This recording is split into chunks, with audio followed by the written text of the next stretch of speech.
All right, chat. We are back, bitch. All right, I ain't gonna lie. I wasn't gonna stream today, but it's double audio. Fuck, my bad, chat. My bad. All right, I don't think it's double audio now. All right. Yo, welcome to the stream, little boy. Welcome to the stream, Santino. Appreciate y'all for joining my stream. Appreciate y'all. I'm not even gonna lie. I was like, I don't know if I was gonna stream today, but I said fuck it. But I bought a couple more games. I'm gonna play Granny 2 first off. That's the thing I'm gonna play off to begin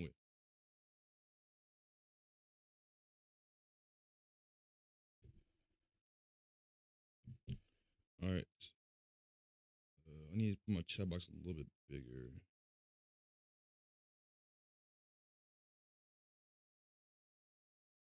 I want to make it.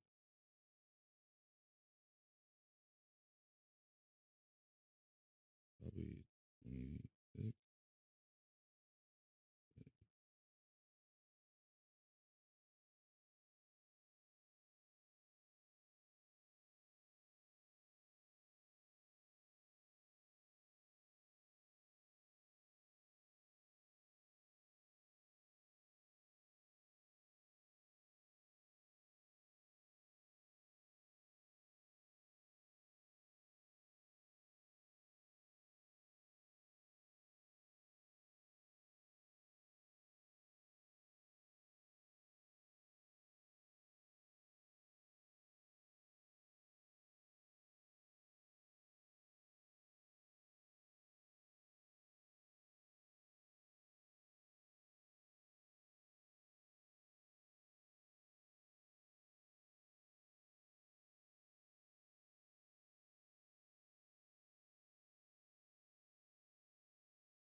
I know I'm muted, Santino. I'm on the phone with David real quick.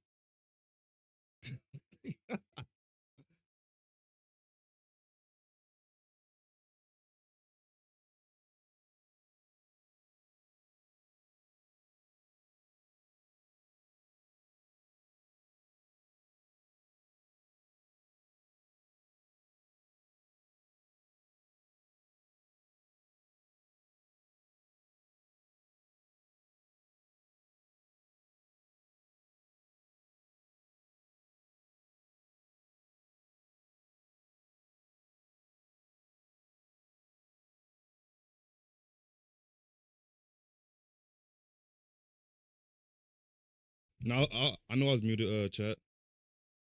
Yo, welcome to the stream. I don't know if you're still in my vertical stream, but appreciate you for joining my stream.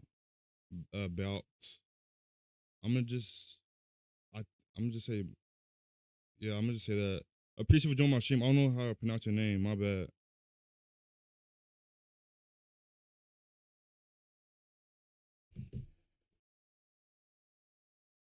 How we doing today?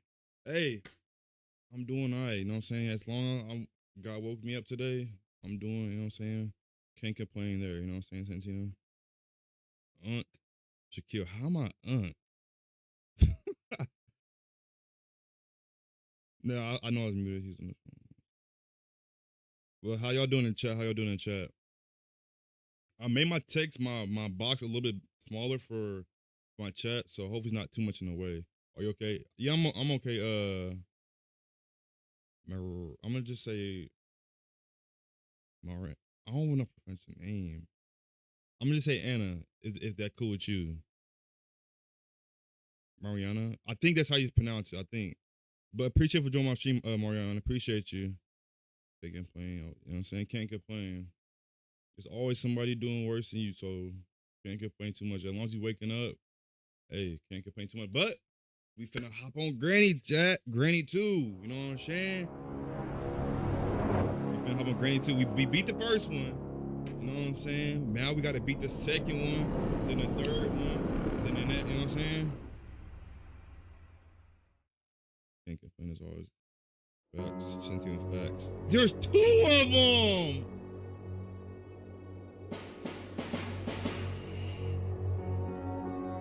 Granny said, fuck that, I'm finna recruit my man. Welcome in. Appreciate you on my stream, Mariana. Appreciate you. Hope you can stick around the stream, Mariana. Hope you can stick around the stream, man. If it's entertaining, you can sub and hit the like button. That's if you want to. Granny and Grandpa's. Alright. Alright, chat. This is Granny 2. Already beat the first one. You know what I'm saying? If y'all have not watched that, go watch it.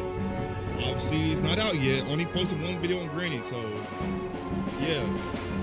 I'm gonna post the ending eventually, but right now, we worry about this one, you know what I'm saying? Kick ass. Ain't gonna lie, Morena, they might kick my ass. Ain't gonna lie to you. Granny was putting belt on me the first time I played Granny, but I gotta adapt to the environment, you know what I'm saying? Alright, play. Music, volume. I'm gonna put it like around there. Nightmare, fuck no. V-Sync, yes.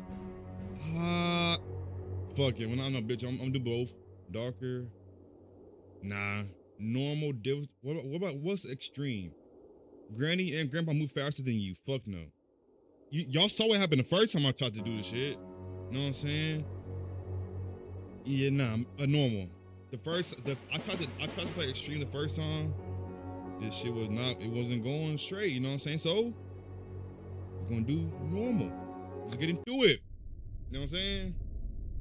We're at the Bible today. Hey, before I started streaming, you know what I'm saying? I prayed to God real quick, you know what I'm saying? Just talking to God real quick before I started my stream. Thank you for waking me up and all things of that. But, we gotta grind, bro. I wasn't gonna. What the fuck? But she got. Okay. I don't know where Grandpa is, but he's somewhere. He's somewhere in here. You guys, accent like that. Who drive? Grandma driving? Your grandpa. He probably in the passenger seat. He probably in that passenger seat. All right, this is gonna be amazing. Oh man, this is my first time playing it, chat. This is my first time. Why Granny? Stop playing on my top, Shaquille. Shaquille, you think he funny?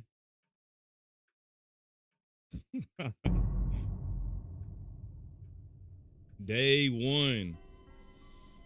Oh man, I'm at the adapt to the environment, so I'm just letting y'all know, bro. This is my first time playing it, bro. So you know what I'm saying? Give me some time.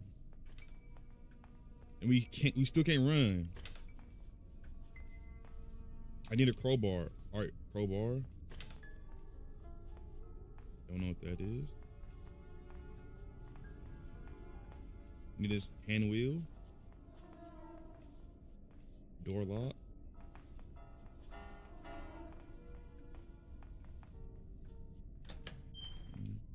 That's downstairs. Wait. If I was to do this, boom. Oh, I could lock the door. Hey, if I'm getting chased by them, I could lock the door. That grandpa? I see you. You don't see shit. You don't see shit. I see you. No, fuck you know. And he got a crowbar. Fuck no. You got the right idea, but the wrong motherfucker, you know what I'm saying?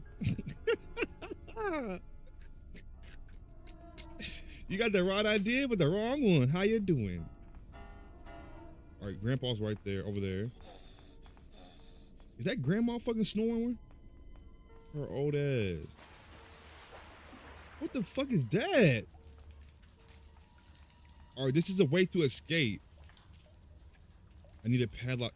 I don't know where none of this shit is.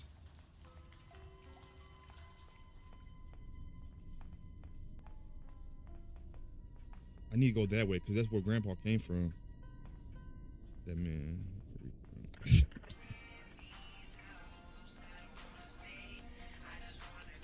What grandma listening to?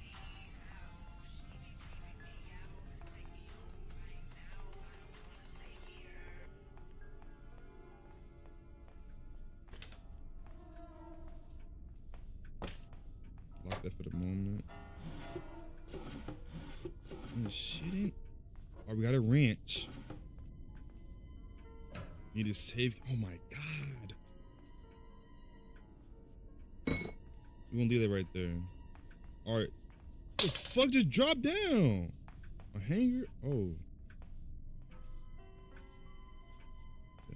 That's new dog. That's new dog.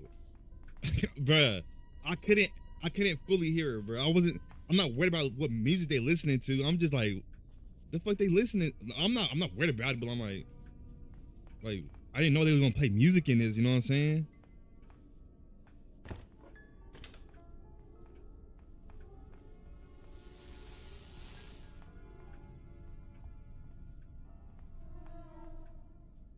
Picture. What the fuck is that? I don't know what the fuck that is. Was that me that rang that shit? It couldn't be me that rang that shit.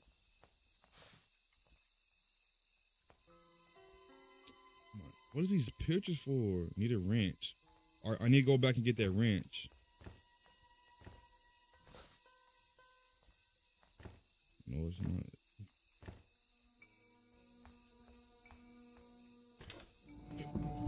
Oh fucking god!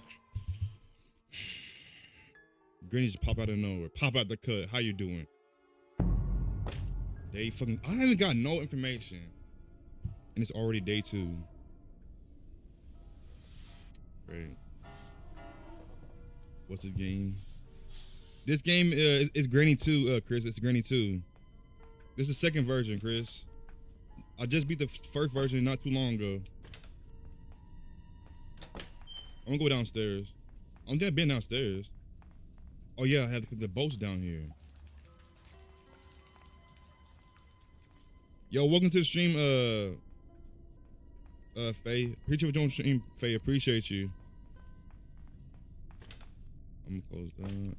There's nothing. I'm gonna keep that open just in case. What's over here? Nothing. I see you. You don't see shit.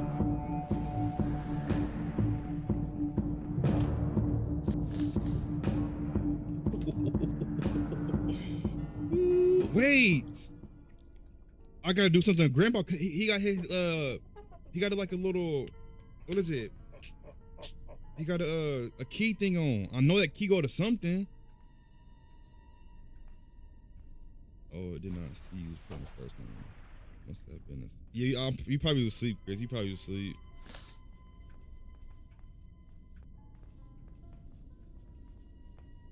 I see you. My God, I see you. I see you. I see you. Shut up. This gonna be fucking annoying. This gonna be annoying, bro. Grandpa goes to sleep on that couch and then. Oh, okay, Santina. All right, appreciate you for telling me that, Santina. Appreciate it. You know what I'm saying? That's a W help. That'd be help. So how do you beat this game? So you basically they got you basically kidnapped, basically, and you gotta escape. It's different ways to escape in the house, but I don't know which ways there is to escape because this is my first time playing it, Chris. So whatever you know, I know. Yeah. So I don't know too much about it, ain't gonna lie. I just know you gotta escape. And then he has a crowbar too, so I'm gonna need that crowbar too. I'm gonna go upstairs. No, I'm not. No, I'm not. No, I'm not. No, I'm not.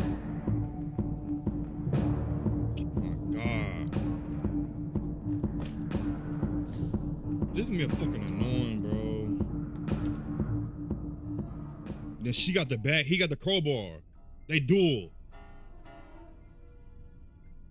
I see you. Same thing, Grandpa. I see you. You don't see shit, motherfucker. There's a chopper.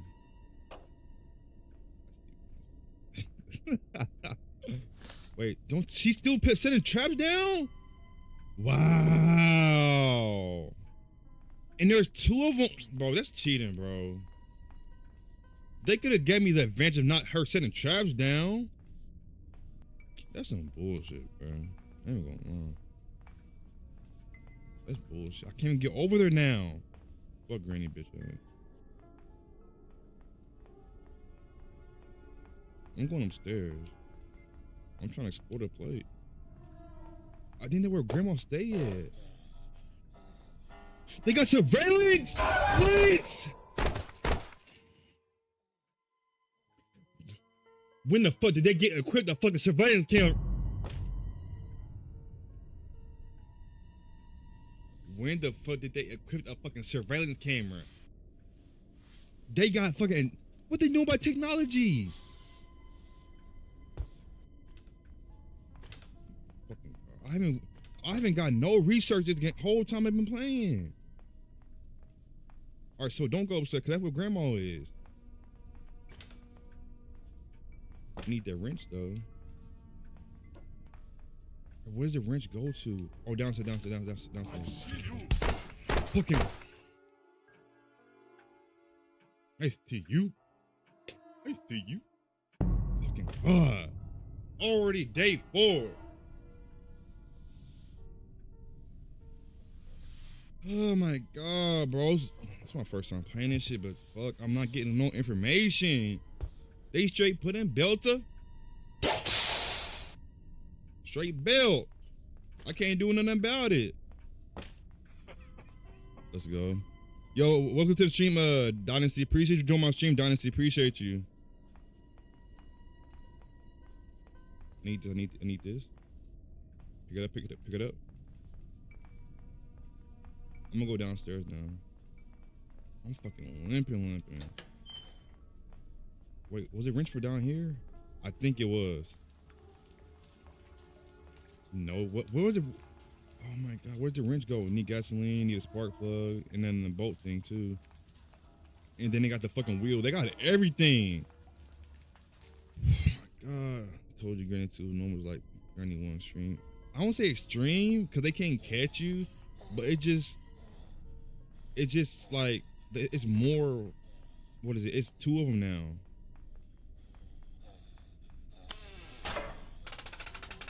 You could trap them in there for, all right, so you could trap them in there and they be gone for a whole minute.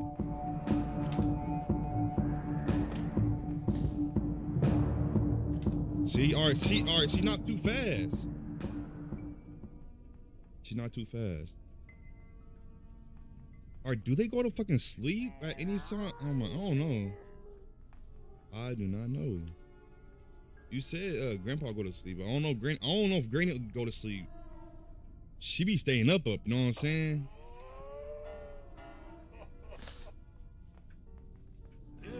No! How the fuck they both gonna be down here at the same time? How they both gonna be down here at the fucking same time?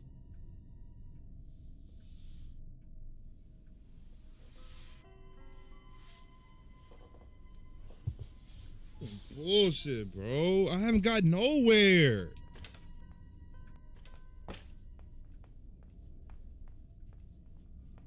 I'm going upstairs. Fuck her. Fuck Granny bitch ass.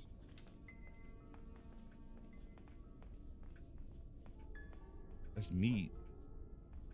I could have distracted him with that.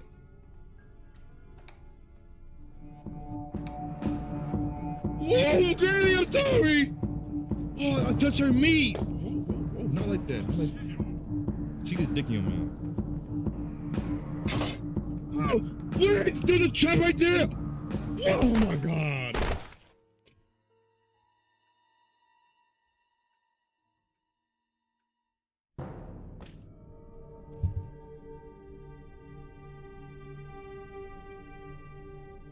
Go ahead and pull it. Don't look at Granny, just pull this shit, bro. And she gonna nod with her bitch ass.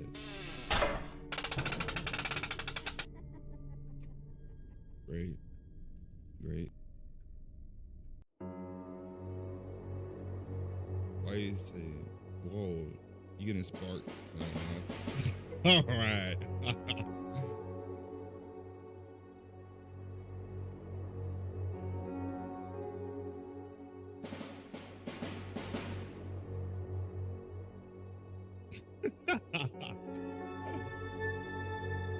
Granny said, you be a, all right, bruh. That first one was horrible. It's just cause it's two of them now.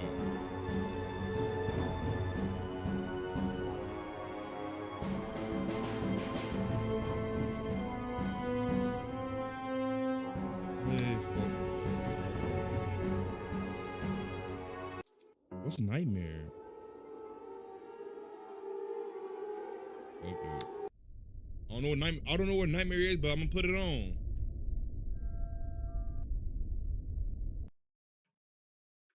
She's one ugly. Rest in peace. What do you mean? Was it a bad idea to put that on? Night. What you mean night? Was it a bad idea to put that on?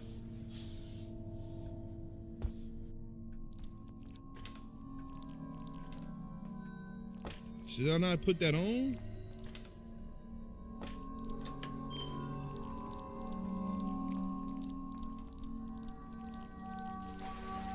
I'm getting scared of that shit. Duct tape. What the fuck do I need duct tape for? I don't even know what I need duct tape for. It's like the one episode in there. So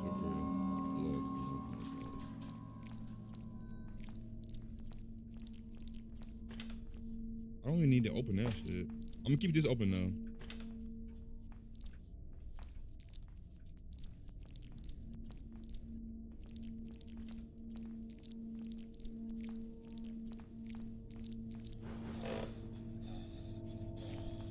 Is that Granny? That's not Granny. Oh, it's out here where I need to rent. Whoa!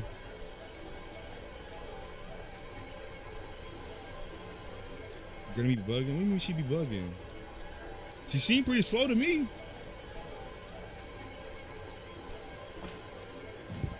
She seemed pretty slow to me, you know?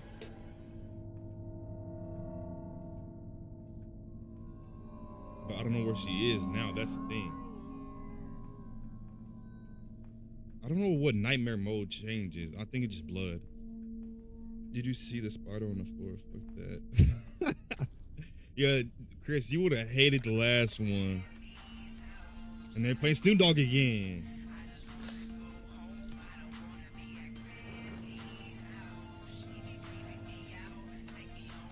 Whatever they're playing, I don't know what that is. I guess that's the ringtone, some shit. I don't know. What I need duct tape for? Oh, okay. Okay, same thing. See, I was just believing all the fuck. What the fuck bit me? I'm GG.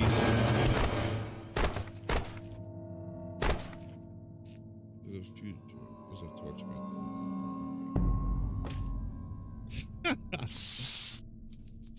there. Yeah, I'm changing this to regular mode. I ain't gonna lie. I'm changing this to regular mode. Can't do it. You know what I'm saying? I'm just do regular mode, bro. What's good, bro? Yo, welcome to the stream, RT. Appreciate you for joining my stream. Appreciate you. But right now, this is my first time playing Granny 2. Just trying to beat, I beat Granny 1 already. I gotta turn it into a video. I gotta edit it. I'm gonna edit tonight. Well, I won't say tonight because I'm gonna stay up to stream. I'm gonna try to get at least 7 hours streaming today. I've been streaming for only 27 minutes though. But I appreciate who's on my stream, and I appreciate y'all. Make sure y'all liking the stream up if you can. You know what I'm saying? It'll help out. You know what I'm saying?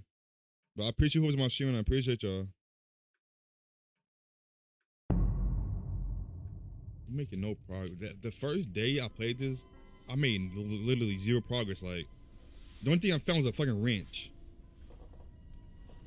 Oh, Josh getting them, bro. What do you mean, Shaquille? What do you mean? I'm 23. Ooh, no. Go back, nope, go back down. Fuck no. See? But do they ever go to sleep? God damn. Yes, he do. Yes, he do. What are you talking about, Santino?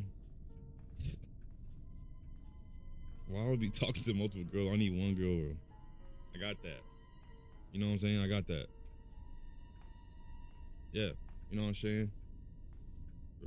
Yeah. Why you say for real? Yo, you think I'm lying? Y'all got that. You know what I'm saying? You go order that back upstairs. Ooh, Josh, what it? You know what I'm saying, Santino? Alright, I don't need to open these doors. I need a crowbar though. I'm gonna have that open though. Just William Lock. You know what I'm saying? That's the best way, is the loyal way. In a real way. How you doing?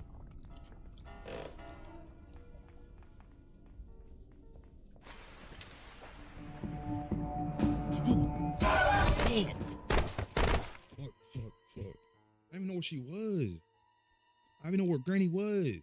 I'm just trying to discover the house and see where shit is, but yeah, you can hide in a shower curtain. I can? I didn't even know that, Santino. I didn't even know that. I'm gonna be on this game for a minute though, but I got more games I wanna play, but the goal is to beat this game for the moment, you know what I'm saying? The goal is to beat this game, chat.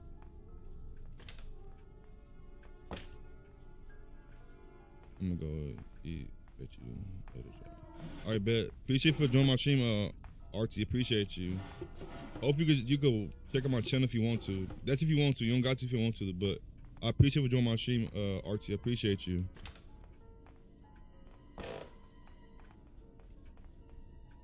I'm gonna go upstairs. That's locked. Where does that go?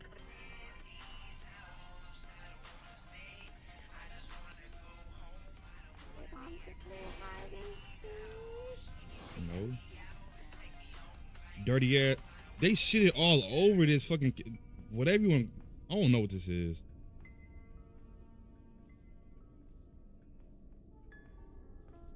I'm pretty sure they could see me through the glass. W song or no job. I don't even know what song it is. I ain't gonna lie to Santino. I don't know what song it is, but I'll give it a W, I guess.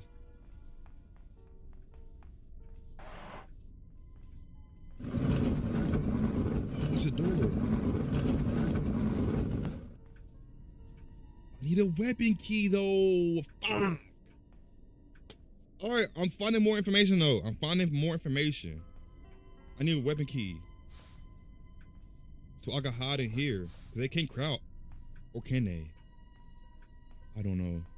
I think it's copyright. I could take it off if it is.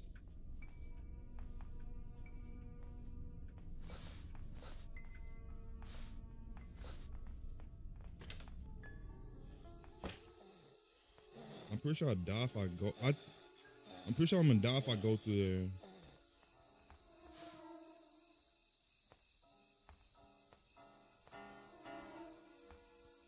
All right, this is what I need the wrench for. I think that drains the water, maybe? I don't know.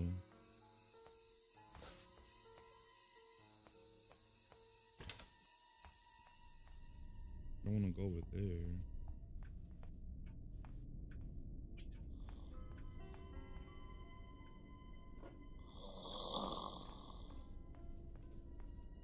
All right, he actually goes to sleep.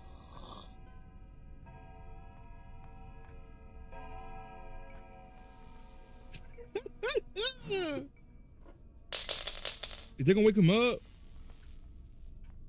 Oh my God, they woke him up.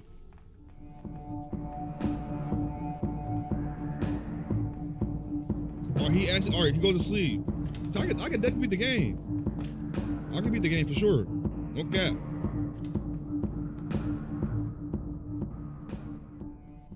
Take your ass back where you was, Grandma. Don't be mad 'cause I woke your old man up. She was like Squidward's house, bro. I don't know. I don't know. Squidward house. It depends what area you're talking about. It leads to the surveillance room. Oh, okay, bet. Where's the? I don't know what that is.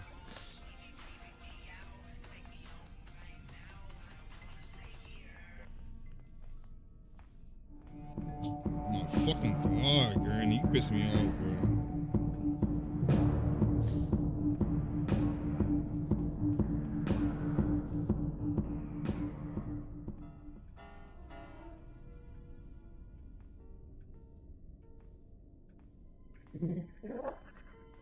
The fuck was that? Alright. Is there not like a crossbow in this game since it was in the first one? I don't know if it is or not. I don't know.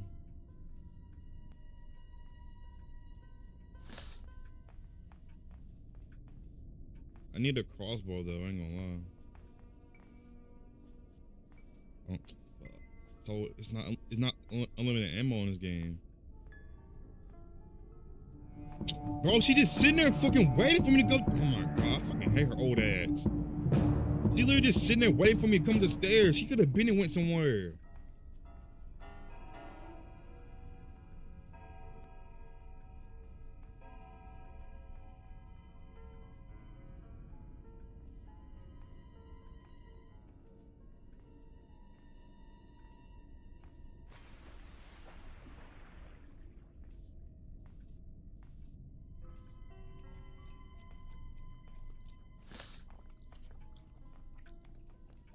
They eating something?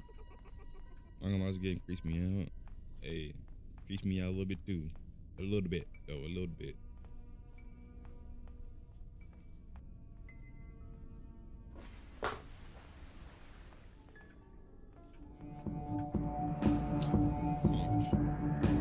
I hate Granny. I hate both of them now. You know, I'm a fucking nerd. Take your ass to bed or something. I got some chocolate milk. Do you want to play? That your favorite type of milk, Santino? I don't be drinking milk like that. I don't really drinking milk, I ain't gonna lie. The only time I would probably drink milk is if I had cereal, but other than that, the only milk I drink other than with my cereal, I usually just drink strawberry milk.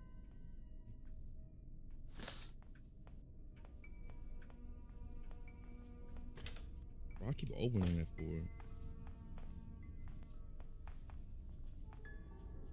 Oh, that's bitch. Yeah, keep going, ho.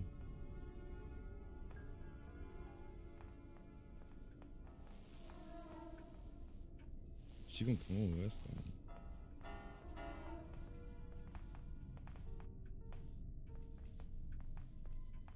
I see you.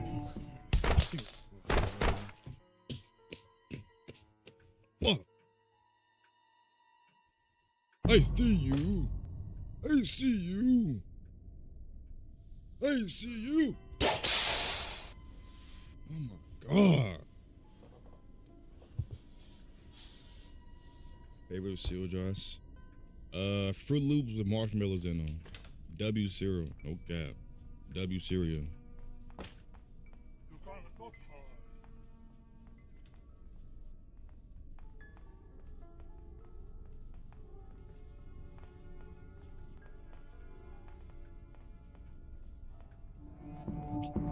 They both up fucking stairs?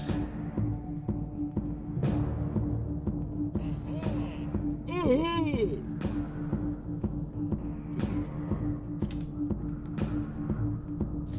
See, I can run from them. That's good. You know what I'm saying?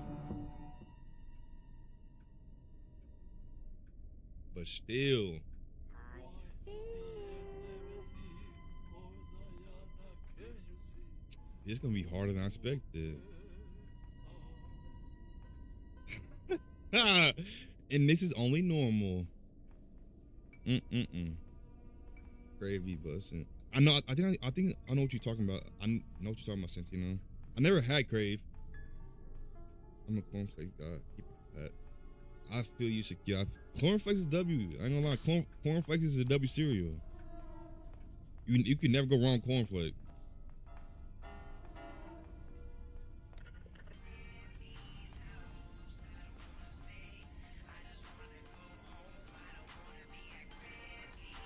I see you. I don't no. Don't you dare stop emoting and try to chase me. I saw what the fuck you was doing.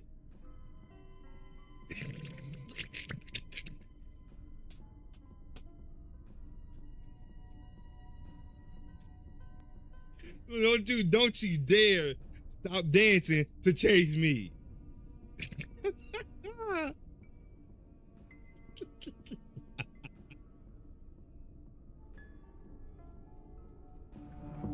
You gonna stop dancing? He's too determined. He's too determined to get me, bruh. There's no way you stop dancing to come get me.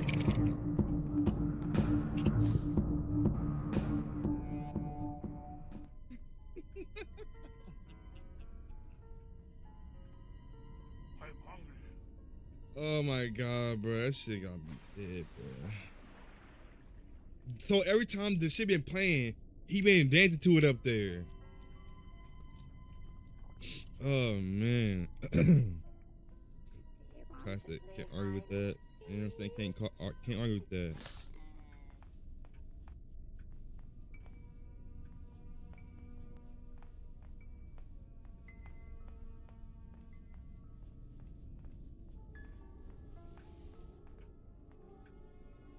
Oh, that's good. I'm gonna go upstairs now.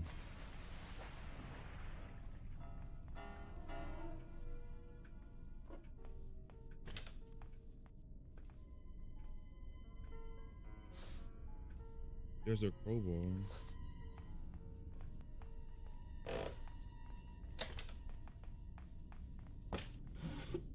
What's that? Our door handle. Can he climb? I don't think they could climb.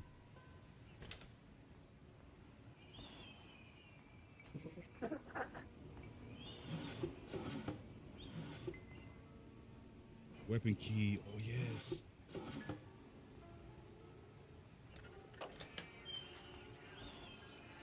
Need a book for that.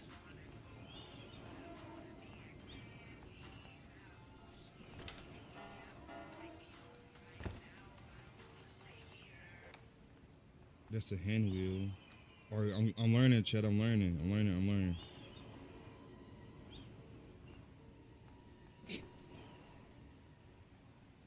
Read disco. What do you mean by the? What do you mean by must be disco, Santino? Is he gonna come up here? I don't know if they could come as loud with their old ass. If they can, that's fucked up, bro. I ain't gonna lie.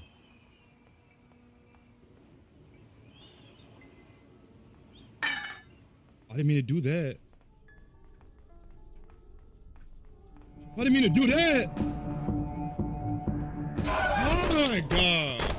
fuck? This gonna mean. Oh, okay. Day 4. All right, I got some type of information though. You know what I'm saying? I got some type of information.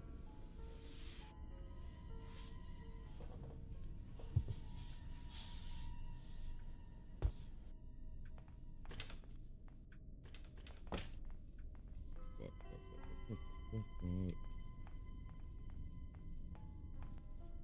I need to get him when he's sleeping though.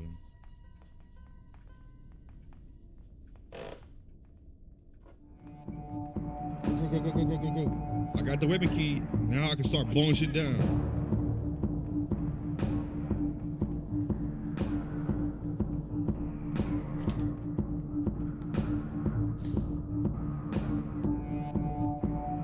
What was the color of the Abraham Lincoln?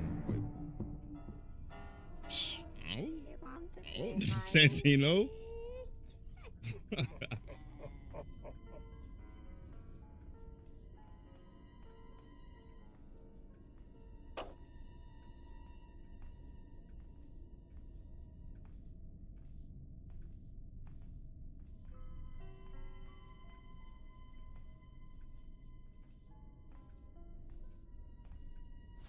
I got the weapon key now. Now I just need to get the weapon. That's always putting traps up. Go up there, old ass bitch.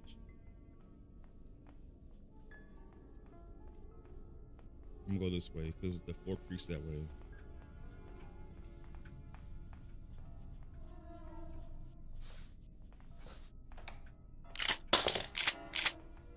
Putting shit to the belt now. I'm putting shit to the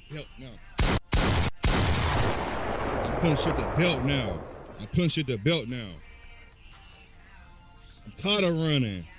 I'm tired of this, Grandpa.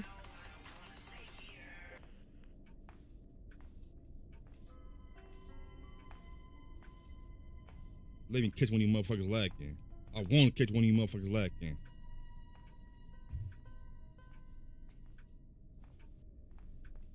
Y'all been beating me for 4 days straight. Now it's my turn. You know what I'm saying?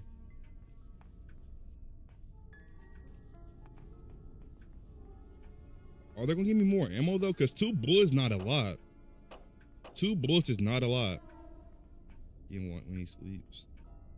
I gotta see when he actually sleep first.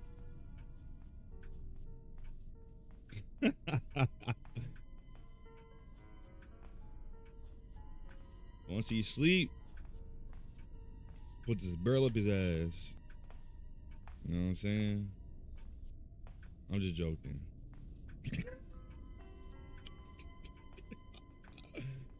I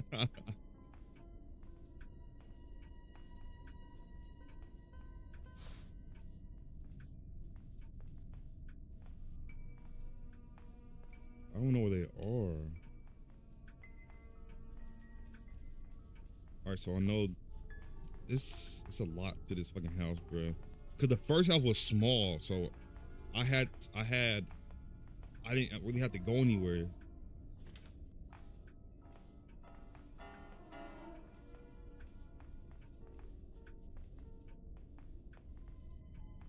You in the bathroom, bitch? I see you. Ah! Bitch! Where grandma at? Where grandma at? I'm pushing the belt. I'm pushing the belt. Where grandma at? I'm tired of her old ass beating me. Grandma, where you at? Your old man on the floor, bitch. Yo, check on your man? You down with him. You down with him. You down with him. What you talking about? Tired of y'all beating me.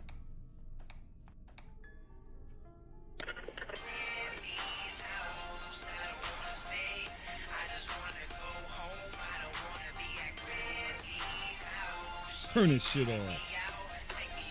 Yeah, I'm putting shit to the belt now, bitch. Putting shit to the belt now. I'm putting shit to the belt now. Putting shit to the belt now.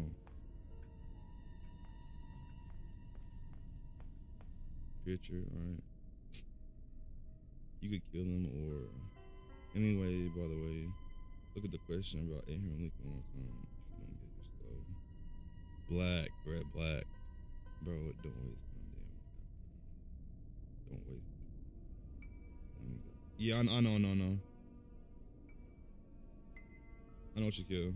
That's what I'm searching everywhere. I'm searching everywhere to get a feeling of where shit is.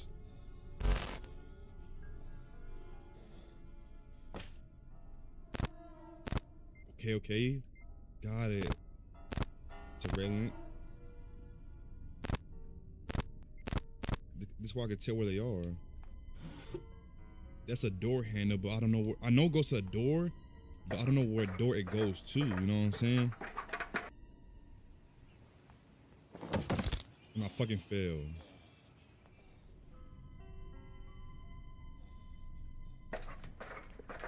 Got on there and fucking die. Tools up here. All right. See, if they could keep giving me shotgun shells, I'll be straight, bro. I'm not gonna lie.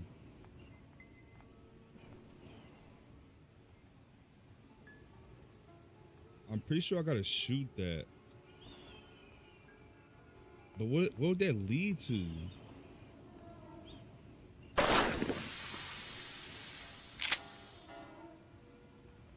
Oh, there we go. All right. Now I need cutting pliers. Hand grenades.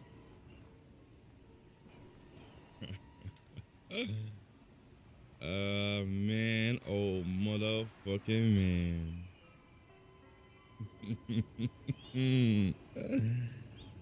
Man. Hey, chat. You giving the wrong artillery to the wrong person. If you know what I'm saying. That's a security key that goes downstairs. I might have to shoot both of the ass whenever they're down. Whenever they're down, and I come up here. Ah shit. Why you see shit? Tintino. I can't. I guess that's the way I gotta go down. Open this door. I want somebody to open this door. Once I shoot them, I'm gonna have to go up there, get the security key, and then I don't know where from there. Fuck it, let me open the door. Where y'all at?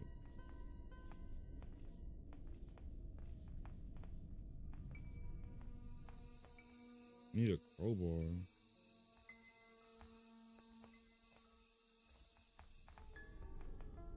Another picture. That's the door lock.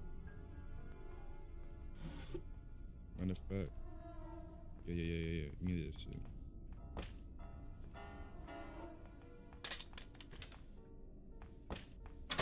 Boom. Pick that up. Boom. Oh, okay. Got it. So that's not locked anymore. Got it. That drops down. I was making progress, shot. I told you! He fucking come up here. You miss my old lady? God. Day 5. Alright, I'm learning information, chat. I'm learning information. Do a Kobe hand grenade on their face. Bruh, I feel like, why can't I just kill him, bro? Cause it's a hand grenade. A hand grenade is killing somebody, bruh.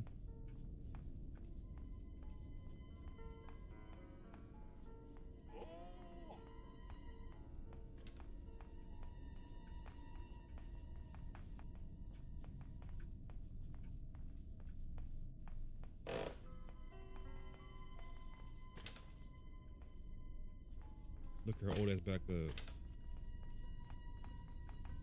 Come on, gun back, bitch.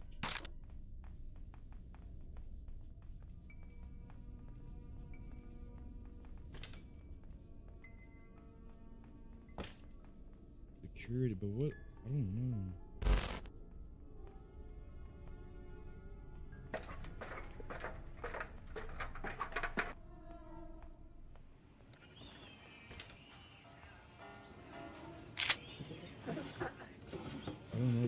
It says security, but it says security key, but I don't know where. I was just unless that's not the security room I was in.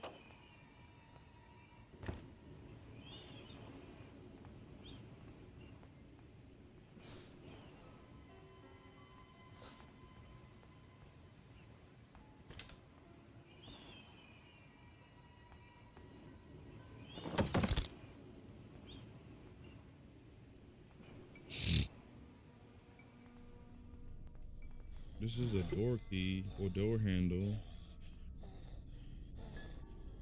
Who's breathing like that? Come here, bitch. I want you to. Gut shot, bitch. Where your old lady at? I wanna put her old ass down too. Yeah, you wanna go with him? You wanna go with him, bitch? Yep. Y'all both gonna die together. That's a door lock. Nothing in here. There's something right there.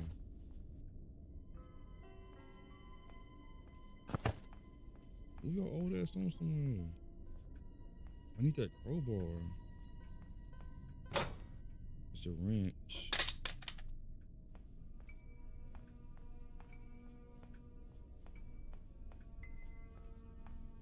The wrench goes in here.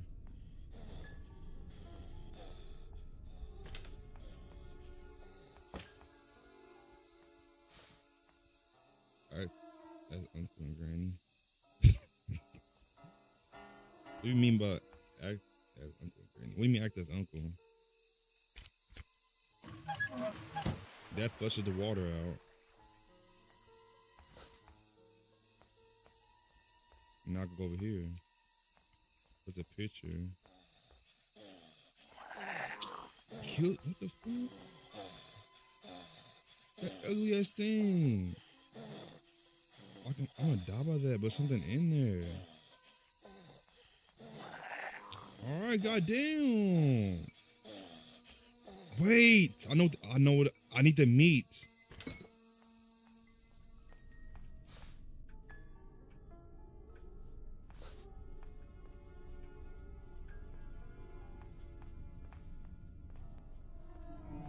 Come on, fuck.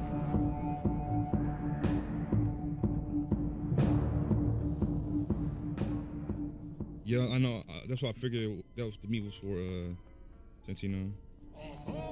Oh my god, y'all both just up, ain't y'all?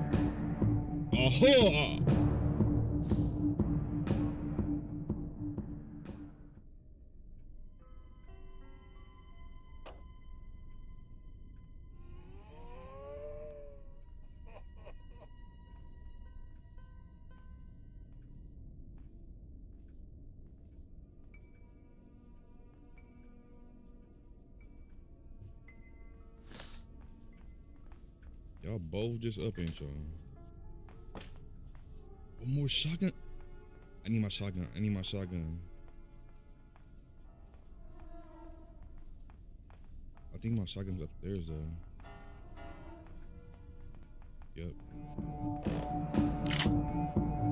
Ah! Alright, so once you use them 2 bullets, they put more bullets out. It just, I wish there was something by a bow and arrow, like.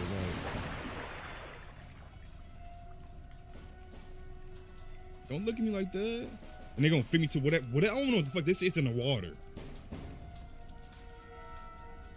Teeth still fucked up. What the fuck is that? I don't know what the fuck that is, bro. I don't know what the fuck that is.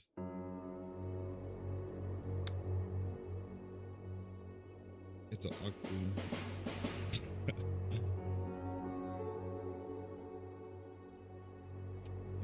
Yeah, and this is just normal, bruh.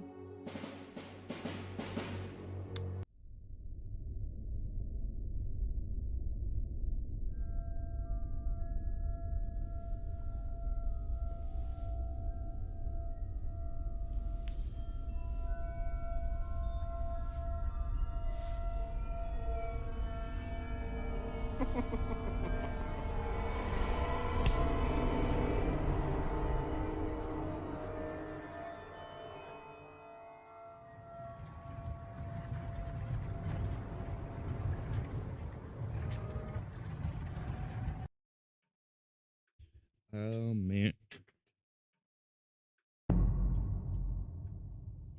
All right, we're getting some information where Steam jar. And just I haven't got nowhere like where what I want to do to escape. Cause I don't think I can escape with the octopus right there. Whatever you want to fucking call it.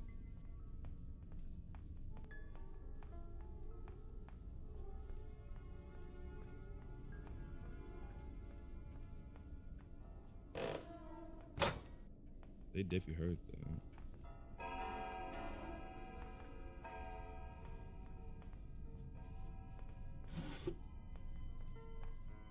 She gonna come down here? I don't know if she gonna come down here.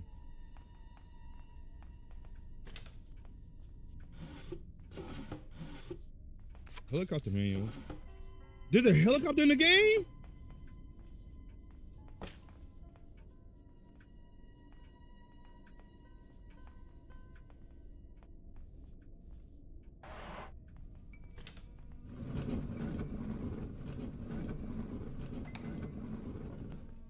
What's this? We're going here real quick. Glass fuse. What is this for? It couldn't be for the boat, could it? That's the only thing I'm thinking. A fuse, or to a door, or to that electric door out there. Yes, I even know there was a chopper, Santino. They got advanced with this one. If I'm flying, I'm flying.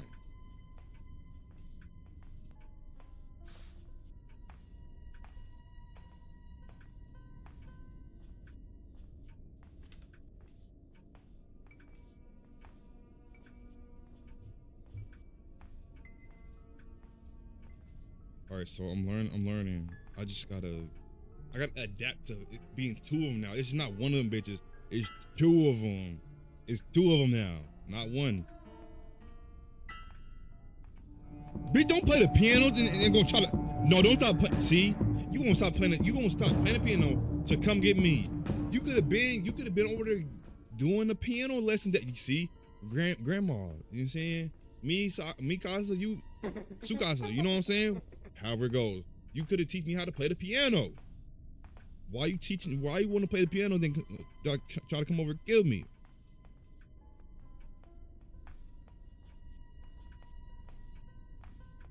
Yeah, go to that piano, old ass bitch. Go play that piano. Never mind. Grandpa coming over here.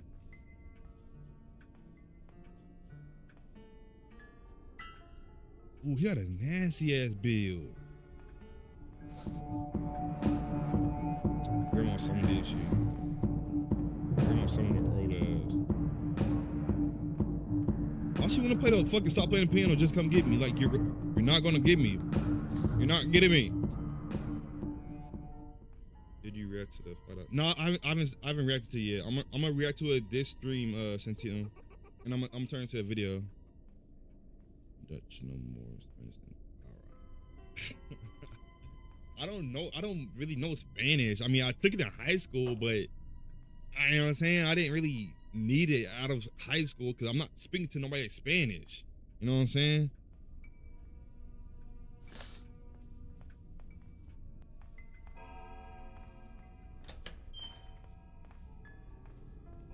Lock in. What do you mean lock in? Like I'm not trying to lock in. What does this glass shit go to?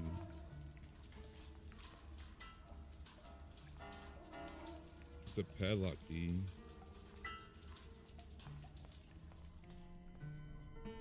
What does this glass shit go to? She can't even play the piano with her old ass. I see you. I'm sorry about talking about your old lady, bro. I'm sorry. He protecting the ground level while she playing the piano.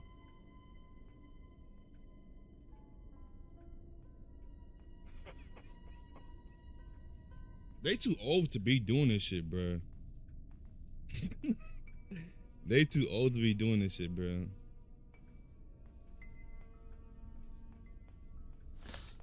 Where does this glass fuse go to though? Probably the helicopter? Or that.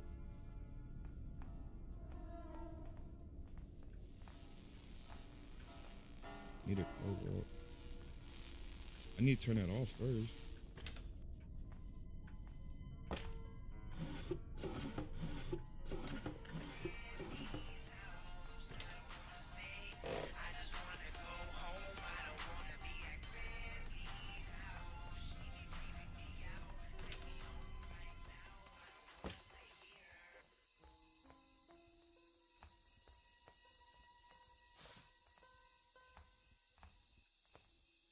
Stun gun?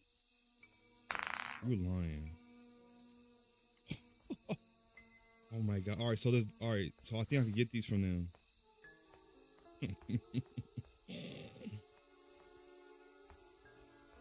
How long did you stun them for?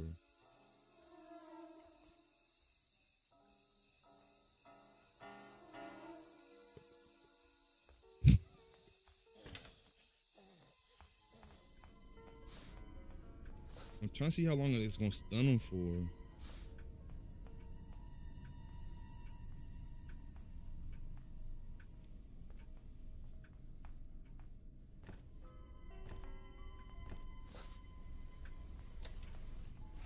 They taking a shower?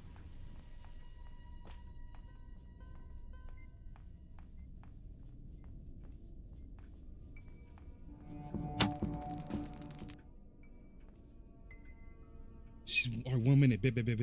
All right, good. That's the gasoline. See this bitch? See that bitch? See that bitch?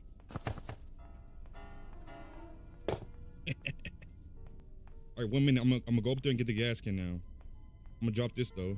Boomski. I'm gonna drop that, and then I'm gonna go get the gas can because it's 1 minute. Come on. Grandma's still on the floor. She not no more. Boom.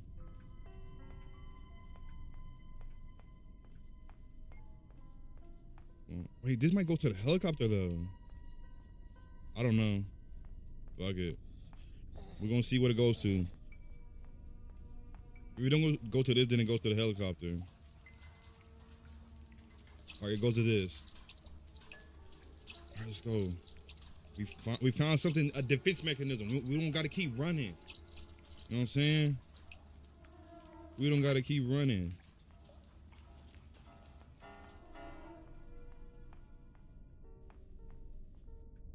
Come down here. I'm gonna tase that ass. I'm gonna tase that ass. Come down here. I'm gonna tase you and I'm gonna start searching some more. You know what I'm saying? Wasn't feeling my best. Appreciate your stream. No problem, Shaquille, no problem. That's why I do it for. You know what I'm saying? Yep, tase your ass. Yep. Go ahead, shake. Shake like a stripper girl. Shake like That's why I use that. That's why I stream for it. Make people day better and all things of that. You know what I'm saying? I see you. See this bitch? Yep. Tase. See, I don't gotta run from y'all now. You see what I'm saying? I don't gotta run from them. There's nothing. All right, meat. All right, that meat is for him, but I don't need the meat right now. Nothing there. All right, I'm gonna keep that open now. I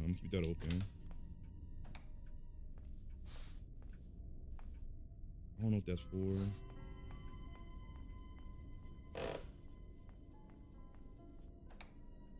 Spark plug. I think that goes to the boat. I'm gonna tase him one more time, and then I'm gonna go get the spark plug.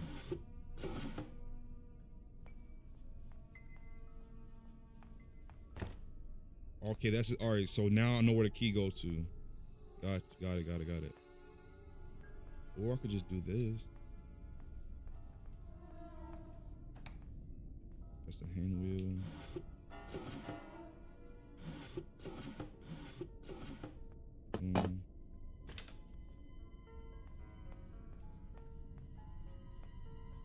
Where they at? I don't know where they at good. I know. Watch out. Come on, bitch. Good. Give me that shit.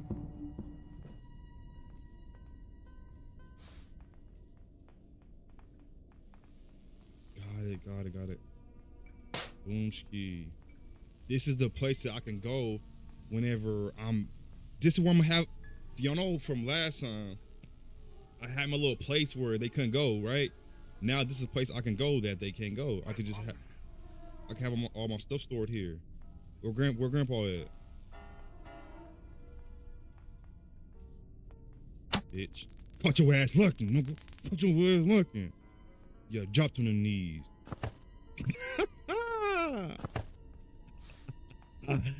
Yeah, boy. All right, that's a helicopter key. I don't know where the helicopter is right now, so I don't need that. I need that key off of him, though. Oh, I need the security key.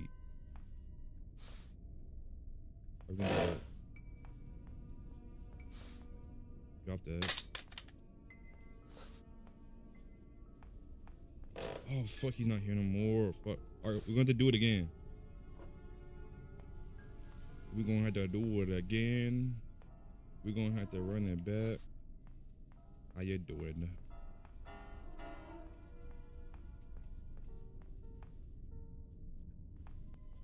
I see you right there, bitch.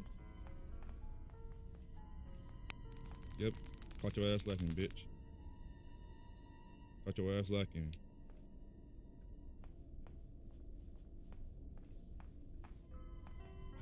There's nothing in these, is it? Nope. That's a picture. Yo, what's good? Yo, welcome to the stream, Q. Welcome to the stream. Appreciate for joining my stream, Q. We appreciate you. Appreciate everybody that's in my chat right now. Where's Grandpa at? I mean, that is on the 3rd floor, so it's up here. I ain't gonna lie, it's up here. I see you. Come get this taser. Yep, come get this taser, boy. Come get that taser, boy. Now what I'm gonna do is, boom, I'm gonna put that down there, and I'm gonna get the key off of him. Boom. Go upstairs. I could run from Grandma.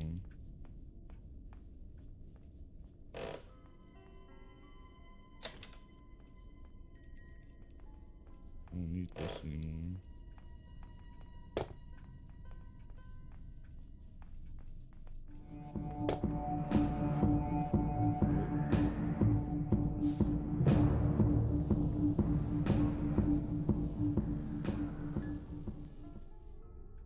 Go home. Go somewhere, bitch. Do you want to play hide and seek? No, I don't want to play hide and seek with you.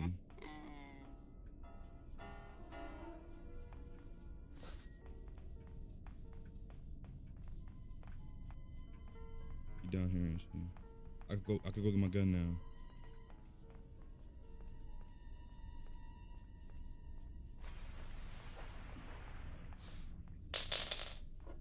Yep, come down here, bitch.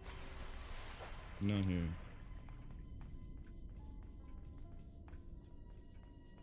We doing good. We doing good. So this run is pretty good. I ain't gonna lie. This taser gun is really helping me out. I'm not even gonna lie. This taser gun is really helping me out. Yep. Where Grandpa at? Where Grandpa at? He can get this work too. Grandpa can get this wet work too. Yep. Get this wet work. Get this JG's wet work. You know what I'm saying? I need a wrench.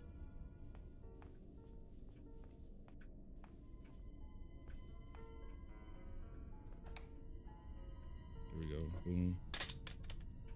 Okay, this wrench is gonna be in here. We out here and go do this though. I need my taser back. I'm defenseless right now. Where my taser? It's in here somewhere. There it is. I could take his little ass in here too. What do you like, more crossbow? I'll say taser. But the crossbow, well, I'll say taser because, well, I mean, honestly, they both do 1 minute, but I feel like I don't know. I feel like the taser is like more is a hit advantage.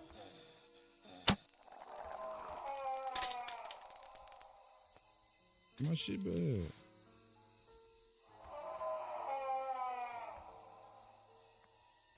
I can't get it back from him.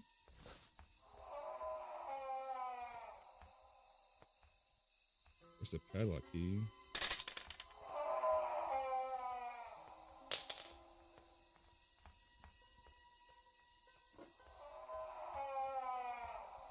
What's that dumbass screaming?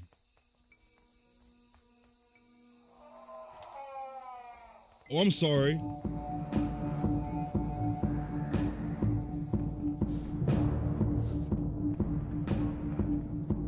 I got the padlock key now. I got the padlock key.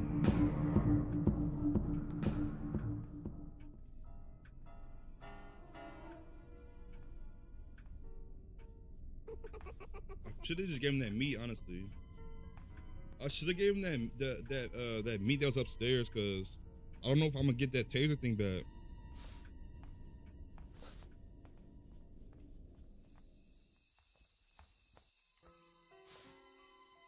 I can't get it back.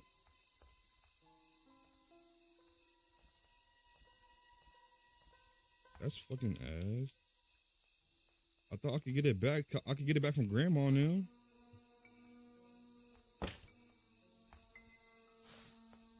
Shitty ass diaper. See, I can see it's right there, but I can't get it back. Fuck. Where's the padlock at?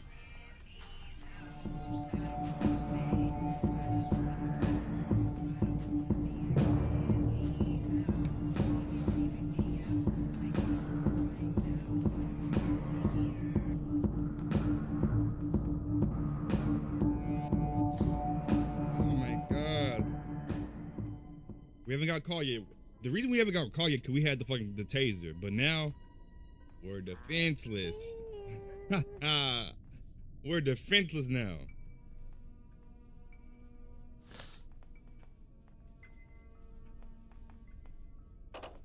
Oh, the padlock thing is down here, I think.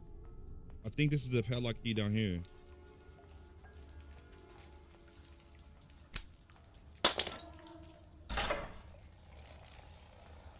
Oh, okay, it goes to that. Got it. What the fuck? Wow. Yeah, this is ass. This is ass. This is ass. That's just ass, bro. All right, now I know what it goes to. I'm thinking something finna be in there. Nope. Just cooked. You predicted before it actually happened.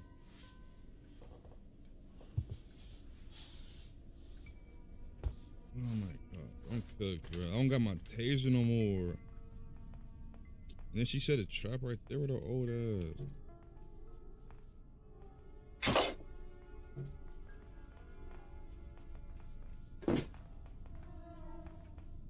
You can come down here?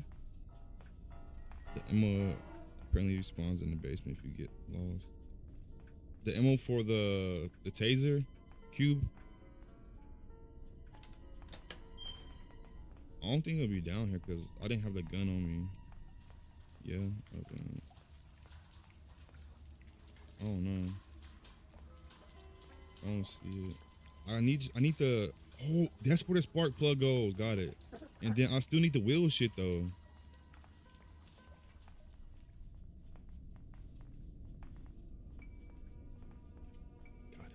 Got it.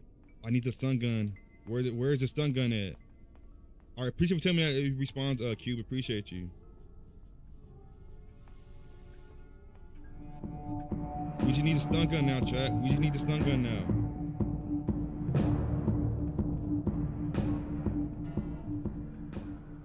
I think it's in here. Is it? I don't think it is. Nope, it's not in here. I see you.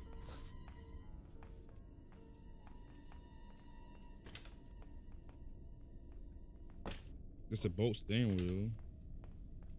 I'll take that.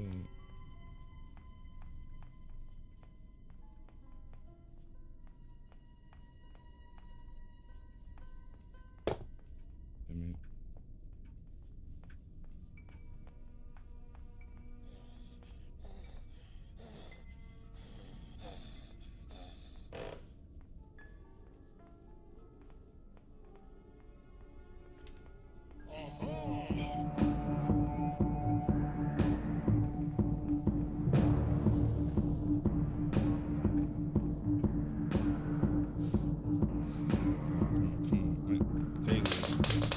I'm this shit right there. I know where my taser is.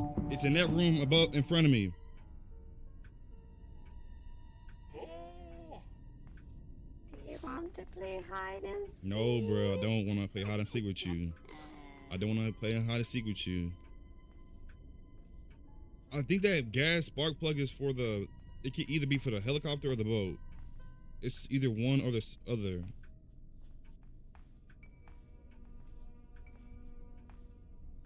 I'm gonna first turn on.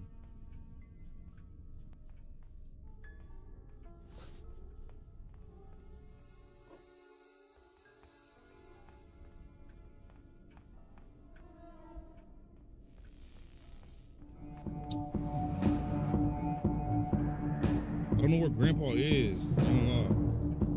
Grandpa, I don't know where Grandpa is. Cause if I could do this, I could just fucking have 1 minute of freedom. I just need my, you know what I'm saying? I just need that thing on me. Wow, she's over there. I'm going downstairs. And I'm getting my thing back.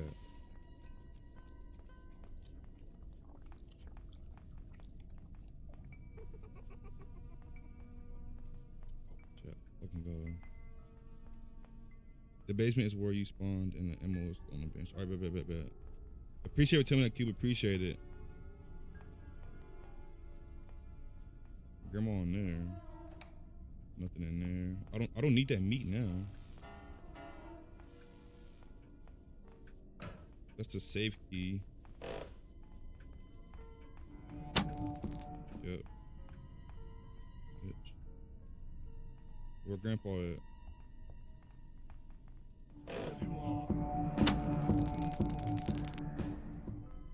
Put that right there. Move, Grandpa. Now I'm gonna get the steering wheel.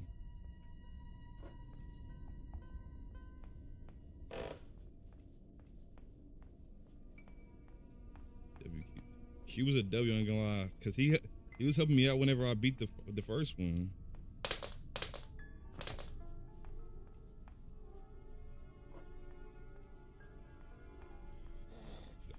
I don't know nothing about these games, you know what I'm saying? Cause this is my first time playing the games.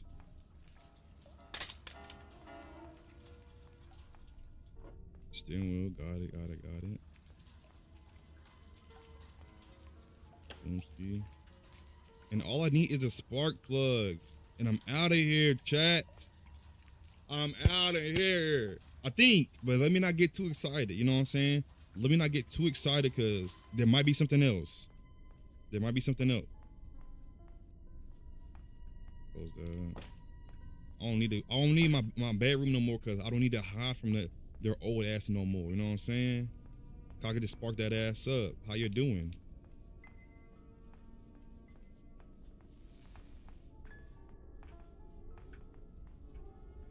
Nothing. Need to go upstairs now. Yep. Chase that ass too. Chase that ass.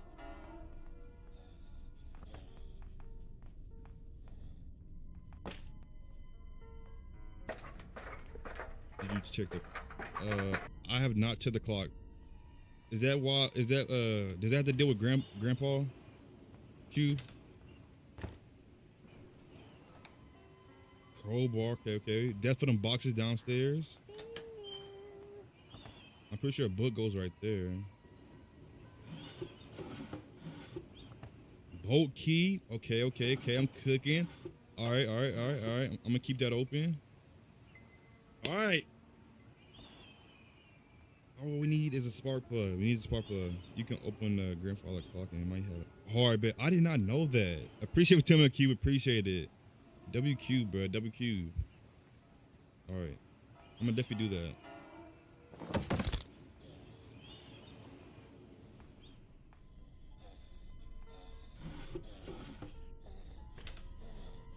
Where they at then? Give me that.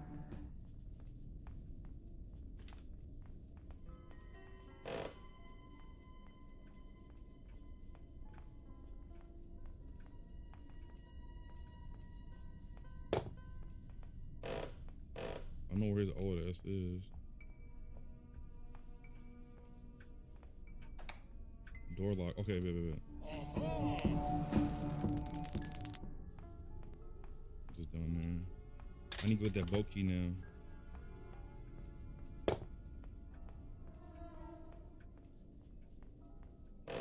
Look.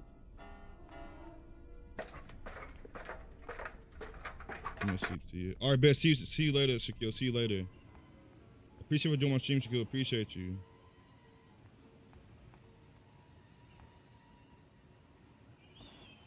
I can't like. That's dumb. I have to literally just jump down here.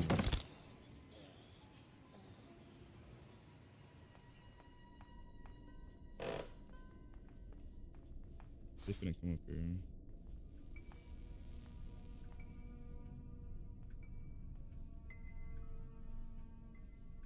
I'm not defenseless now.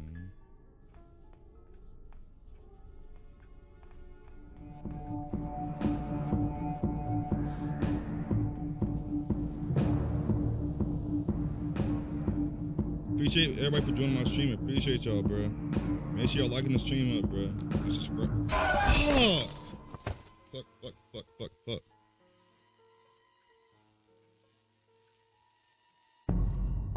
Day 3.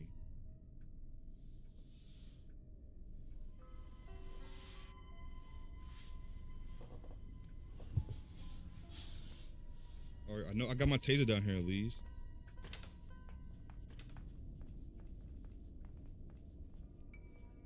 Got that. All right. I think I died on the second floor. I think the second or third floor, one of the two.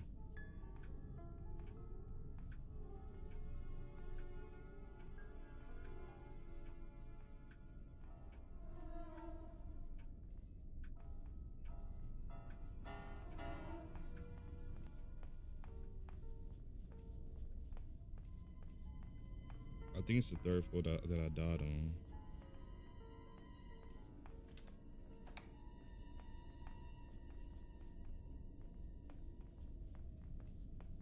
Trying to see where they at. Yeah.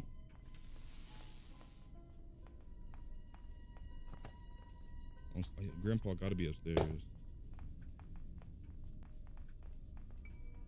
That's the boat key. There's the meat.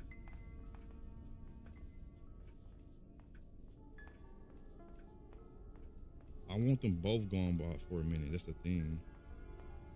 I'm hungry. There you are. So I can't deal with. I could deal with one of them. It just once I drop it, it's gonna be defenseless. Fuck it. Need that boat key.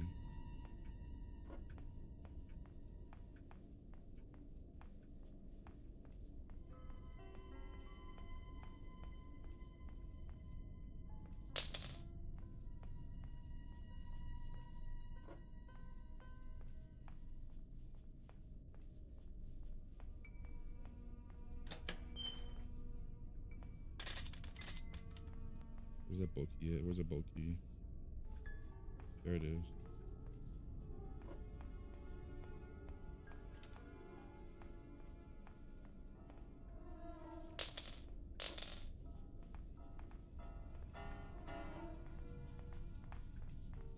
All right, let's go, bro.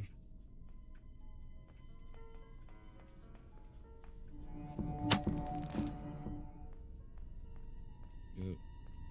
This taser really helping me out, bruh. I don't gotta run like I, you know what I'm saying? I'm gonna leave the key right there. All I need is a spark plug and I'm out of here, bruh. I feel the gas already. This is a good run, bro. This is a good run. I'll hide this, motherfucker. Go ahead and shake like a stripper.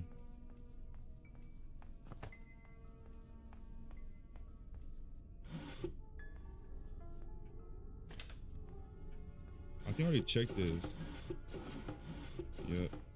I need the safe key. That's what I need.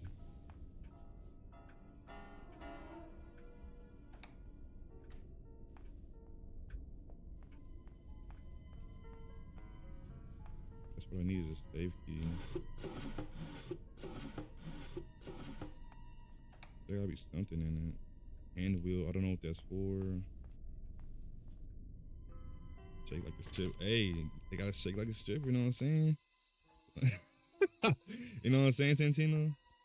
Oh, the crowbar. I forgot. The crowbar somewhere. I forgot where it is, though. Is it upstairs? I don't know. The thing about this ladder is like I can't calm down. I gotta jump down, which makes me lose fucking shit, bro. Nothing in there. Oh, here's the crowbar. I'm gonna drop this down there.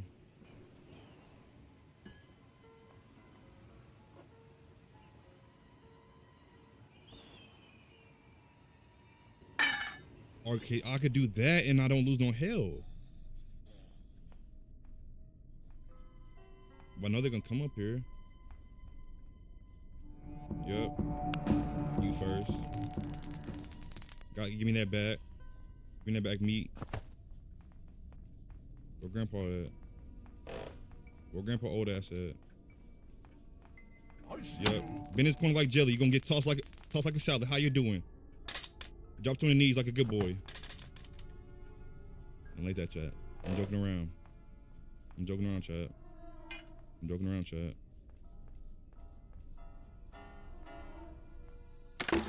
That's duct tape. I don't need no fucking duct tape. Move, old ass bitch.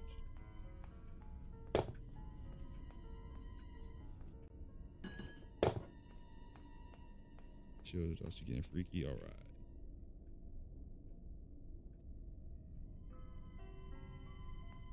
Hey, I'm not trying to get that way, you know what I'm saying? I'm just playing the game, having fun, you know what I'm saying? And trying to, you know what I'm saying? Make the stream entertaining and fun, you know what I'm saying? Not Shaquille, but Santino. That's the whole goal, you know what I'm saying?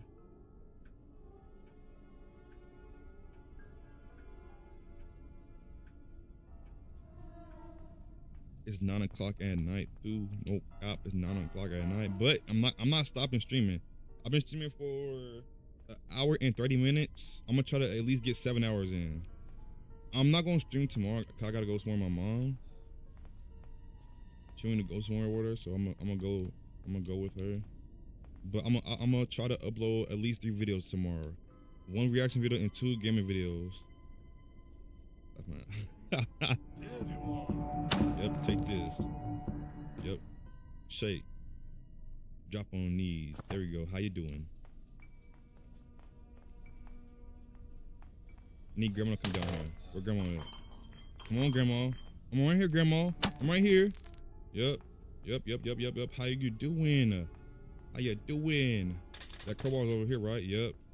Give me that crowbar.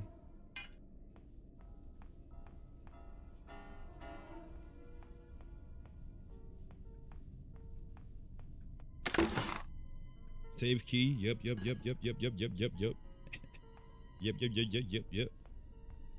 All right, he's not there no more. I'm gonna leave the safe key up here though. I'm gonna leave the safe key up here. Boomski. Grandpa, where you at? I got something I want to put inside of you, and I'm talking about a weapon. A taser. Don't think wrong, chat. Don't think wrong. I'm not saying, you know what I'm saying? Josh got the Wild West. All right. The Wild West is crazy, Santino. The Wild West is crazy.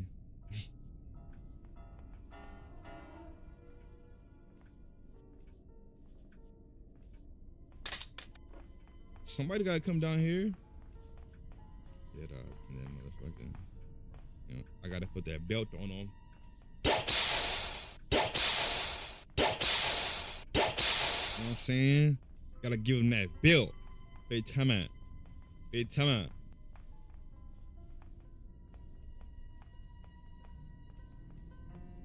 Don't play the piano. I said don't play the piano, bitch. You too. Give me that bag. Give me that ass crack. How you doing? Give me that ass crack. Don't pay if I say something out of the proportion, don't pay attention. I'm just being Josh. Cutting pliers. I don't need them. I'm gonna leave them right here. I think there's boxes downstairs I can open too. If I'm not mistaken. You know what I'm saying? If I'm not mistaken. Alright, I can't open these boxes. Alright. What? Alright, I think that's all the boxes I can. No, it can be. There's some boxes I haven't opened yet. It gotta be.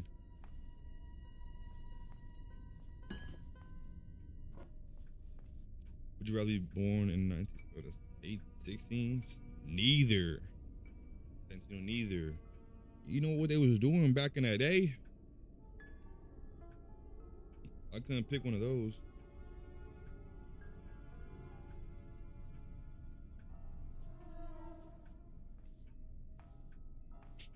Either way I pick, it's gonna be a bad choice.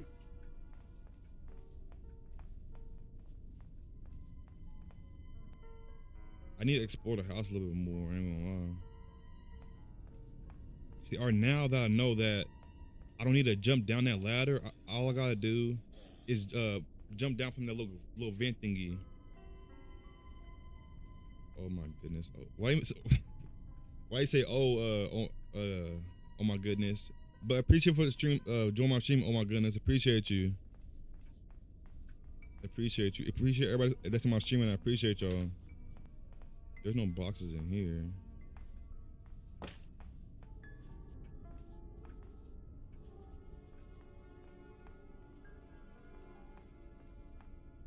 Where they at? I know they here somewhere.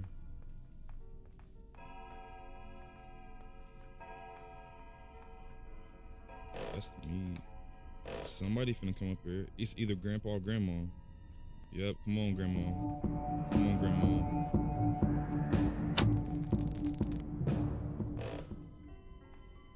Yep, fall asleep. There we go. Where's grandpa at? There you are. Take this. Yeah. I just need to see where these boxes is now. Cause duct tape, I don't know what the duct tape does. Spark plug. I need that. I need that.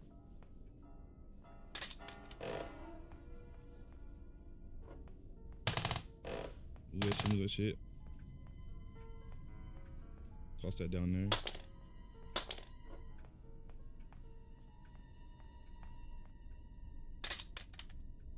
Boom she. Boom she. Black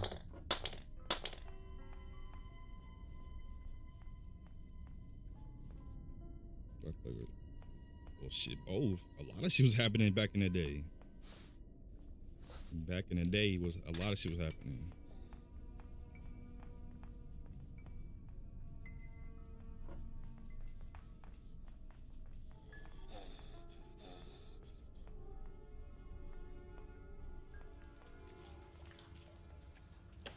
Boom.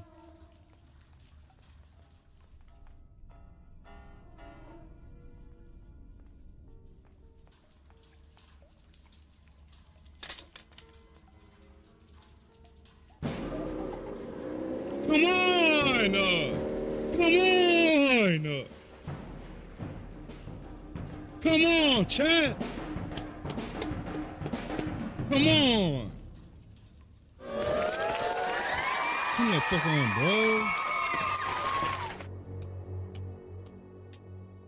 Bruh, this one, it's not, I ain't gonna lie, it's not harder, bruh. It was so easy to get that boat started, but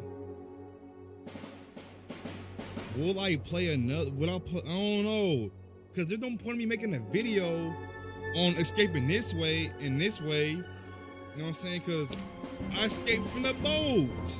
First playthrough. How you doing? You know what I'm saying? Motherfucking W's. Wait, time out. Brittany probably divorced grandpa after that. I don't know. Santino, I don't know. But that's a W, no cap, bro. That's a W. Alright, so I'm gonna make all this into videos. The way I'm gonna do this right, I'm gonna do the first playthrough, Granny 1. I'm gonna put that in the playlist. And Granny 1, 2, and 3 are all gonna be in the playlist all together. So yeah, Josh game 2X or alright, that's that game. There's no point in me playing it again unless I play it on extreme, but I'm not playing on stream for the moment. I might play a stream in the future, but for the moment, let's just give me my fucking dub, you know what I'm saying? I gotta go back in so I get my outro. I'm turning it into a video, you know what I'm saying?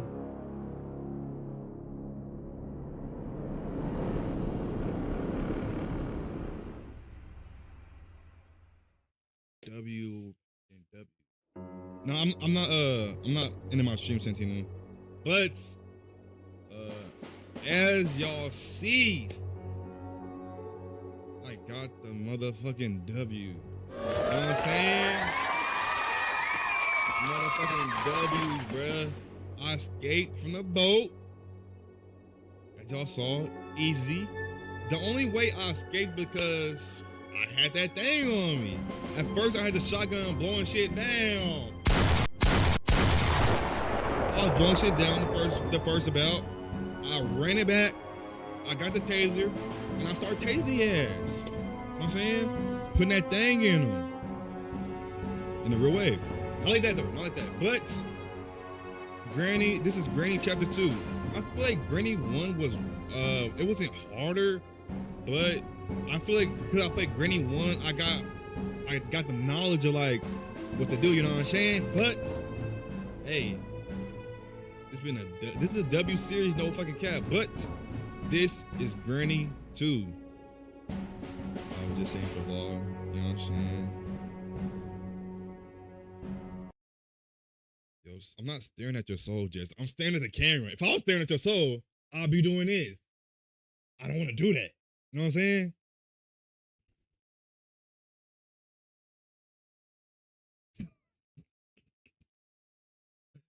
But welcome to the stream, Jess. Welcome to the stream. All right, chat. We're done with Granny 2. Beat that. We beat this. We beat this. We beat Granny. All right. What do I want to play? I want to get more gameplay out of this game. I don't think I could put it full screen though. That's the thing. Oh, I forgot I had to continue. This is a fan-made game. I'm pretty sure. I don't think I could put it full screen. I'm pretty sure it goes black once I put it full screen. Yep, it turns black. Oh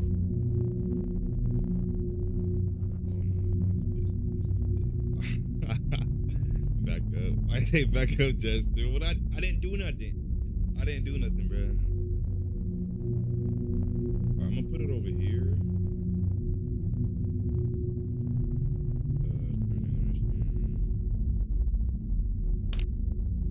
Oh, y'all got to tell me how to look. This straight chat. Let me know if y'all when Jesse leaves, put that camera back. playing? I'm playing Freddy's Reanimated. It's I think it's the animated. I think it's not made by the developers of that made Five Nights at Freddy, but it's similar to it. But we was playing this shit. It got me. I ain't gonna lie, bro. All right, let's continue, bro. Let's continue. All right, this is Tuesday, 12 a.m. Class when she's ready to attack. I tried that shit last time. This shit wasn't working, bro. Hello. Hey, so I got your emails from yesterday, and look, I'm not saying I don't believe you that one of the mascots. All right, I thought I was good. I was skipping that shit.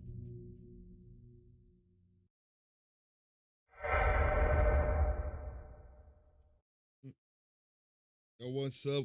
Shit, welcome to the stream, my guy. Welcome to the stream. Hello. So it's Freddy, it's Bonnie.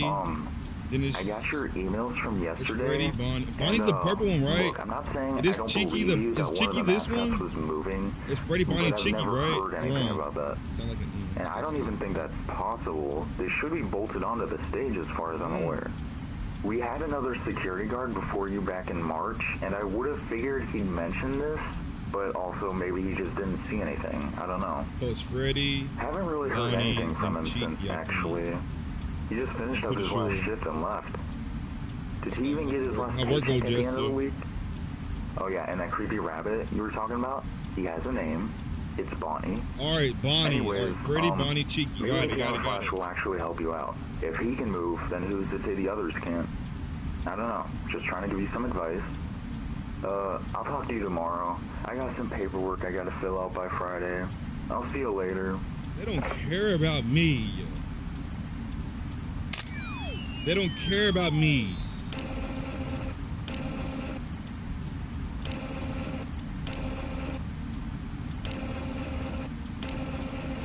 All right, we're good. See? No, who fucking moved? Cheeky moved. Cheeky moved. Where's she at? She's already at the fucking room.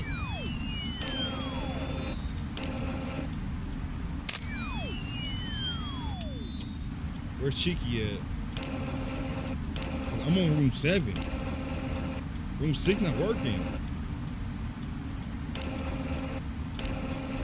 I don't see on 5. Or she on 4, she on 4. Flasher. Bonnie moving now.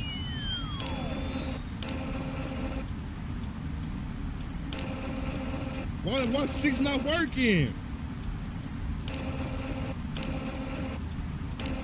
Where's Cheeky at, bro? No.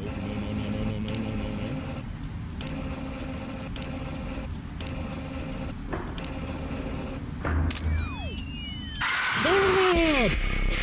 Fuck! She not even bothered. Oh my god, bruh.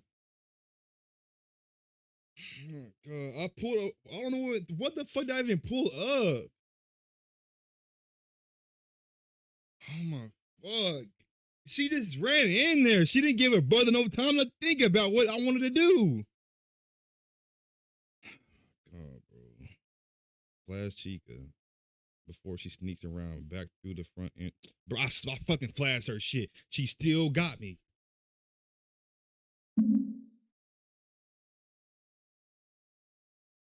She didn't give no fucking warning. She just bolted in there.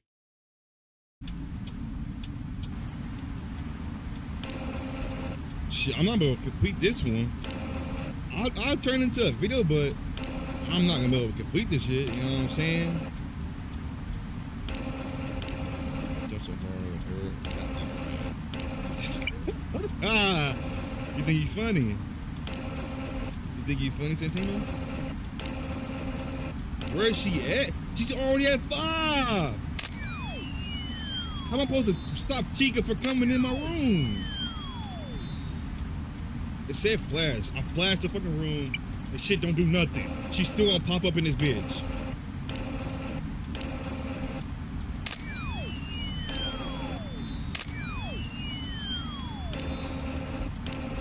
She Not at 5. My room's at 8.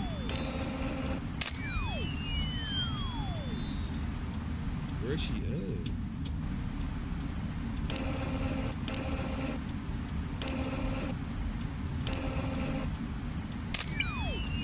No.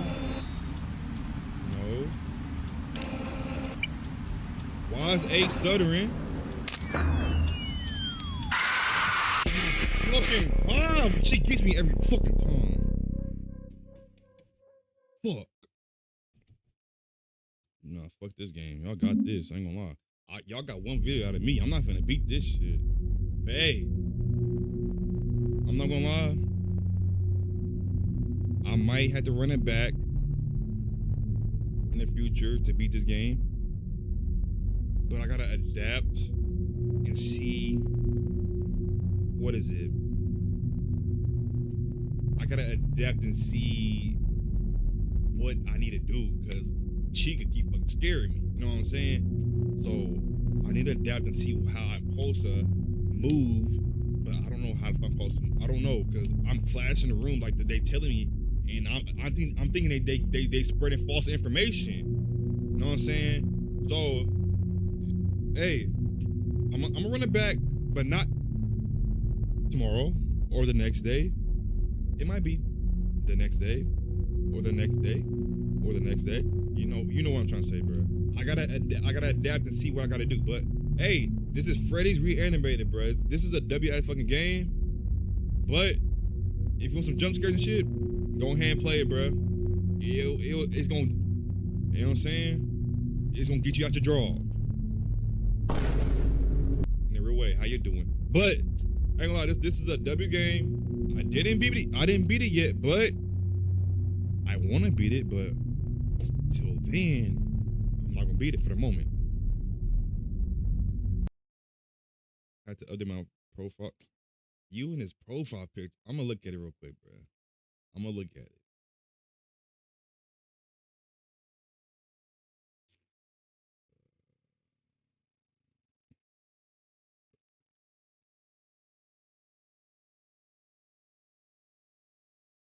I'll get an ad on my channel.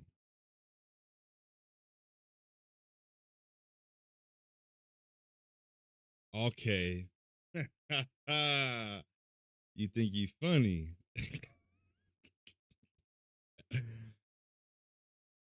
How do you just get the perfect moment of that happening, bruh? It's a W. It's a W, Santino. It's a W, but I don't know how you get the perfect moment of me jumping.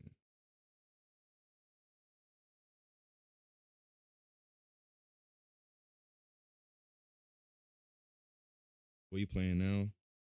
I think I just seen that. Well, but I need to play this. Oh, I don't know when, Jesse, but we need to play Peak sometime. I don't know when you want to play it, because I'm not going to sleep no time soon, Jesse. So if you're still in here and you want to play Peak, we can.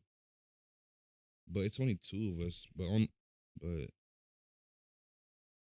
couldn't pass the moment. All right. All right. What do I have I could get on Steam? Cause I wasn't expecting that Granny Part 2 game to be that easy. I'm not gonna lie. I didn't expect it to be that easy to beat that game. Assassin's Creed. I'm gonna do an Assassin's Creed marathon. I need a block. What if I was like to get the newest Assassin's Creed? Would y'all mess with that if I was to do a marathon on it?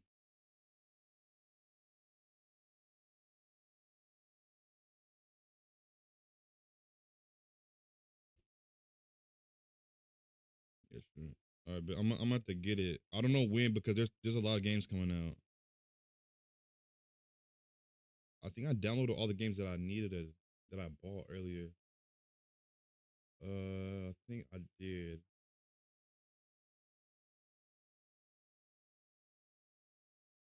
I'm gonna play. I got this game. What? I thought I bought more than one game. Oh, I bought this game, Slackjaw. I'm finna play Slackjaw. Chat Slackjaw.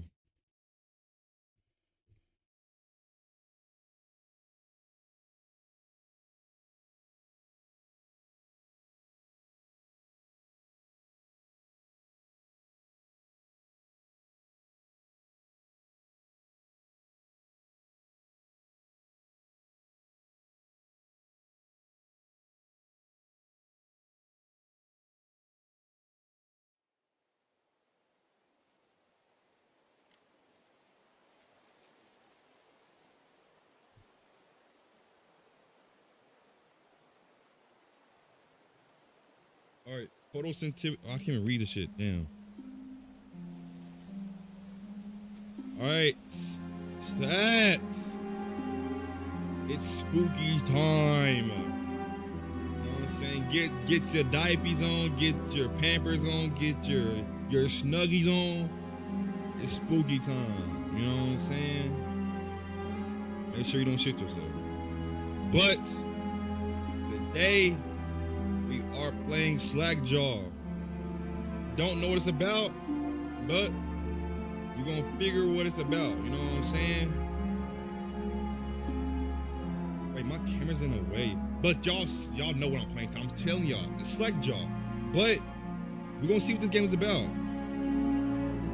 Hey, don't shit yourself and enjoy the video. What's up, y'all? Hey, you know what I'm saying? What's up, y'all? All right, we're gonna take the settings out. All right, I can use my controller, but I don't use my keyboard. Just for purposes of, I want to make it more intense. You know what I'm saying? Because if I use my controller, I could just be back here. You know what I'm saying? Display.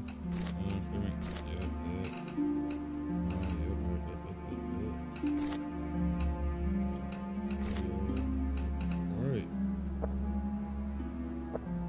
New game, chat. New game. Don't you shit yourself watching this. You know what I'm saying? It's horror time. I'm pretty sure it's a horror game, if I'm not mistaken. All right, this game does not autosave and it intends to be played in one session. So you tell me if I die, I just restart the whole. Okay. All right. This audio in the game is specialized headphones are recommended, which I'm worrying. We're gonna put it right. We're gonna put it right there. Right there. All right, this game contains content that some may find disturbing. Player distraction is advised. Based on true events.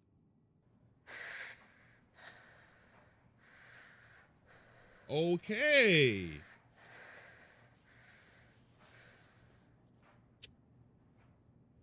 Good to know. Good to know. Make sure my camera's straight. All right, we zoomed out. Gotcha. All right, this mouse sensitivity gotta go up though. If I'm lying, I'm lying. I can't. All right, there we go. There we go. I can't move it. Oh man.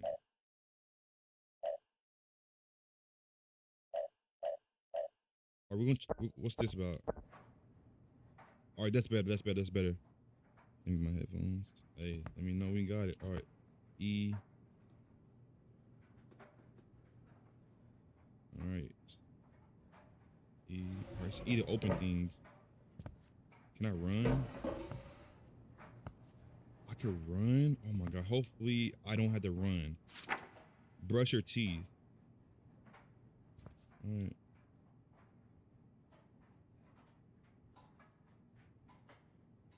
I can't brush my teeth on here.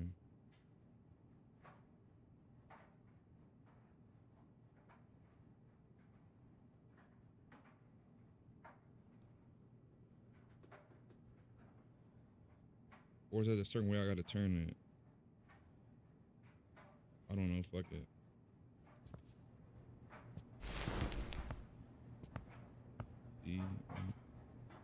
It's gym. I need something to pry it open. What's gonna pry it open? That's locked. Yeah, take this.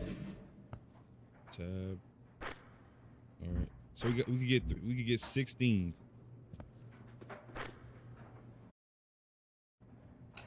Use. Wait. What the fuck?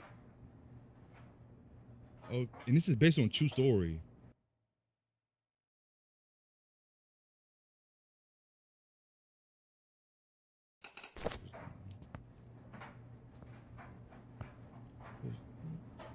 Nah, this brightness gotta go up.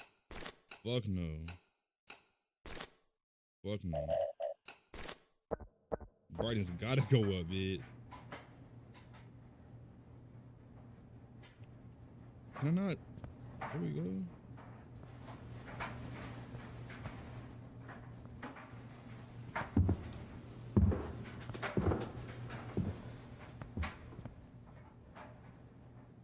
Escape the basement. Is somebody in here?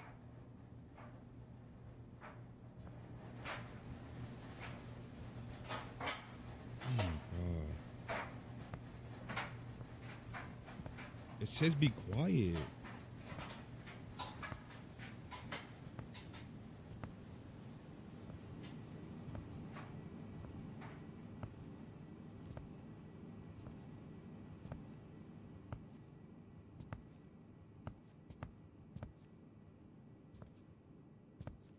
The fuck is he eating? It's jammed.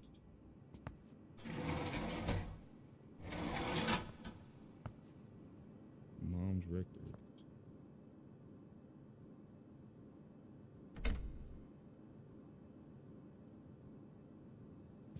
Yeah, I'm pretty sure I could hide here when it's darker.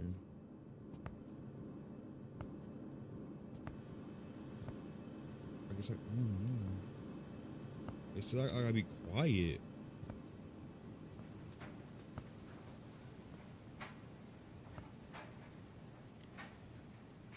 I don't know the code to that shit.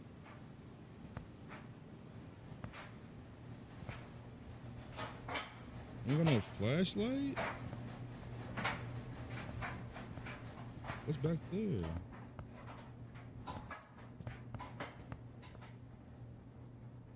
It'll be loud. He'll hear it.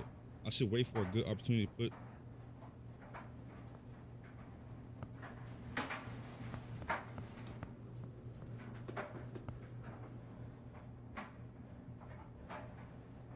I guess I gotta go and sync with the dryer or washer. With me, bro. Who, Santino?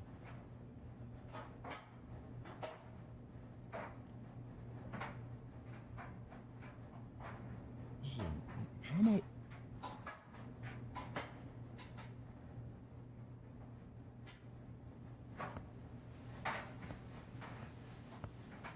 Was he cutting bodies up down here? I gotta crouch because he gonna hear that shit.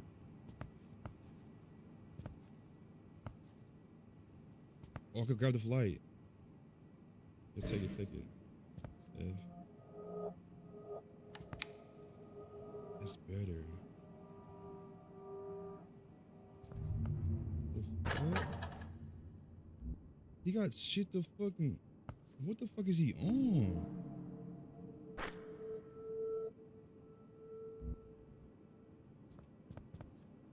Missing.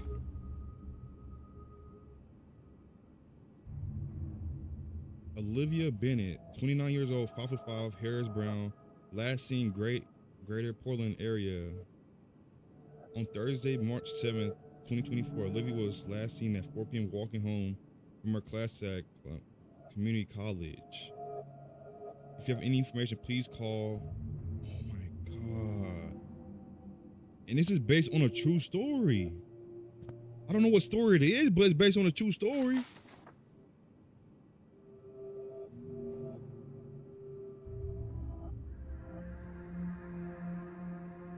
Ripping jaw off from behind is breaking the jawbone. We'll try breaking neck or choking or better present. What do you mean presentation? This ain't no fucking science project. Oh my god. Romeo the Doomsday. This is fucking crazy, bro. And the fact this shit is real.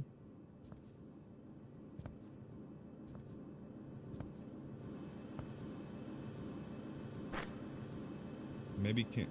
Wait, what is it? Maybe I can take the wire out.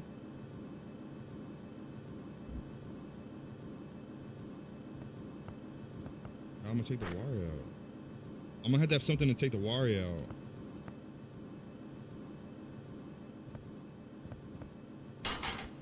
It's locked.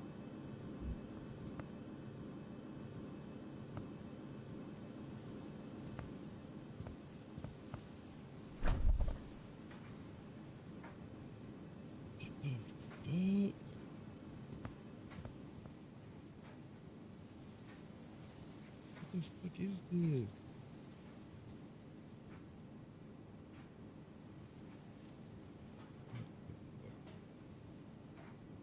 Driver license. And he has it marked off?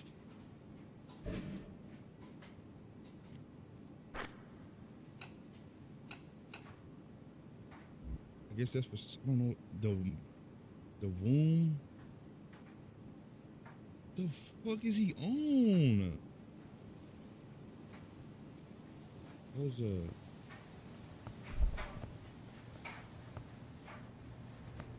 what the fuck, man?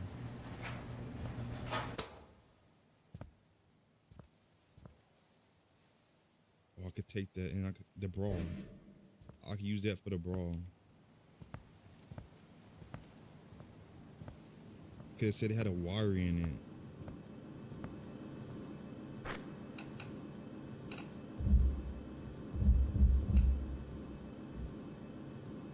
Bro, I could use that for the wire. Not that.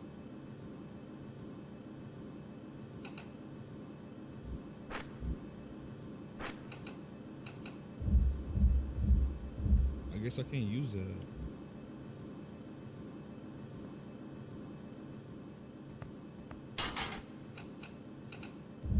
Can't use that either.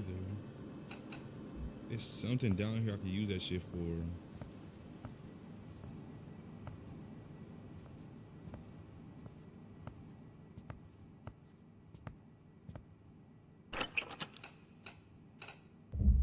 Can't even use that shit.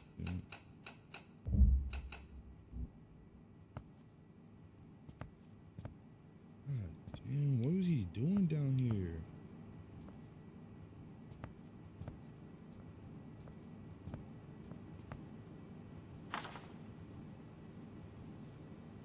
Delicate Dental, Emily Cartwright, Jessica Holloway, Samantha Holloway, Olivia Bennett, Natalie Prescott, Rachel Montgomery, Hannah Steening, I think, Madeline Harper, Victoria Ellison, Lauren Whitetaker.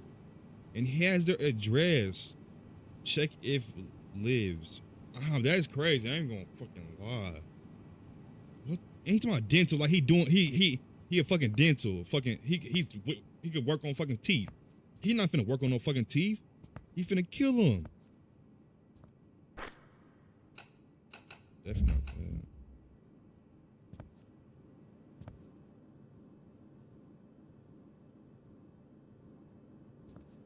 This is a strange motherfucker.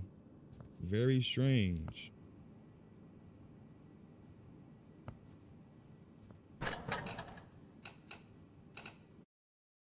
Go back. Go back. Oh my. Fuck. Now I gotta click on this shit again.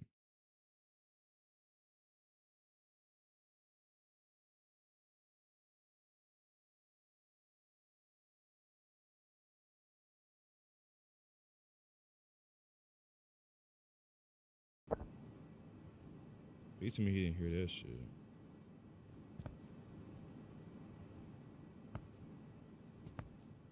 I don't know where I can use it for this. There we go. That's the key. Alright. I don't know what that key is for. Alright, so once I use it, it gets out my inventory. Got it. Gotcha. So I gotta use that ID for something, but I don't know what.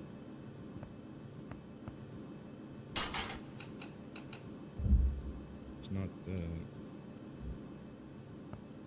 It's something I need to use that for.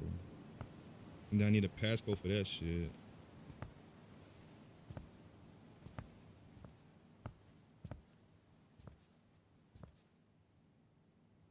Damn! What shoe size he fucking wear?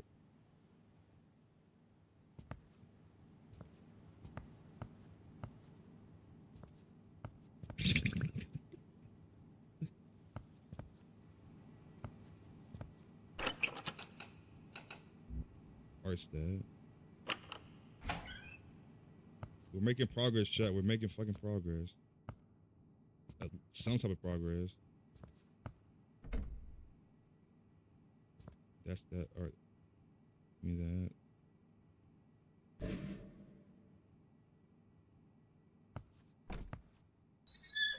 Doesn't work, obviously. And it's fucking blood. It smells like chemicals. There's definitely something in that fucking water. Maybe some gloves I need. I don't know. Josh getting impatient. No, I'm not getting impatient, Cynthia. I'm not getting impatient. I'm just I don't want to be staggered. Like I don't want to be stuck at a certain point.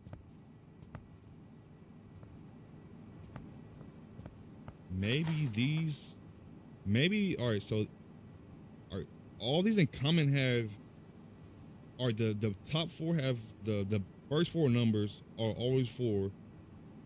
Excuse me, and the last one are always 5. So I feel like, how many numbers is it? All right, so 1, 2, 3, 4. All right, there's 6 numbers. So it's a 6th digit. Don't know what that was. Don't know where it will go.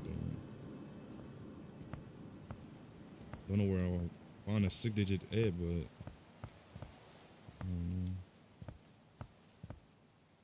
Size 23 is crazy, ain't gonna lie. It said he's gonna hear it, so it said this will be loud. I should wait for a good opportunity to push it. I don't know what opportunity was she's waiting for.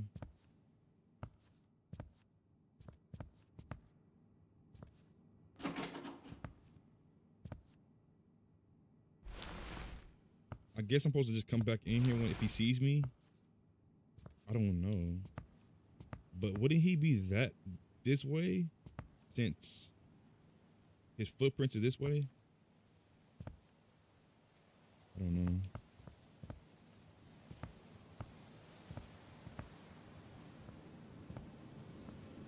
I don't think there's nothing is here I can grab. No. I can't go up here, can I? It's locked from the other side. I knew it wasn't gonna let me get out that way. Locked. Obviously it's fucking locked. I was trying to see if I could have the thing. Alright, this is the only door I open, and I got a key to something I don't know what to.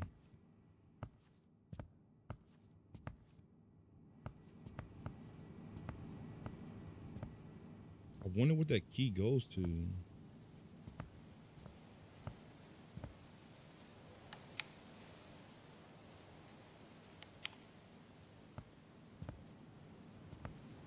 There's no point in me climbing up there.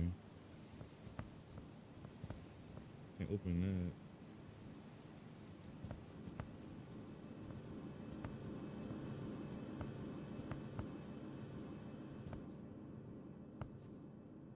What would this key be used for?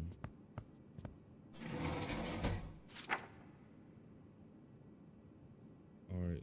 Wait.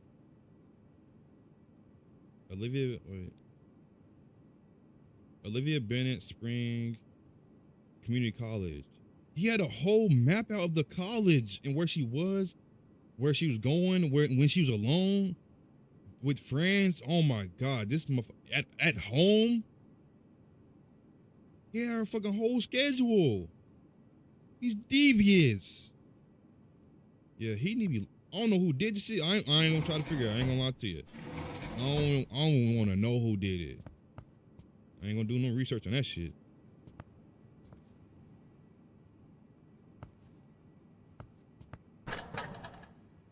It's a band with the thick rope. I can't even use on that shit. I don't know what that key goes to.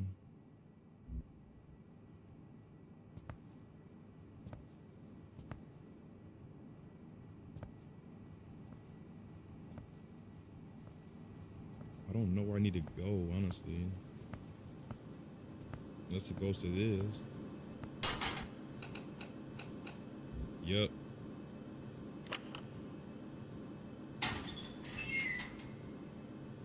TV. All right. What's that? Sarah B, 1997. Take that, and then we're gonna play it on the recorder over here. So I'm guess we're kidnapped.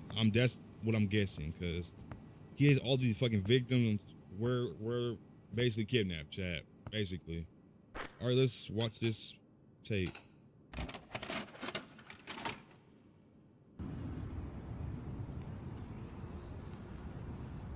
He had a recording of her? Wow. Yeah, this nigga weird. So you're just recording her from a distance.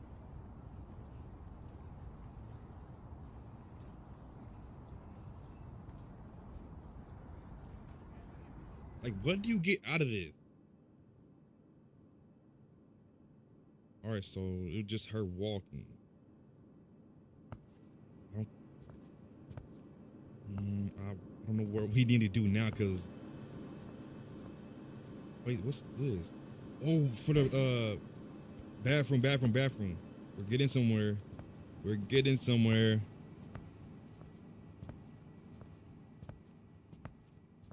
I'm pretty sure that's what it is for the bathroom.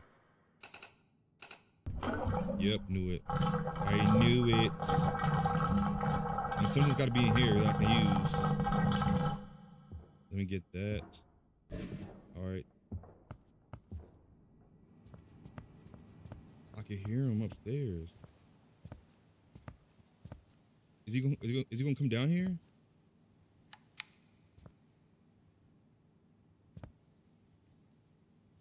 Cause he's upstairs for sure.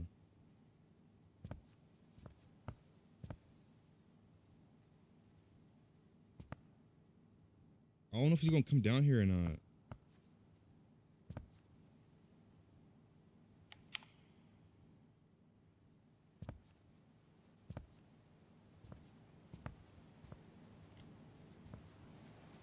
I mean, I don't think he would. I mean, if he would have came down here, he would have been down here, if I'm not mistaken. Maybe this. Nope. So what can I use for the fucking brawl? To get the wire out of it. It says maybe I can take the wire out. You could cut the wire out of it if I'm not. I guess not. I don't know.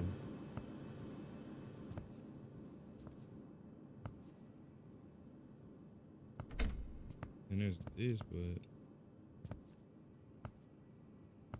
what the fuck? I did not see this. Delicate dental. He was taking their fucking teeth out. Oh my God. Olivia Bennett. He got her date of birth, her address, and everything. Talking about cleaning remarks, perfect teeth. Like you took the fucking teeth out.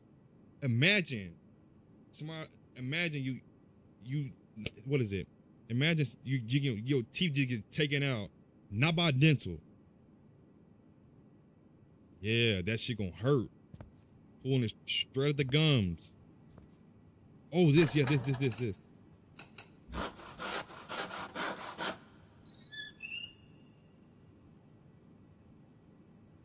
take that. Take that.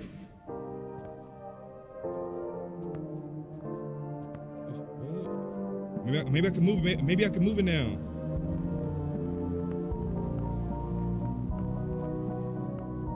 What the nigga listening to up there?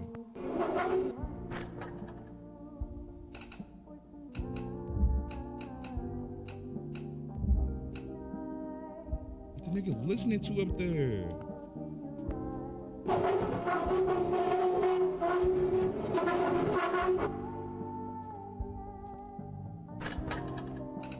Yo, welcome to the stream, Terry. Appreciate for joining my stream, Terry. Appreciate you. It's not that. Not that. Like, what can we do now?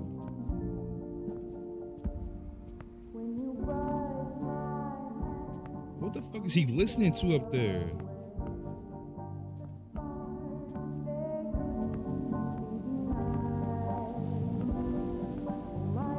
Maybe the wire over here. I could take it out with one of the things I picked up. There we go. Take that, and the wire goes over here. Maybe. Appreciate for joining my stream, chat. Appreciate whoever's on my chat right now. Appreciate y'all. Make sure y'all liking the stream. Appreciate y'all for being here. All right, wire maybe. Then what else can I? Where is the wire gonna go?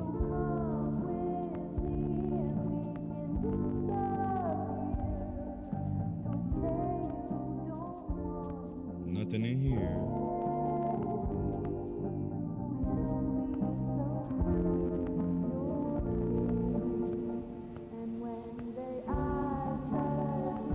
There's nothing else that I can use over here.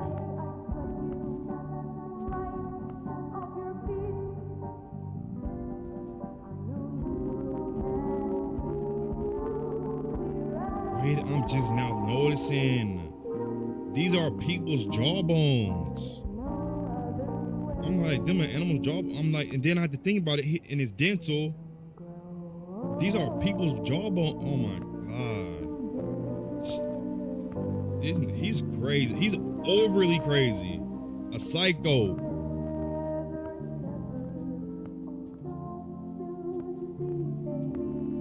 Why can I not use this shit for? I can't use a hammer or the fucking this.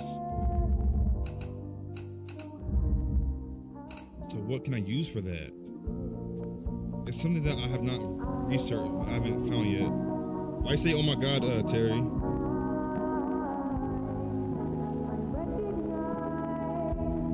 He's upstairs, so he's not coming down here no time soon that I know of.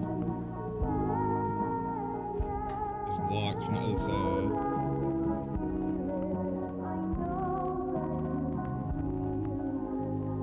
What game are you playing? I'm playing what game am I playing? I'm playing Slackjaw. It's Slackjaw, Terry. It's basically based on a true story, so whatever is in game, it said it's based on a true story, so whatever you're seeing now is actually happening. Basically, I'm kidnapped, basically. I mean, I don't think I can explain it any more than being kidnapped and being based on a true story, honestly. Which is fucking weird. Wait a minute.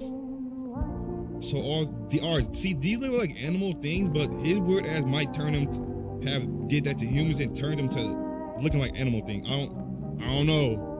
He's a weirdo like that.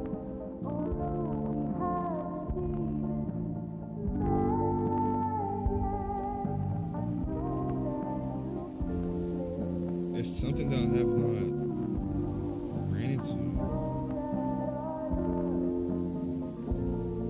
I don't know what that code is. There's nothing in here. It's something that I'm missing. But chat, I'm playing Slackjaw. I appreciate y'all for being on chat right now. I appreciate every single one of y'all. I don't know what they want me to do.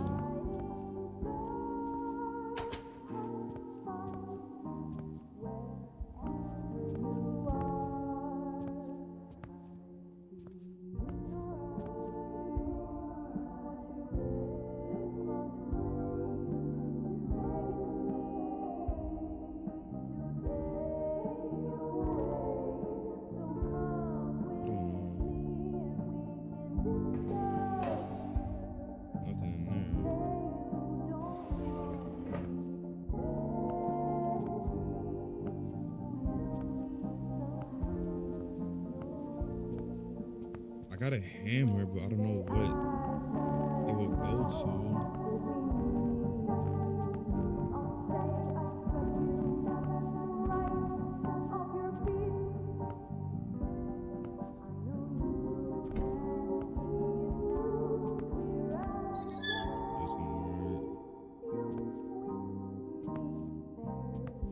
I don't know.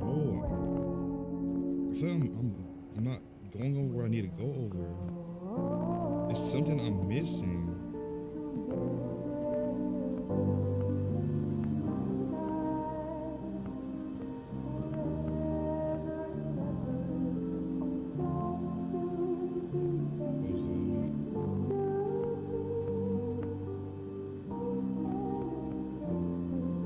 Mom's records.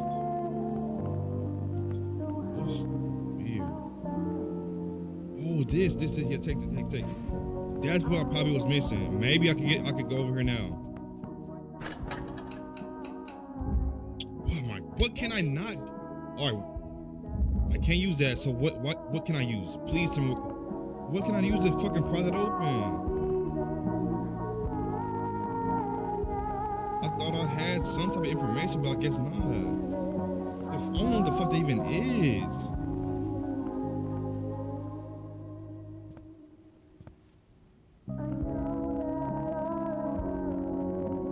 So what do I need to have to open that shit?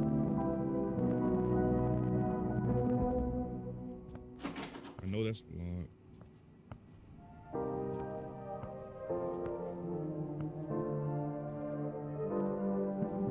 Close that. I don't need that anymore. I wish we could open the other side, but we can't.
This is the only thing I haven't tried, but I don't know what the code would be.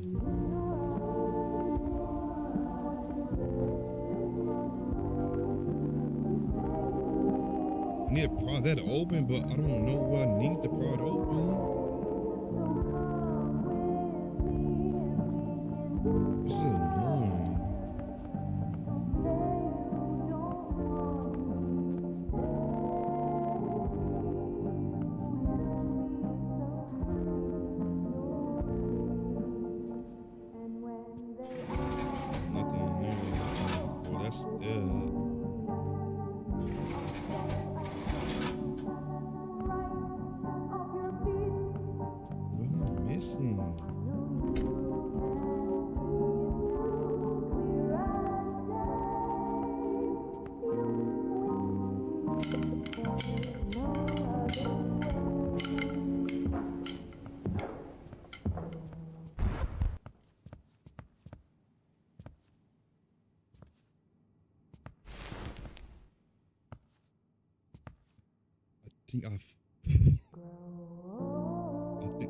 Alright, I don't think he's coming down here. I don't think he's coming down here.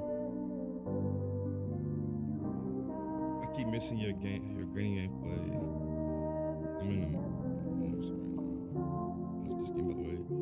I'm in the what's that Monson Gibble? This is Slackjaw, I'm pretty sure. Yeah, this is Slackjaw Gibble.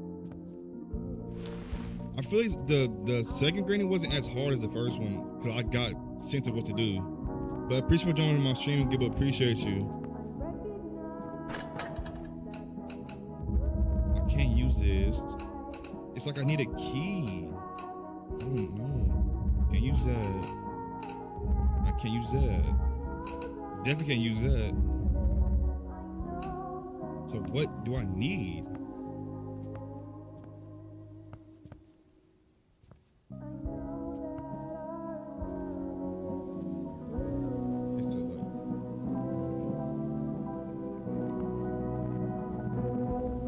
I never heard of. I was asking because I never heard of somebody say that Gibble. Is it like the power went out?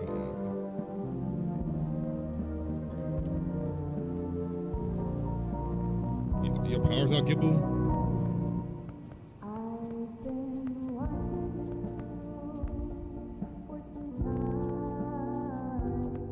What do I have to do? it doesn't work.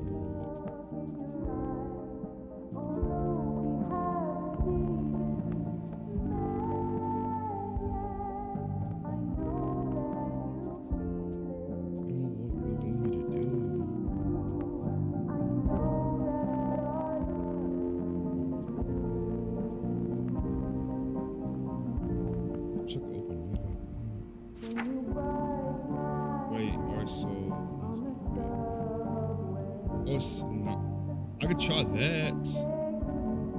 The 9701, 97068.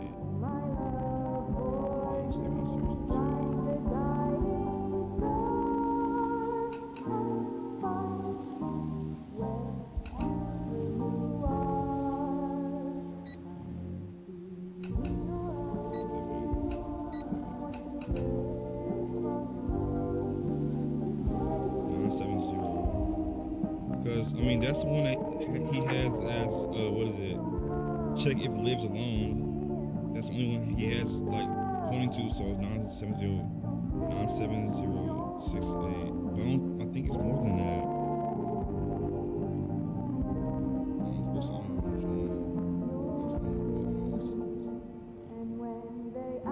I appreciate you joining my stream. Appreciate you.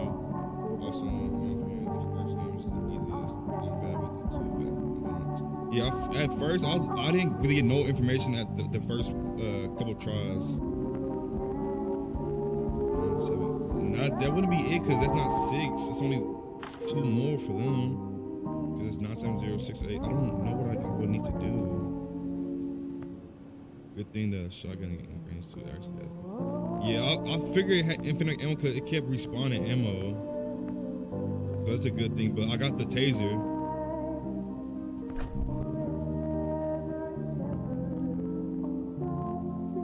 Can't grab nothing else.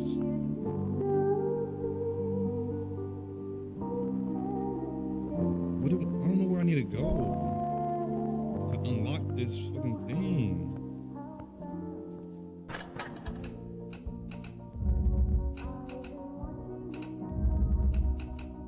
What do these other ones go? I don't know what the other ones go to, bro.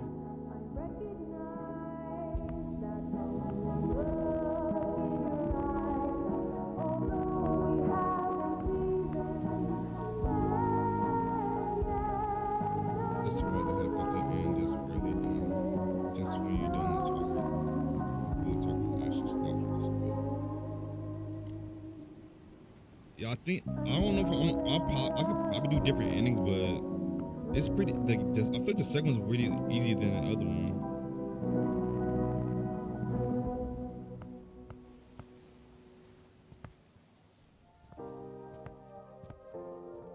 Bro, what am I supposed to be doing?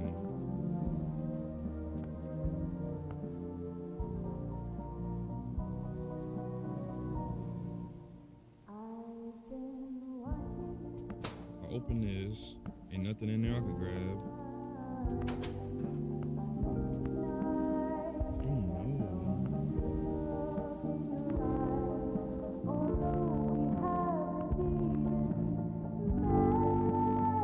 I literally looked at everything, if not everything. I don't know. So maybe it's 390, then 970. 390, 770. I don't know. I'm just gonna try anything at this point. 390.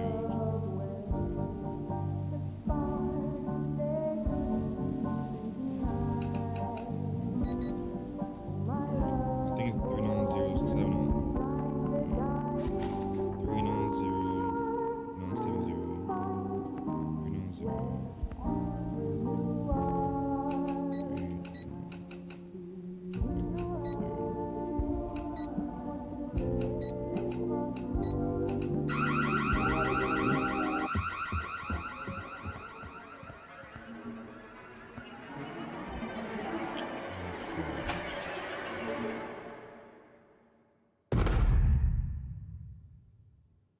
Big ass shoes. Game over. Oh, I gotta try this in one run. Oh my god. All right, so I can't get the wrong or mess up the whole thing, and I gotta restart. Great. Great. Granny 3 gives grandpa a shotgun. Oh my god, bro. I'm gonna play that one. I'm gonna play that next stream, Gibble. This shit looks like Resident. Yeah, it kind of gives a Resident Evil vibe. I hate my. Why you hate your school, Terry? Why you hate your school?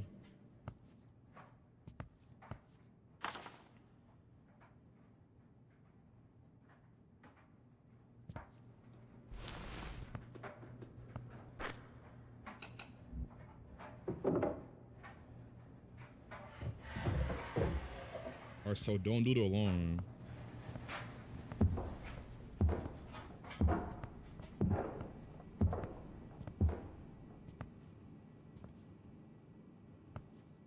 Flashlight.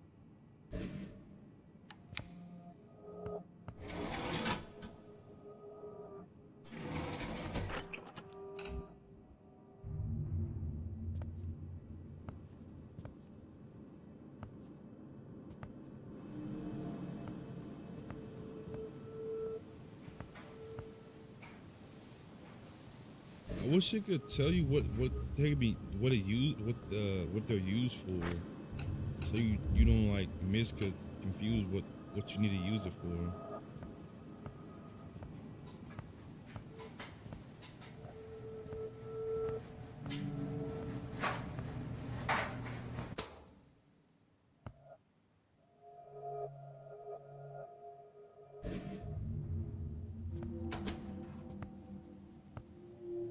I actually have Resident Evil 7. My PC used to be too weak to run the TV thing.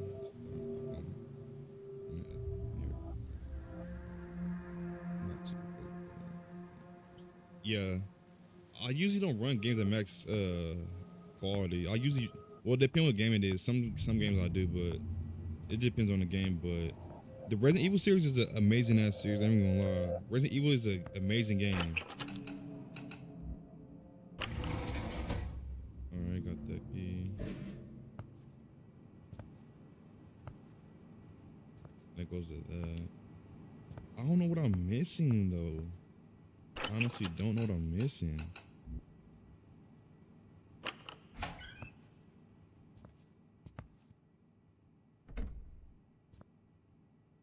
And this goes to the locker.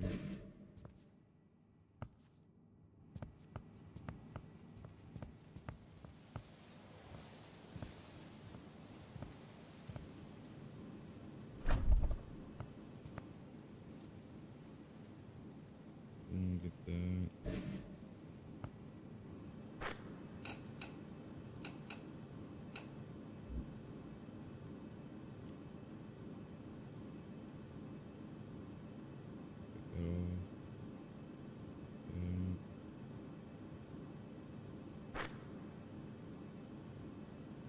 Only max graphics if the game has good performance and I can run it. I think it just yeah, it's usually older monitors. They don't run at like good FPSs. But as long as you can run the game, that's good, Gibble. As long as you run the game, that's good. Alright, I don't know what I'm missing after I get to a certain point. I'll grab that, take that, grab that, take that.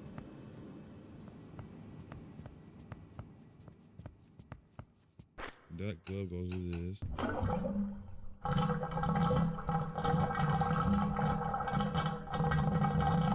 I appreciate everybody to my chat right now. I appreciate y'all. Take that.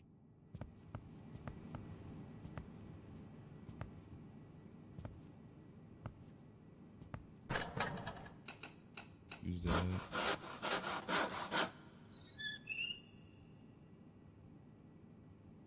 I don't know what I would need this. It's not telling me what I'm using it for.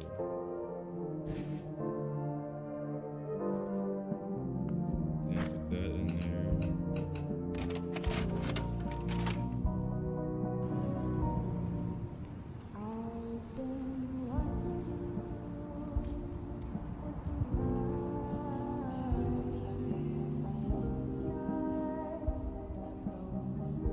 don't care about the FPS.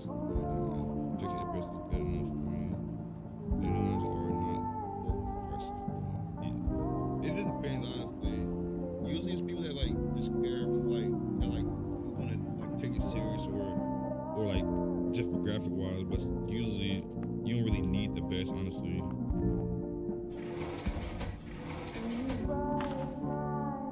Nothing.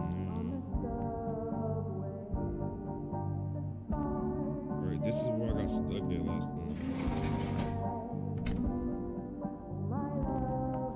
I don't know if there's anything in here, but I can't see if there is anything.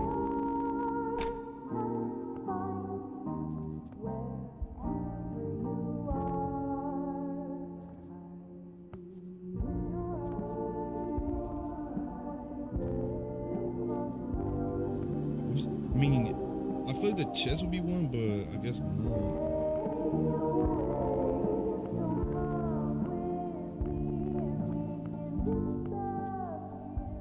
I don't know what it would be.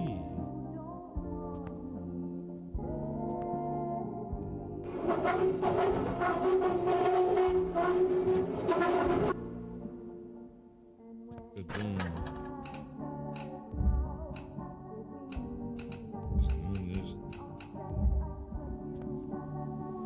Where does that wire go to? I don't even know. But boom, I use that on that. When I get this wire, I take that. But now I don't know where I need to go now.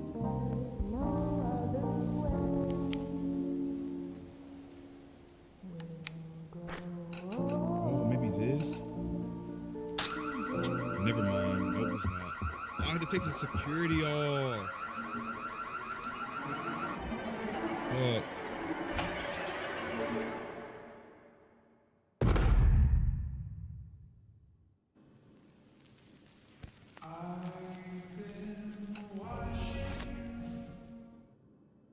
The fact that he's playing a song, I've been watching you while having somebody kidnapped is crazy, bro. And he kidnapped multiple people, and he has a song saying, "I'm watching you." Like that's weird.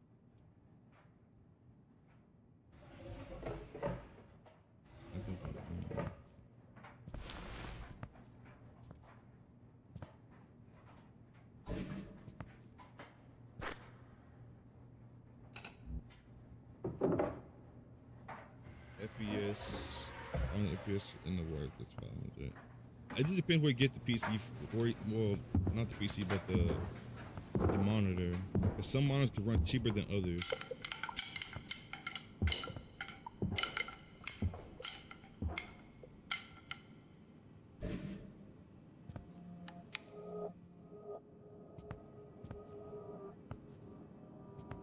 I don't know if it would be something back here.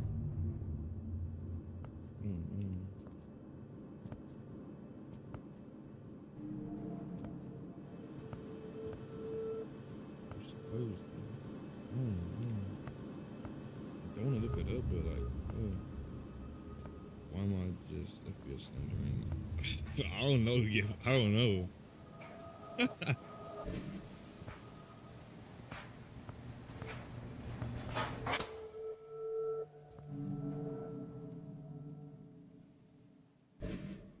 guess I just stay watching.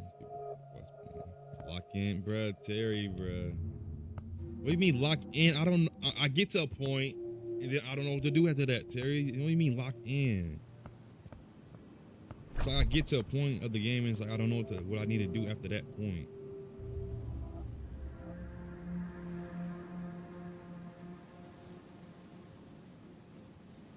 Wait.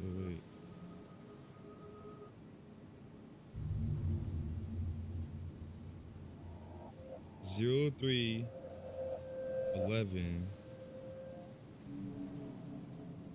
24 03, so 24. But that's only 7. That's only 6 numbers. What would that? I feel like that would go to the fucking thing. But the thing has 7 numbers. 03 11. We're going to see what. Because if I was to put 0, 3, 11. All right, okay. So all right, so it's 0, 3, 11. Maybe let me cook 0, 3, 11. It's not on here. I don't want to open my fucking tab. All right, 0, 3, 11. I don't know what the other ones would be. Oh, I'm more concerned about the fact that they put a new driving license in the fridge than the fact they kidnapped you.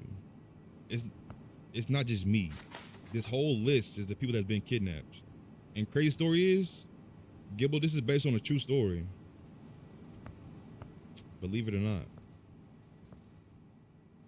All right, so what do I got? I need to go over here. Oh, it's not that. All right, I know where I need to go.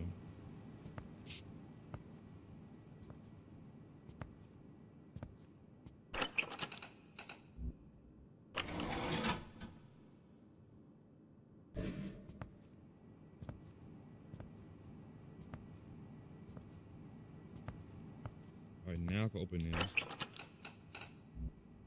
I'll be still more scared about the job list in the fridge. Well, I'm pretty sure there's organs in that fridge, if I'm not mistaken. I'm pretty sure there's organs in that fridge with that shit. So, hey, I'm not the person to ask questions, because I'm not gonna ask questions when you got that shit in your fridge.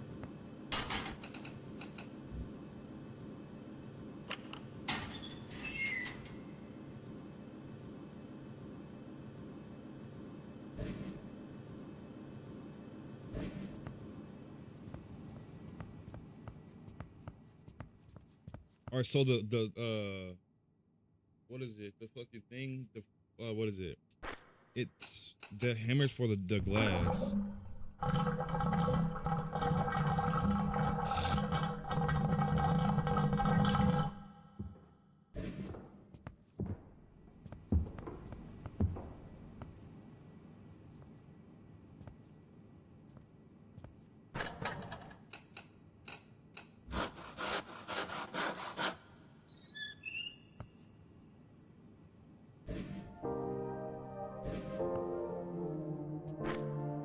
And then he has a recording of just following her and just walking behind her, just following her and record her walking.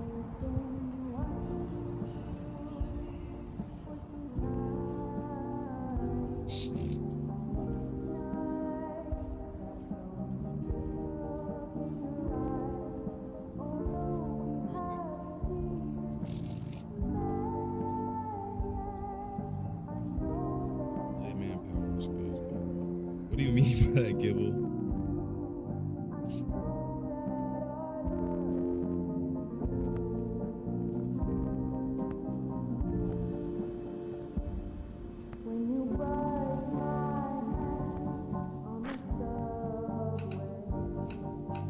Let's get that other stuff first.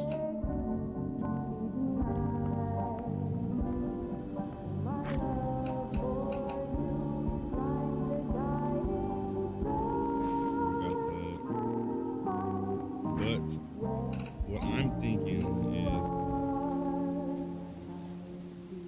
it's 0, 3, 11. I'm thinking that's a 24.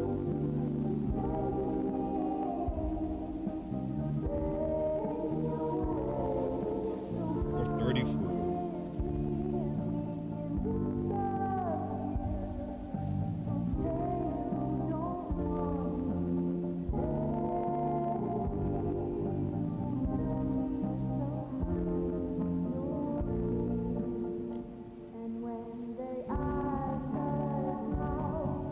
It's the 24 or 34 is one of the two.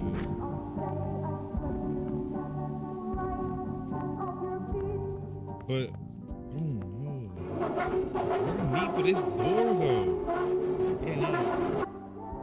I don't know what I need for this door. I can't use none of this stuff.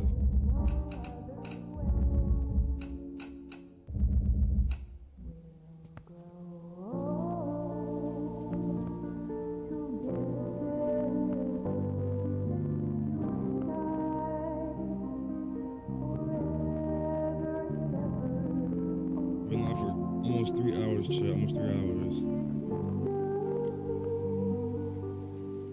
0311. It's either 34 or 24. It's one of the two, but I don't want to restart. That's the thing. I don't want to restart. And that don't work.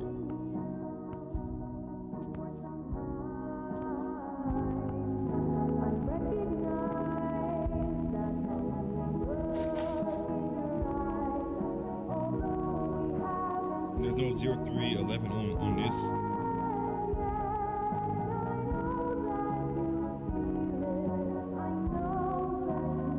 Nothing on the back.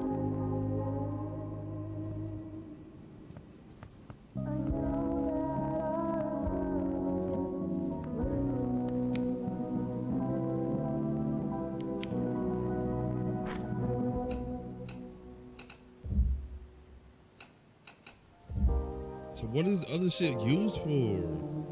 Since I can't use it for the window, or the hammering for the window, now I need to figure out where the other stuff leads to.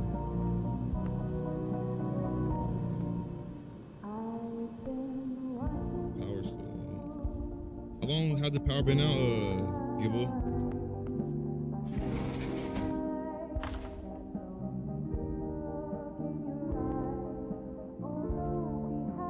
This was in 2024. This is based on a true. This shit crazy.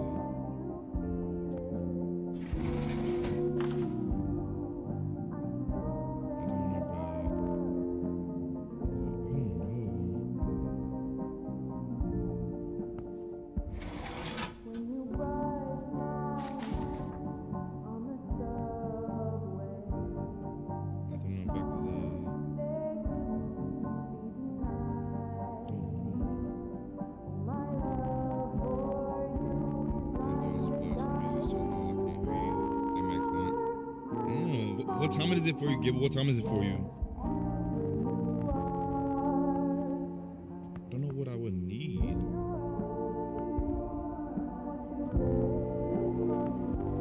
I don't know what I would need. I got some items, but I don't know where I need to use them. The only thing I can guess is this, but I'm not trying to guess that again.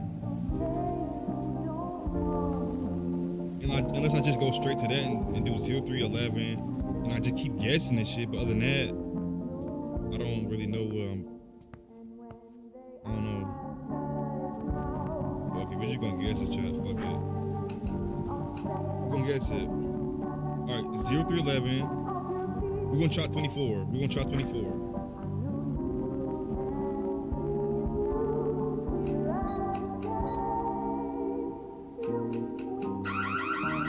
Alright, it's not 24. It's not 24.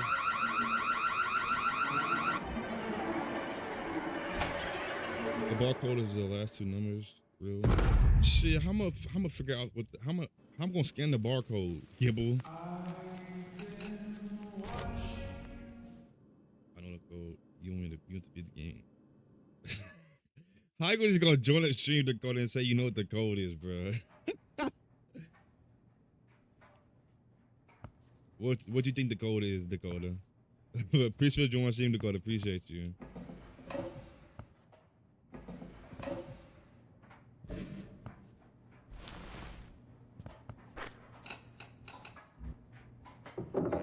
Yo, welcome to the stream, Mariana. Appreciate you for joining my stream. Appreciate you for joining my stream. You're so close with that code. You got one more. Alright, so it's 29. Alright. I need my flashlight first.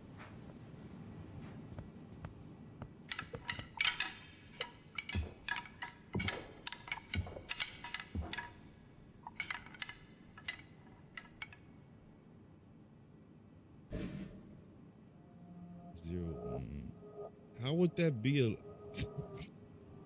I swear if that's the code, bro. That can't be the code, bro. Sorry, no, you good, Mario. You good. It'll be, trust me. I'm gonna trust you, Dakota. I'm gonna trust you. Alright. 0. 3.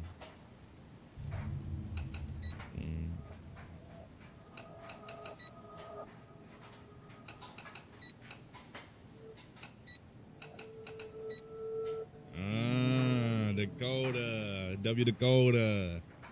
W. All right, now we just need the hammer.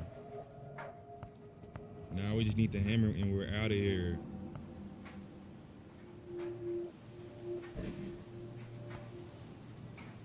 All right, list. All right, we need to go over here. No, wait. No, over here, over here. We need to get that thing out. Oh, we won't even need that. Fuck, we're gonna take it anyway. Fuck it.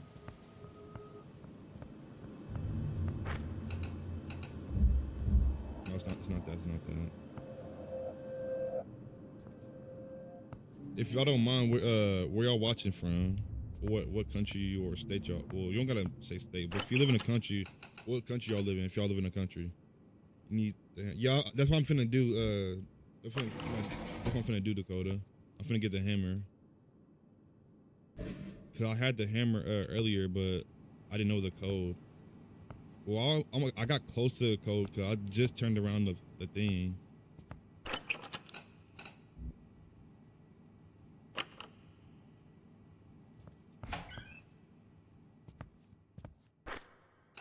I need gloves. I need gloves. I need gloves.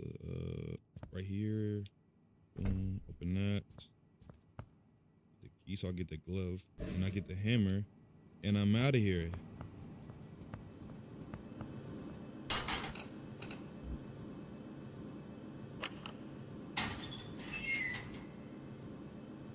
I'll take that even though I don't need it.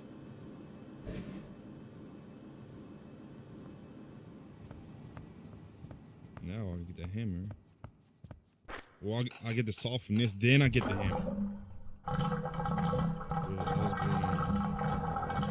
How'd you like it in Guatemala, Mariana? Did you hate it or did you like it? Now get this and I get that all. Yeah, that's what I'm going to Dakota, is the locker. I'm gonna put that in there. I don't need it.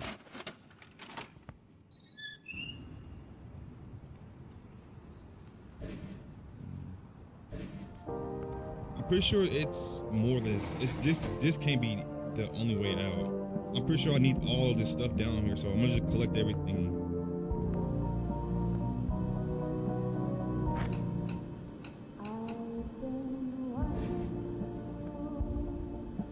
You're just a weirdo.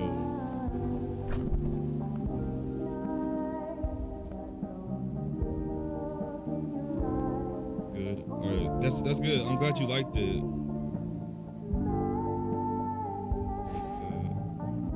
No, that's all you need. That's all there's no way.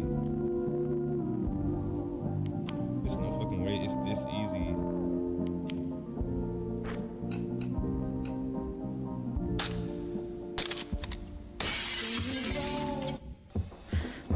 Go. What the fuck?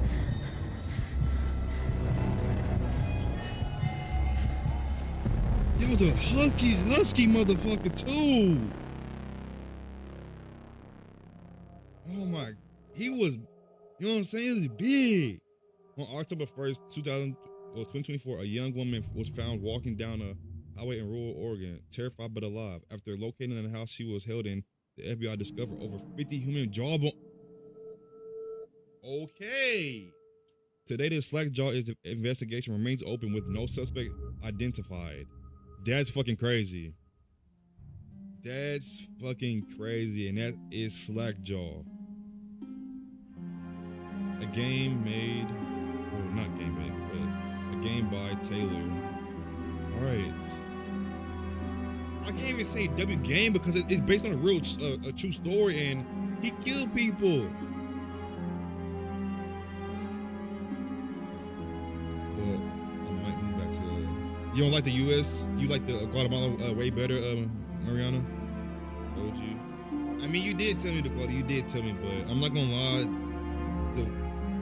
The based on a true story is crazy, bro. It's fucking crazy. Imagine you survive him this person kidnapped you, whatever the fucking name it was. I don't know if he's alive or dead, but imagine him. And then they turned your kidnapping into a video game. Would you be mad about that? I ain't gonna lie, that's crazy, bro. Being that based on a true story makes it more crazy, because 50 jawbones of humans, that means he killed 50 humans. Basically.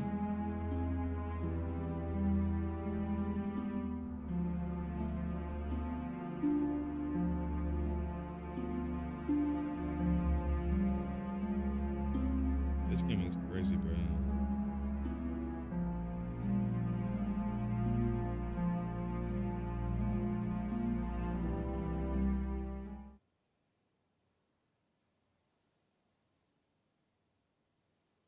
Why do these bones look like the dog chew things that were advertised a long time and they would just immediately play? I don't know, Gibble, but this is Slackjaw. I can't even say W game because he killed people and it's based on a true story. See, if it was just made up and it wasn't based on a true story, I'll say W game, but I beat the game, you know what I'm saying? I beat the game, but I can't say it's a W because he killed people at the end of the day and it's based on a true story. But this is Slackjaw, chap. This is Slackjaw. This is crazy how they turned a real life, like he killed 50 people and they turned it into a video game. I don't know. I feel like the people that survived, I don't know if they upset or not, but weird individual he is. But this is Slackjaw. No, Bum has that. Oh, okay. Oh, all right, that makes sense why he moved to the U.S. Okay, makes sense. I'm sorry that happened, and Mariana, I'm sorry that you have to go through that.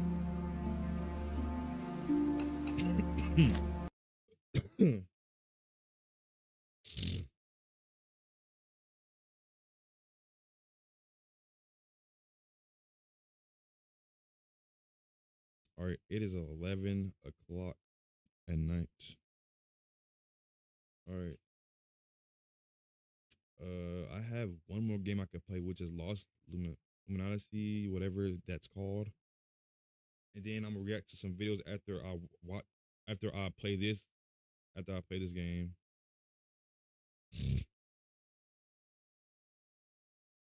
All right, let's go. I'm gonna play this game and then I'm gonna react to some videos and then I'm gonna end my stream on because I don't wanna stream too long. This game contains frightening content, loud sound, flashing light. Okay, I can't read the whole thing. Thank you.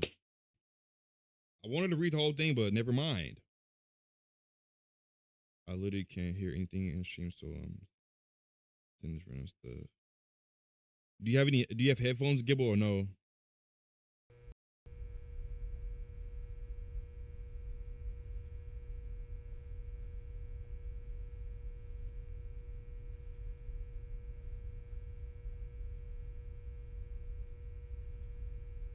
It's okay, but everyone that I trust.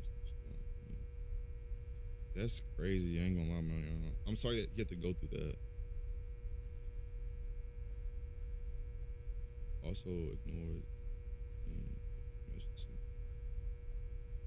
Oh, okay, Gibble.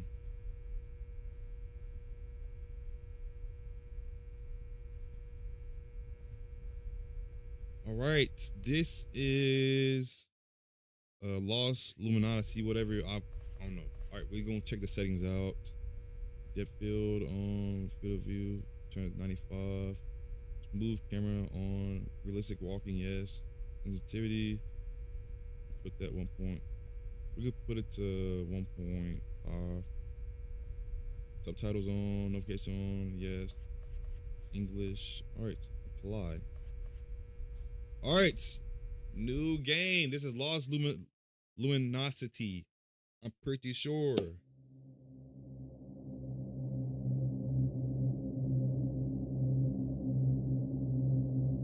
Ember Wings Game presents.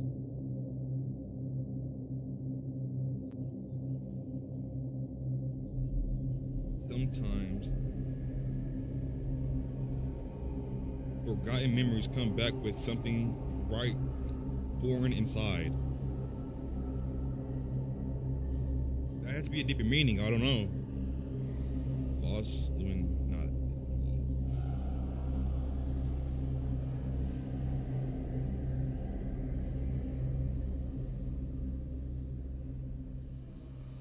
Don't know what this game is about, but we're gonna figure out.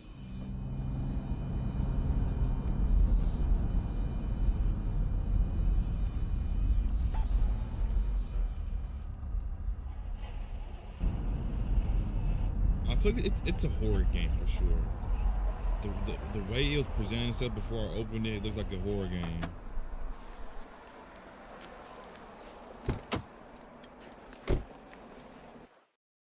As long as I'm not able to run, I'm straight. You know what I'm saying? Because once there's a run button, then that's when you gotta start questioning, or is it, do you gotta run or not? Do you want to be? I mean, if you subscribe, we family. You know what I'm saying, Mariana? Everybody that subscribe to me, and we're family. You know what I'm saying? I care about every single one of y'all. You know what I'm saying? All right, I'm gonna turn down the camera a little bit. I didn't want to go to the main menu. Fuck. Oh, I could still continue. I'm gonna put it down to 1.1. All right, continue.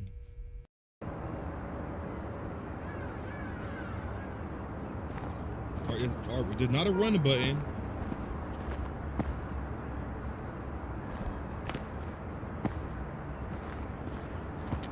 I don't know. All right, I'm pretty sure it's this way since I came from that way. It got to be this way. But I don't got a key for that. So it got to be this way.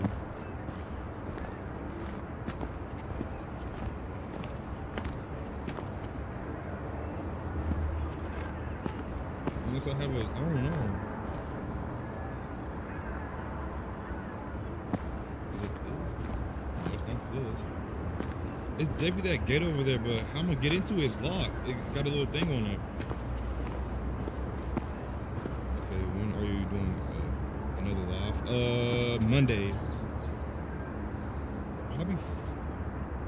I don't know, cause tomorrow I'm gonna be somewhere with my mom later on in the day, so I might do like a little short stream like in Thursday when I'm subscribed. All right, bet. Appreciate you subscribing, Mariana. Appreciate you. All I really ask for, since you subscribe, just just support me and watch my videos. That's all I really ask for, Mariana. Or that's for anybody in jail who subscribes to me. Just watch my videos and like the stream, you know, like the stream and the videos. You know what I'm saying? It's locked. It would be a shame if I could get into the house. Maybe there's something in the trash. Maybe. Do it 24 hours tomorrow. I can't. I gotta go somewhere with my mom, Dakota. I gotta go somewhere with my mom. I could probably, I'll say next week I could do it 24 next week.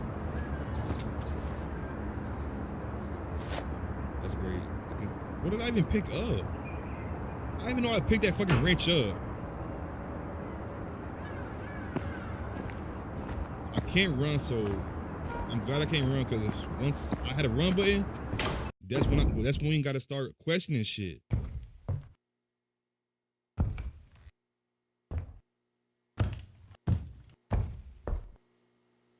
Or none of these open. I don't really ask for too much. You don't have to send no money or anything. Just support me as a creator and just watch my videos, like the video and like the stream. You know what I'm saying? Like, I guess we're going up. UFO, please go on. Okay. Oh, I don't know why we're here. I don't know why we're here.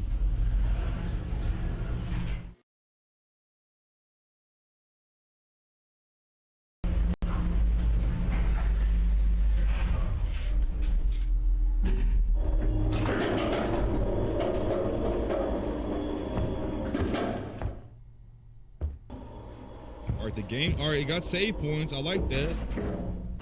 I like it got save points. The key is probably under the mat. How would you fucking know? How do you know the key is under the mat? Oh, you could jump, okay. Who just keep? Okay. There we go. Who just leave the key under the mat? That's pretty weird. It's too fucking dark. How am I fucking read the letter in the dark? Hi, congratulations on your discharge. The doctor told me today that your labs are great. Yay. We'll finally be able to have a proper chat. Don't forget to feed that black cat that's always coming at you. I packed you a goodie bag, so come by the office tomorrow and pick it up. It's heavy. I'm too lazy to carry it. You promise you'll call your son, right? I hope everything works out for you. Hugs. I look forward to tomorrow, Martha. All right. Where's the light at? There we go. Oh no, it's too dark. More light, more light. More lights, more lights, more lights, more lights. Nope, you got me fucked up. More lights. In a real way, I don't give a fuck. Photo of young son. I can't see it. I can see it a little bit. How big is your fucking apartment?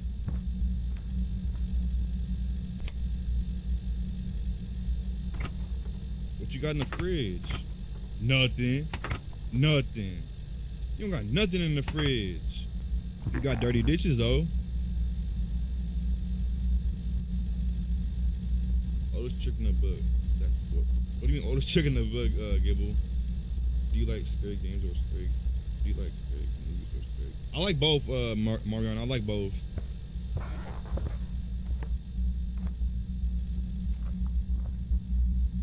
A photo, unfamiliar photo. What's the photo of? Shit, I can't see it. Y'all need to bring more light. I can't see. No light. Gang, what you mean there's no switch? The fuck you? I'm not going in there. I'm not going in there, bruh. You want me to go down there and it's dark? Can I not turn the brightness up?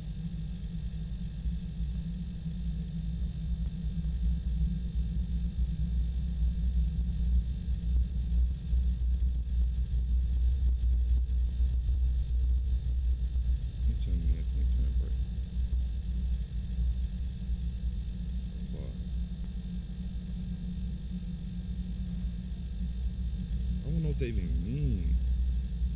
That's making it more fucking jittery. I'm just leave it at 50 then.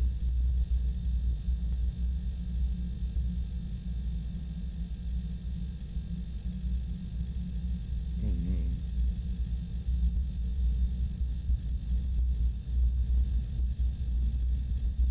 I can hear again.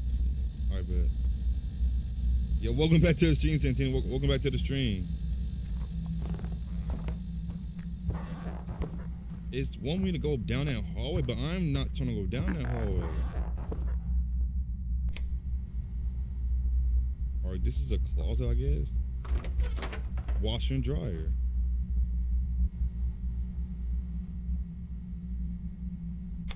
Nope, keep that light on. There we go. Now you talk my language. Turn every light on. I am not playing. What's in there? I don't know what's in there. Photo. He brought me a new angel wrapped in a blanket. He said, "This one won't scream. This one will be better." I didn't understand anything at the time, but he was smiling, a smile not for people. Right. All right.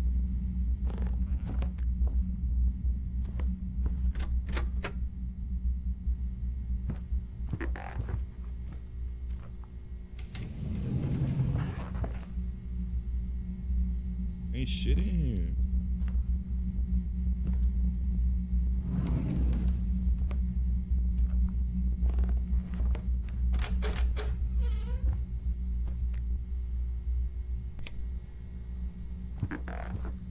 It's pretty weird to have a window right here in your bathroom, but okay.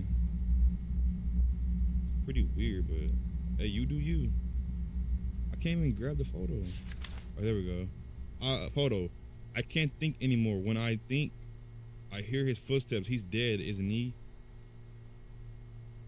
Okay. Or did we just hide him in the winter closet?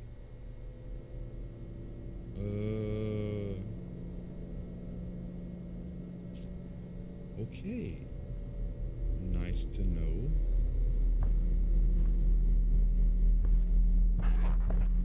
Don't know what they talking about. Him a painting screwed to the wall? Why? Why the fuck you asking me?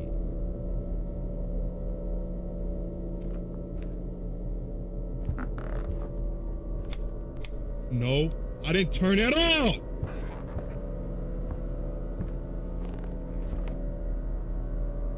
I didn't turn that off either!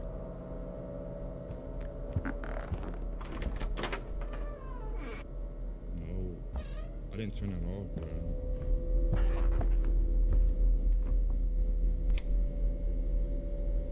Alright, stop playing my fucking lights, bitch.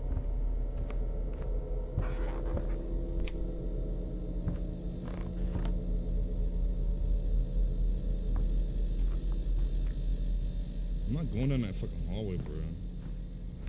Y'all we go down the why doesn't it have a fucking light switch down the hallway in the first place? That's what I'm trying to figure out. But it said game save when I went down the hallway, so it technically does it want me to go down the hallway? Probably. Fuck, let's go. No, bitches. It's too dark. Oh, see, you speaking my language. You speaking my language. Maybe a flashlight?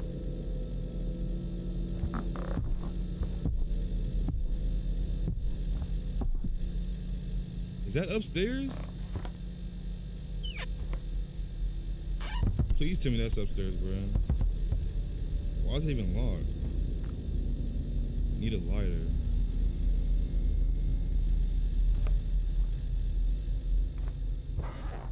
This home is pretty odd. Just use. You think I really got that, Gibble? Where's the TV at? Oh, it's over there. Why is there a fucking couch? Oh, I guess. The fuck? How you crouch? Alright, turn on up. Alright, insert start player. Alright, we have no VHS tape.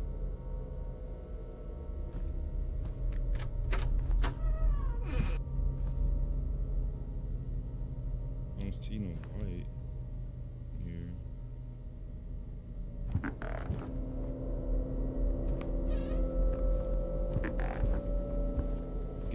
I'm getting weird vibes from this game.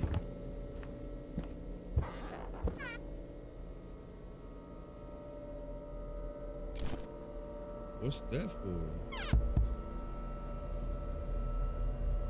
I don't know what that's for.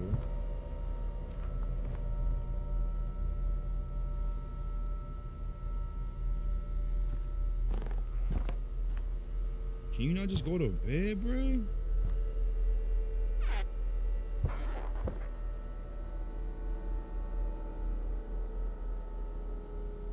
Are these VHS tape? They gotta be. Oh no.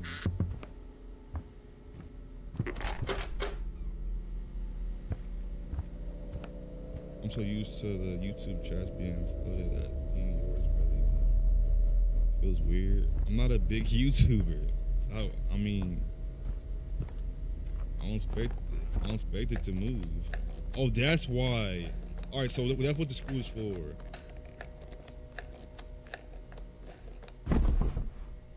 Here's a or who the fuck was hiding a switch? That's pretty weird, but okay. Alright, we have a switch now. But basically,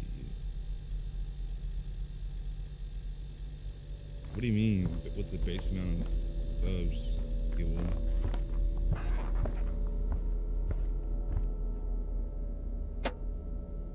Right now we got light.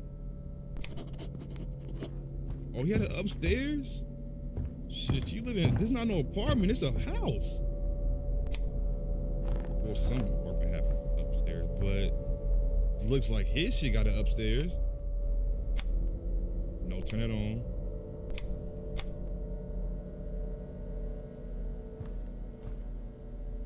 Alright, that's the lighter. And darken every...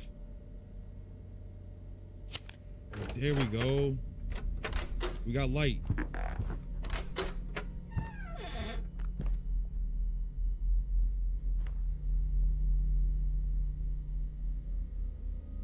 I know I don't have like a lot of people in my chat. I wouldn't expect a lot of people to be here. It's 11 o'clock at night, and I don't. Everybody, it's different times for everybody.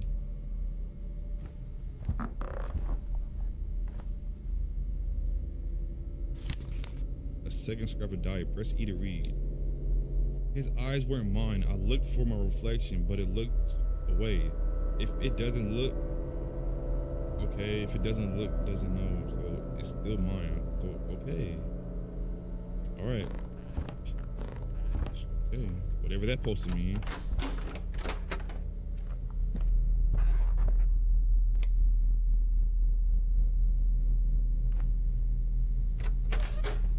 Why the fuck you have a jar and a washer upstairs and downstairs? What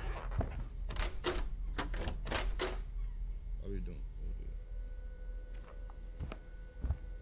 What do you mean, good boy? Oh my fucking god!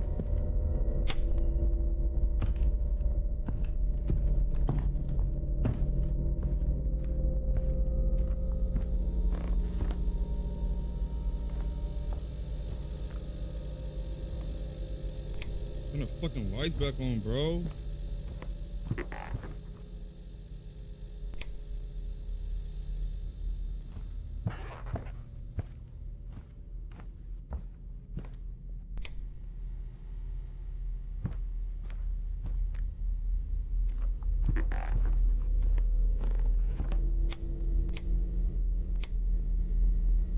Fucking playing around, bro. It's not the fucking time to be playing around and shit. I need fucking lights back on, bro.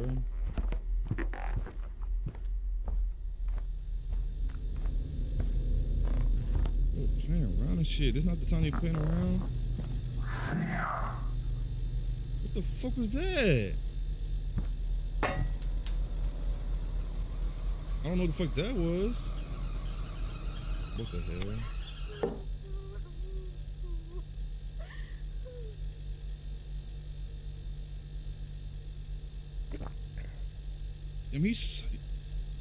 I wonder what's in there. I don't fucking know.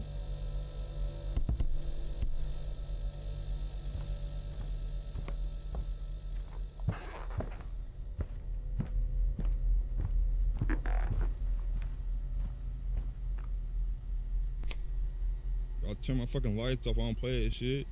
I'll pay bills around here. It's a horror game. Pops is gonna have.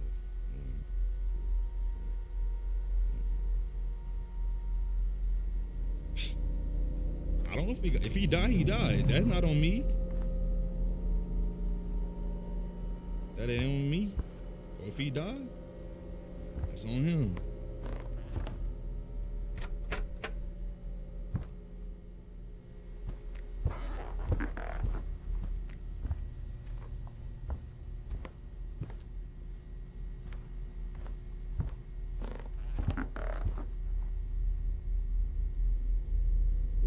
City, what a grown up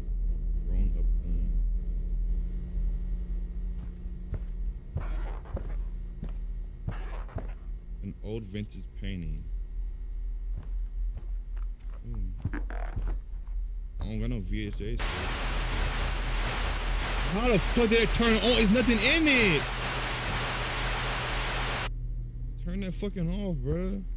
And y'all turn my lights off again. I don't like that. My fucking lights back on.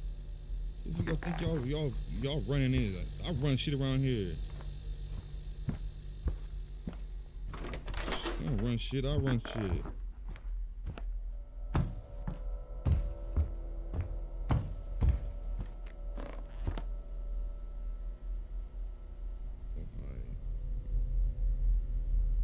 What do you mean finger polygons?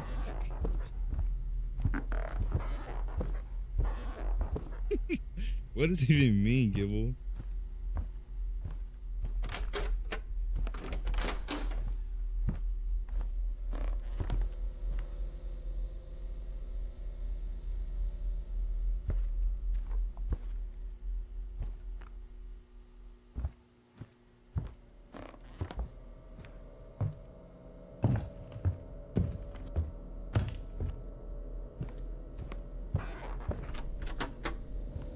All these locked. It's my house.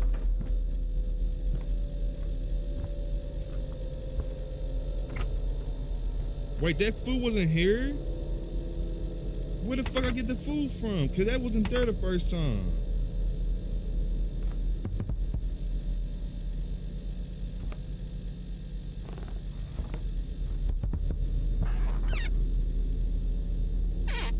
Wait a minute. Did that fucking move by itself? Fuck around and find out.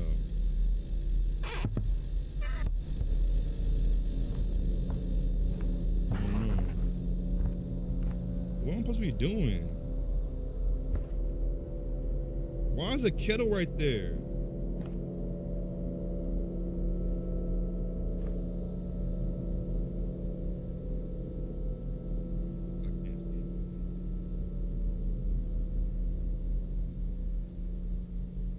Oh, okay. I don't know what I'm supposed to be doing though. It said VHA state. Turn on up.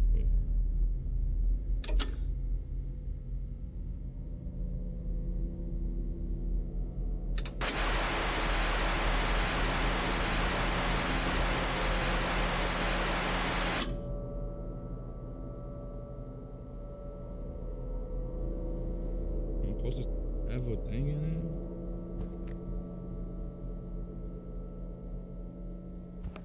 I can't pick one up. Insert the remove the tape. There's no VHS. Okay, I know there's a VHS. I don't have it right there. I don't know. But what does it want me to do? What is RBM? What do you mean RBM? Gibble?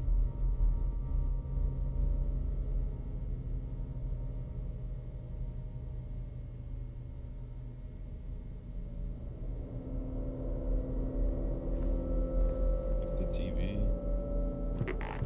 What about the TV?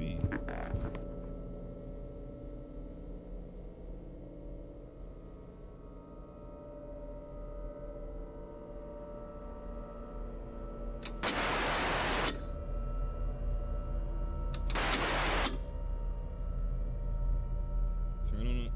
All right, LBM. Oh, you talking about that? That's the click the button.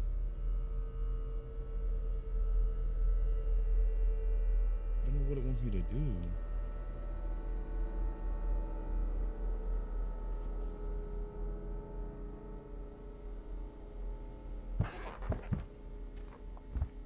That wasn't here always. Or was it? Yeah, that was there. I don't know what it wants me to do.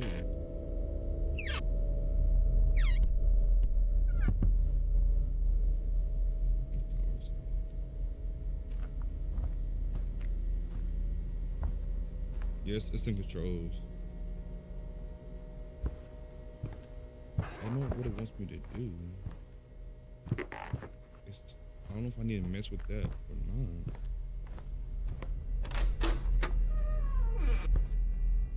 What the fuck? guess I gotta go through here. Okay. The doctor told me to take notes, which I hate him for the pills he prescribed for me are bitter, and I think that he gave me diarrhea. Ooh, brother. They don't help. They just make me slow, and the forces get louder. When I try to sleep, I never called my son, and I don't think he's my son. They whisper, always whispering, even when I close my eyes, when I cover my ears, you're nothing. You should die. You know what you've done. Who are you? I don't know. But they always there. Okay. Nice to know.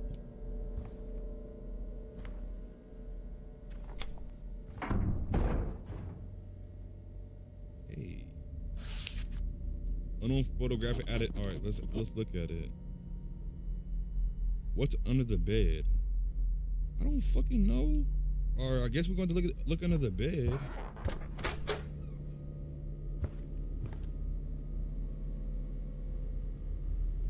Like that, I guess. I mean, what's lighting that gonna do? That's not gonna do nothing.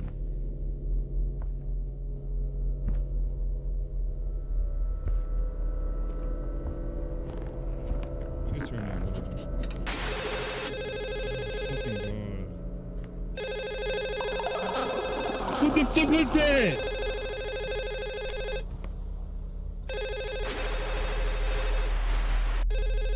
Alright.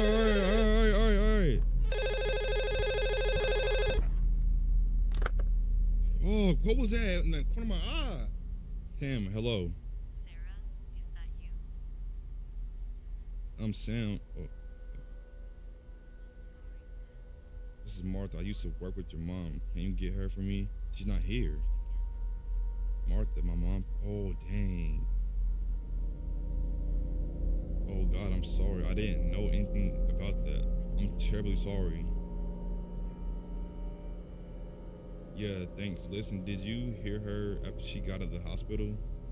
Yeah, I went over to her house once. Why do you ask? Sam, did she say anything strange or act off in any way? Well, just one thing. When I was at her place, she was in a sick room in her apartment. She sounded so confident, like she knew exactly where it was. All right. A hidden room? Question mark? Yeah, she even got the floor plan out, showed me, but there was nothing there. I thought maybe she was just procedural glitches from the hospital or fatigue. Tim, anything else? Did she seem okay? Pretty much, she was alert, was talking clearly. I didn't pay much attention at all for all time. All right, thanks, Martha. I gotta go. Martha, wait, Sam. What was a hidden room? I should check the walls. Maybe one sounds hollow. Knock on the walls and inspect the bed. All right, let's read this first. Hi, congratulations on your discharge. All right, I already read that.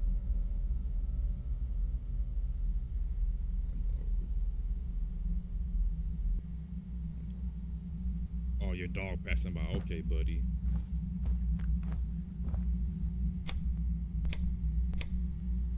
Turn them motherfucking lights back on.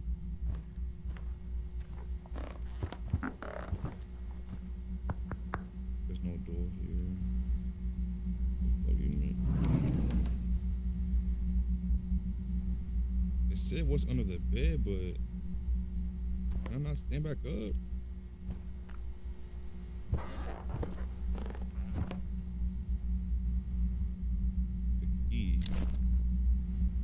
This key right here, yep. There we go. That sounds dull. Turn on the light and close the door. I don't know what the fuck they got going on in here.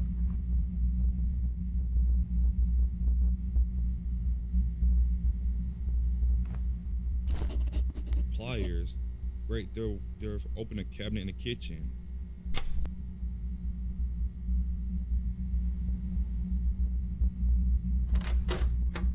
I didn't fucking turn them lights off.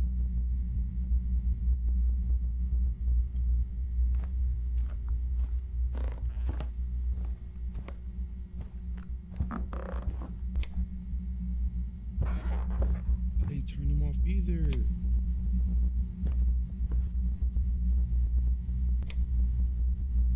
It's making me turn every fucking light on now.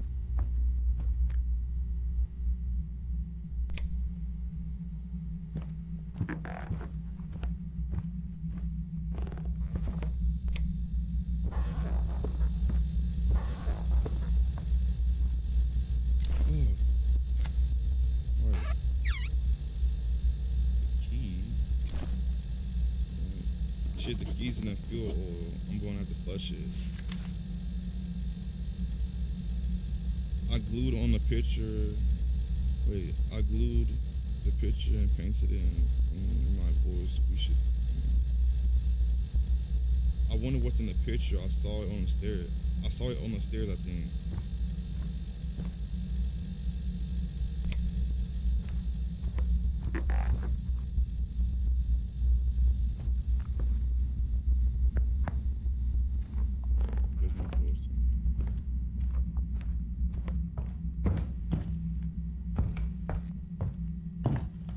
Something's wrong with that picture. There's something extra. What's extra?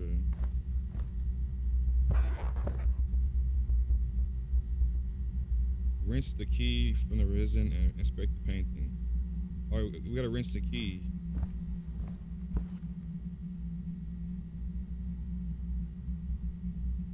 How you gonna rinse the key? Obviously I know how to rinse the key, but like, is it like a certain sink I need to go to?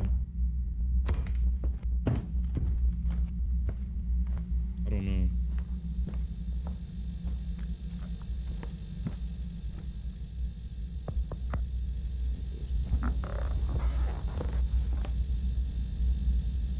It says, all right, rinse the key from the resin and inspect the painting.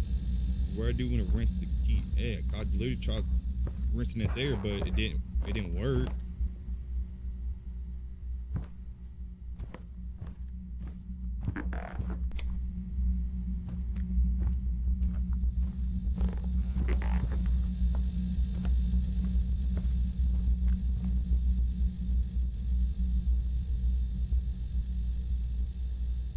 All right, Mom, I got a heart rate? I did not know that. Now I know.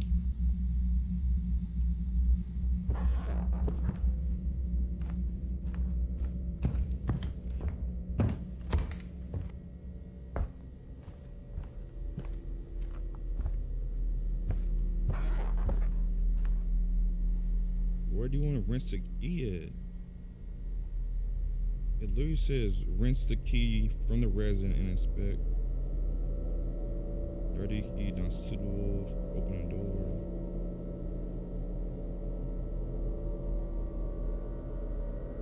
It says rinse the key, but I don't know where it wants to rinse the key at.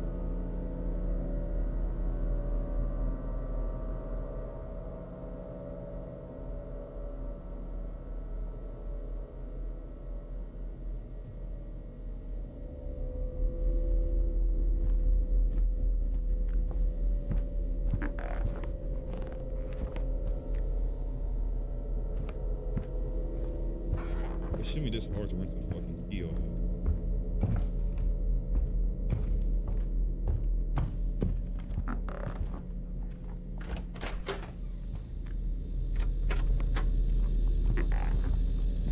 Oh, I probably gotta go in here.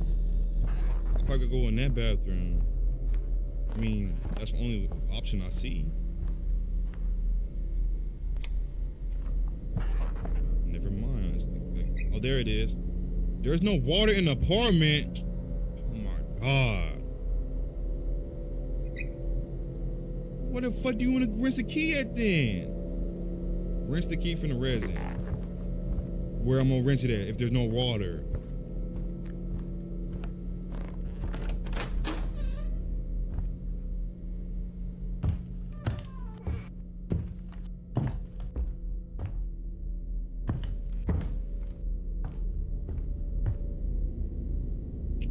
there's no fucking water, how I'ma rinse the key? Who gets a fucking apartment with no water? You're a weird individual, bro.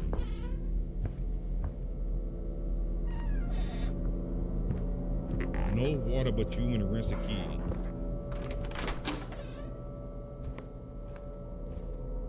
Maybe in here. I don't know.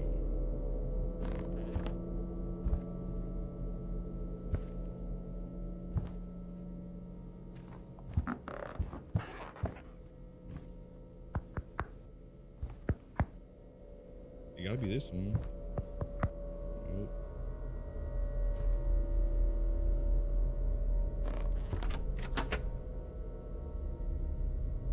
Dirty not sued for opening door. Bruh, y'all want me to rinse the fucking key off, but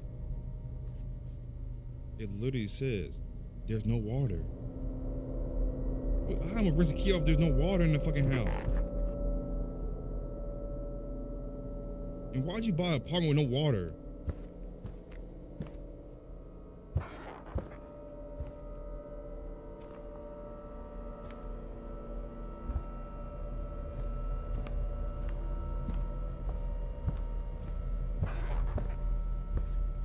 You got food, but you got no working water in the house. How's that make sense?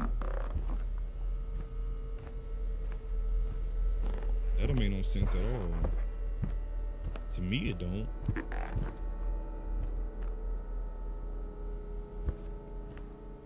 don't get how you gonna want me to rinse this key off then. Rinse the key with water bending. I don't got no. There's no water in the apartment, but you want me to rinse the key off. That makes total sense. I got like a water band. Can't. Nothing. There has to be something in this fucking house. But I thought you was just drinking fucking tea. How'd you get the tea then?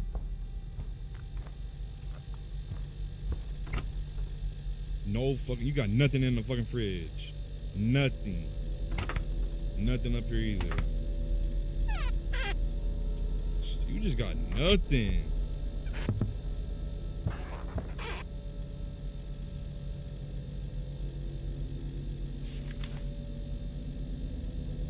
I glued it on the picture and painted it in the picture. This room is my boardroom. Is that the same one as that one? Up there? Let me look at that picture again. Alright. I'm going to make sure I get...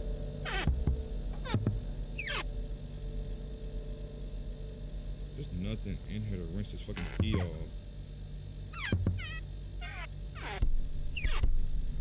Put it on the toilet. Real funny decoding. Real funny decoding. Water bin in this house. I can't water bin. Y'all just think I can just water bin.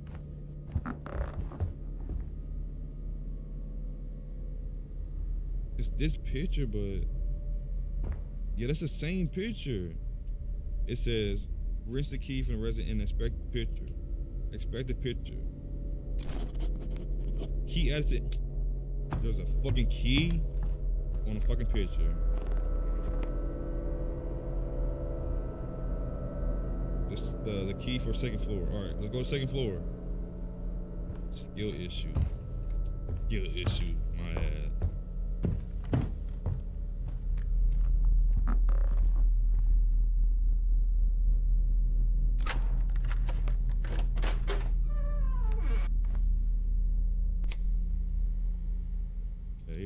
What do we need to do in here now? It ain't shit in here. Oh, never mind. We got a VHS tape. Got that. We got another key. The key to the pantry. Alright. Who gave birth to whom? Did he give birth to me or did I give birth to him? Sometimes I think I'm looking through the boy's eyes and then he disappears. I wake up and I'm all alone. Okay. Rinse the key. I can't rinse the key, bit. You know, you want me to rinse the key, I can't rinse the key. All right, so we got a tape now, and then we got the key to the pantry. I'm pretty sure. Key to the pantry, dirty key. All right, we need to go to the pantry. I guess I don't know. I can't order it. All right, baby. All right, where's the pantry? I think it's over here.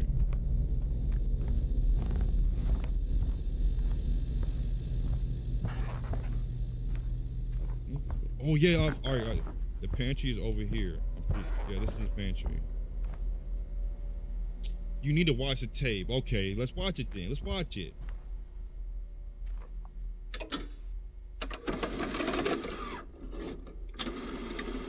What is it? Press play.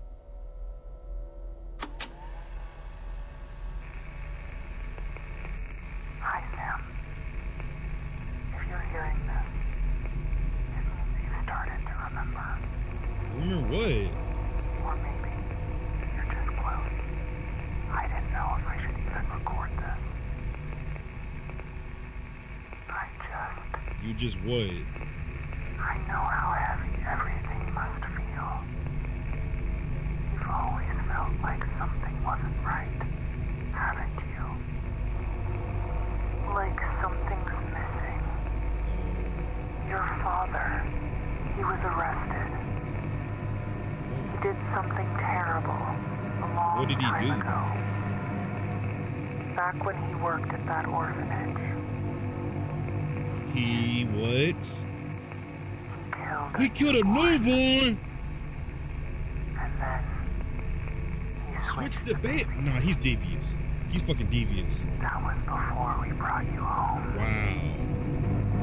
You had nothing to do with it. Do you hear me? You were still mine. I only told you what I thought would help you move on. Not what would make you remember.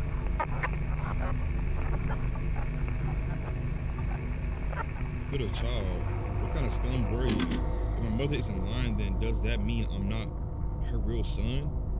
Many notes points to this. We need to find more tapes. Let's find more tapes. Alright, let's go.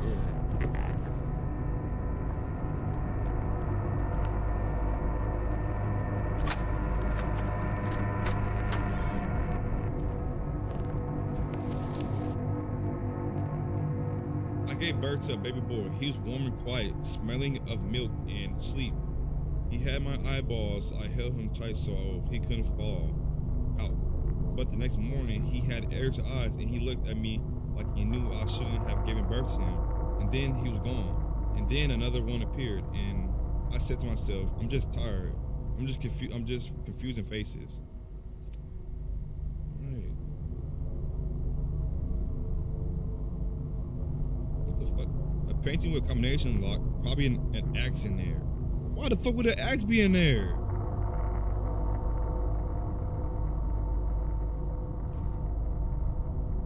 I still gotta rinse the key from the resin. I don't have water.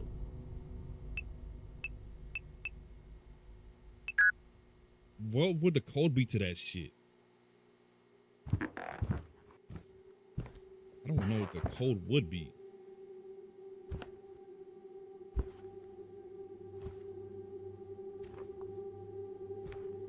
I don't know.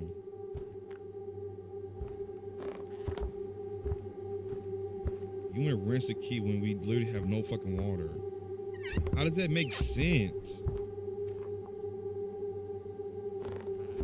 I don't know how that makes sense, bro.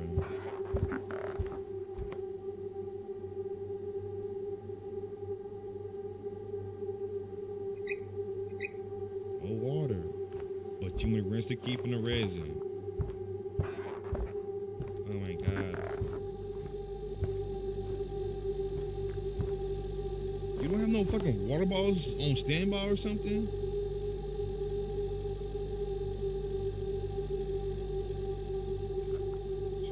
Nothing filled with water. Nothing, nada. Don't tell me it's that. Please tell me it's not that, bro. You can make fucking tea, but you can't make. You can make tea, but you don't have no liquid for water. Your priorities are not straight.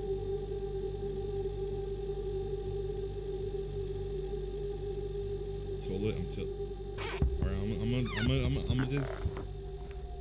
gonna put on the toilet. Well, that does make sense because the toilet has water in it. There's no way it's a toilet. There's no way it's a toilet. If it's not this toilet, it's upstairs toilet. There's no way it's a toilet. There's no way.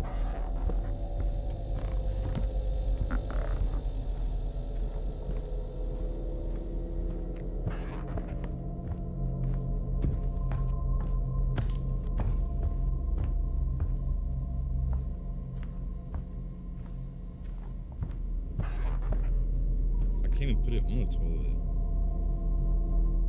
Yeah, it's not even letting me do nothing with the toilet.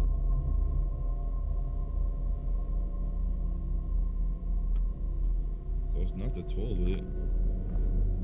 I don't know what it would be.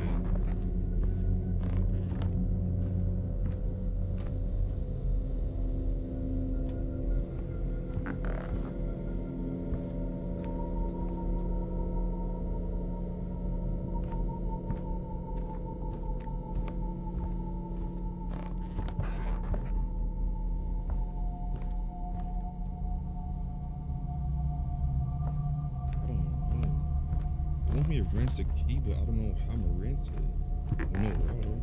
You said toilet, but it's not letting me do nothing with the toilet.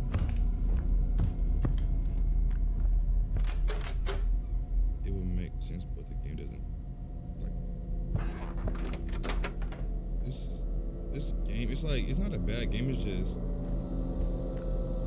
we should give me some more context of what I should be doing. Well, it gave me context, but like I wish like it gave me checkpoints like where I need to go, because we have no water. How the fuck do you buy a fucking apartment with no water? I don't drink coffee. Okay, why the fuck do you got a coffee maker if you don't drink coffee? But you drink tea. You got water for tea though. You got water for tea, but you don't got fucking regular water? That shit make no sense to me.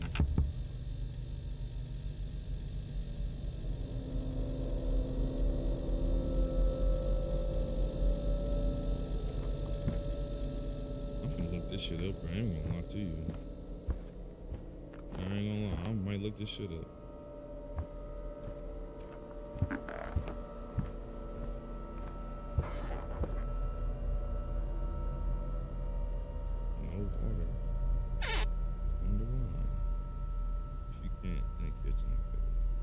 Yeah, I can't. It's not letting me. Why the fuck you got olive oil in the bathroom?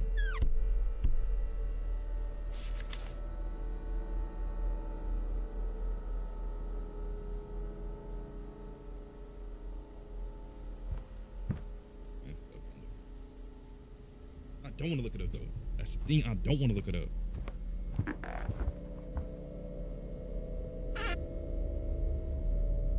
Nothing in here.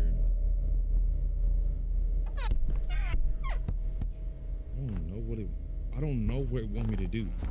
Obviously, I know what it wants me to do, but we have no water in the apartment. Looky there. No fucking water in the apartment, but you got all this food. It makes no sense. But I can't put it in the kettle. I don't know why I can't. It's not letting me do that.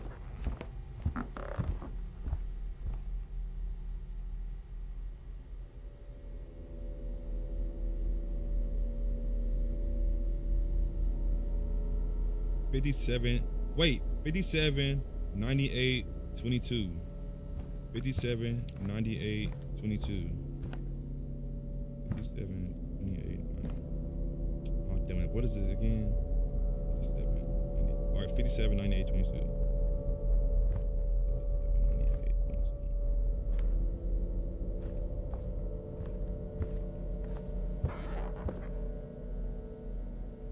97, 98. It wouldn't be that.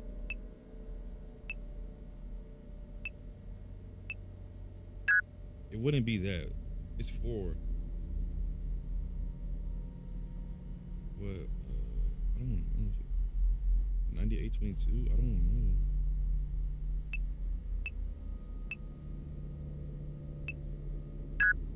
Oh. What? That's the only code I fucking saw.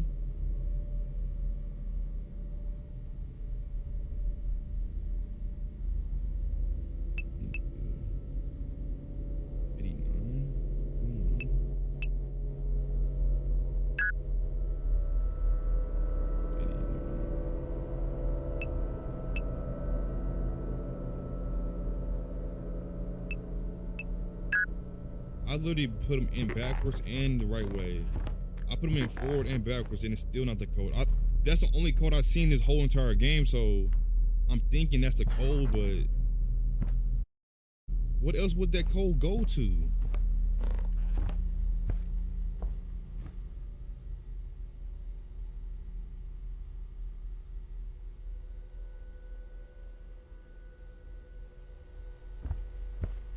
What's this game called? It's called Lost Luminosity, I think. Let me look up on Steam real quick.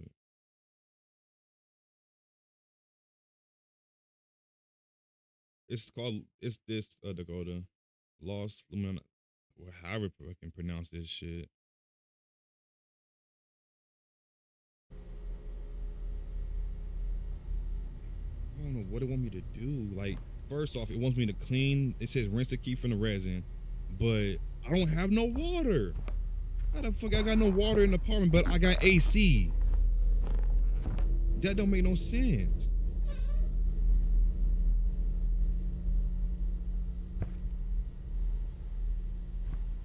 I appreciate whoever's my stream, and I appreciate y'all. Make sure y'all liking the stream up and subscribing if you haven't already, but if you don't want to subscribe, you don't got to, but if y'all could like the stream up, that would really help. I appreciate y'all for being here, no cap. I appreciate every single one of y'all. Alright. I didn't turn that fucking light off. Or did I? I didn't turn that fucking light off. I know I didn't. And we got nothing in the fridge, nothing. Nada. Unless it told me how to clean it earlier and I wasn't looking, but looks of it, I don't got no fucking water. I don't got no fucking water.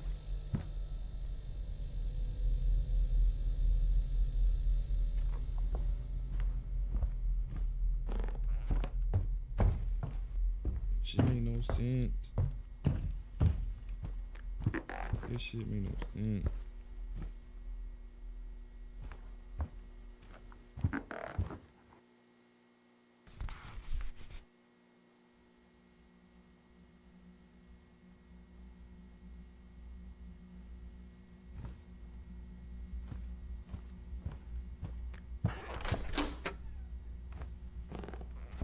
I mean, there could be something under the bed, but looks of it, it's not. So got AC with no fucking water. How the fuck does that make sense?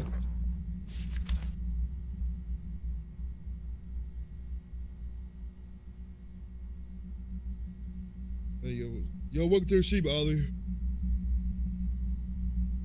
Appreciate you joining my stream, Ollie. Appreciate you. Nothing over here. Nope. Bro, what? How am I supposed to wash this key off if I don't got no water? You got a washer. You got 2 sets of washer and dryer, but no water. You got food, but no water. You got a lighter, but no water. That doesn't make sense.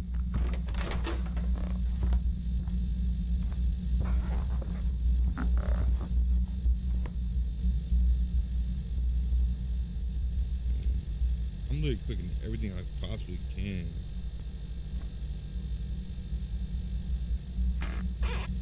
There's nothing in the drawers or cabinet. I don't know. By the way, When Jester is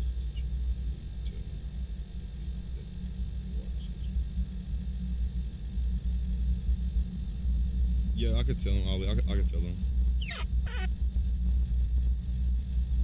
There's nothing I can clean it off with, bro.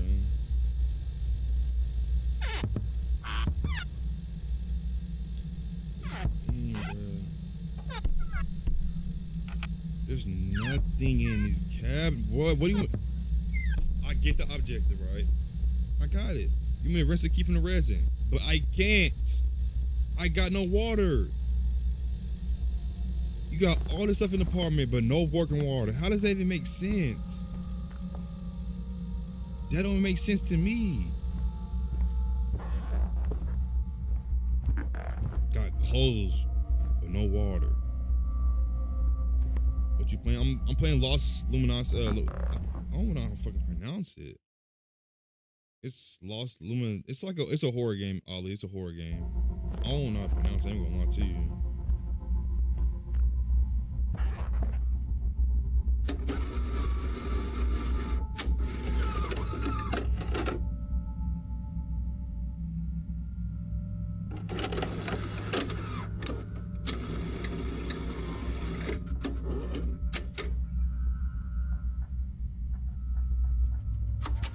I think this is the same thing I was playing earlier. Hi, Oh Sam. my! I gotta watch it again. If you're hearing this, it means you've started to remember. Or maybe you're just close. I didn't know if I should even record this.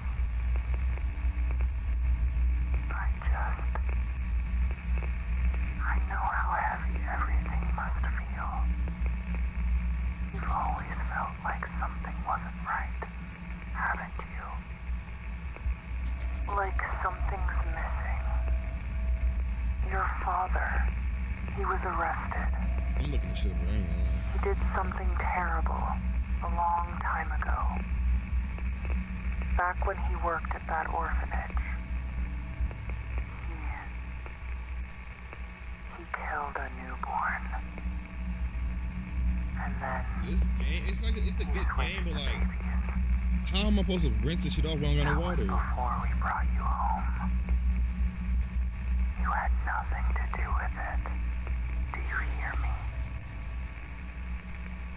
You were still mine. I only told you what I thought would help you move on. Not what would make you remember.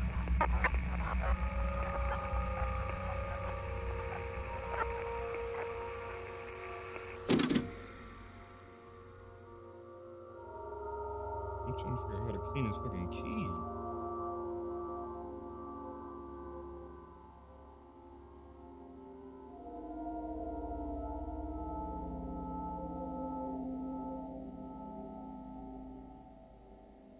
I'm trying to see what this code is. I don't know what the code is to the painting.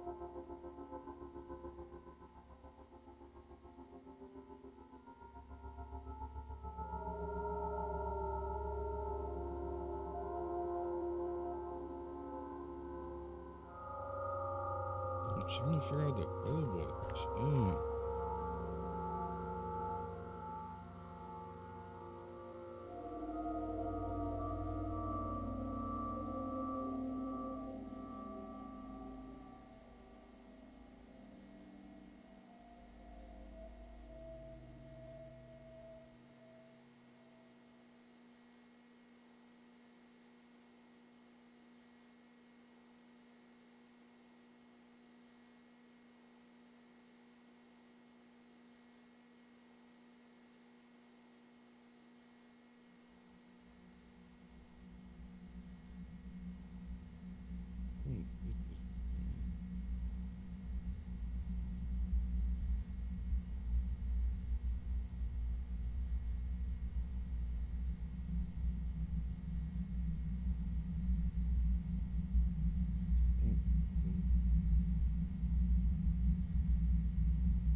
I don't know the code to that fucking painting. I mean, there's a code on here, but it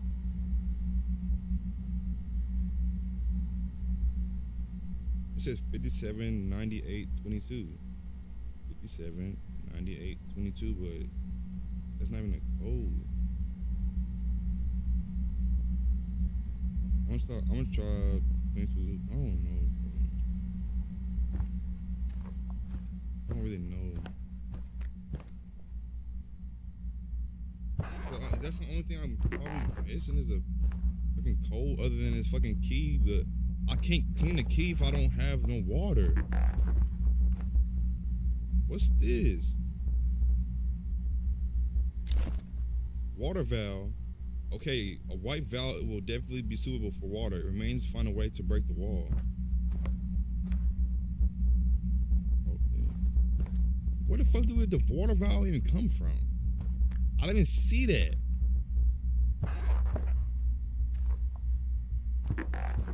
Or we got a water valve now, but I don't know where it goes to. Well, obviously I know what it does, but I don't know where I need it, where I need to have it at.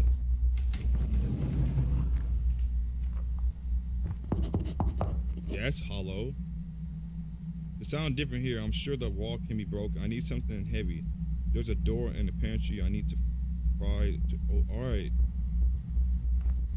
How am I supposed to pry it open if I don't know the fucking code?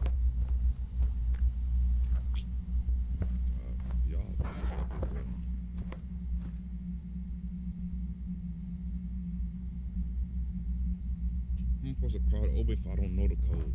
How does that make sense? I don't know the code. So how you want me to pry it open?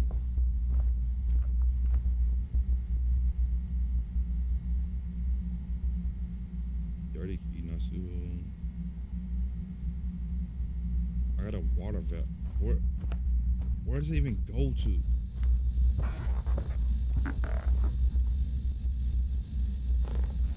The boom it's gonna lead in that extra room that I don't know how to get into. Boom, it's gonna alright, then goes there, through here. And boom, it leads into this room right here. Boom, it leads into that room. But looky wonder, I don't know the code, so I can't get in the room.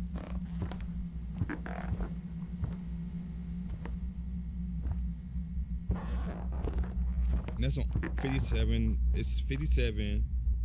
What is it? 57 98 22. That's the only code I've seen this whole entire time I've been playing this game. That's the only numbers I've seen while playing this game, so I don't know what the code would be.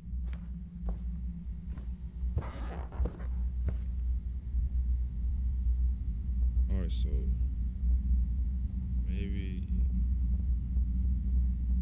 I don't know.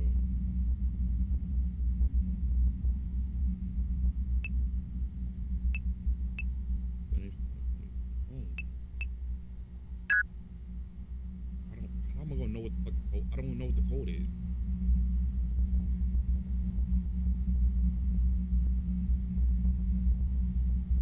I'm trying to look this shit up, but at the same time, it's like, oh, I don't want to look this shit up.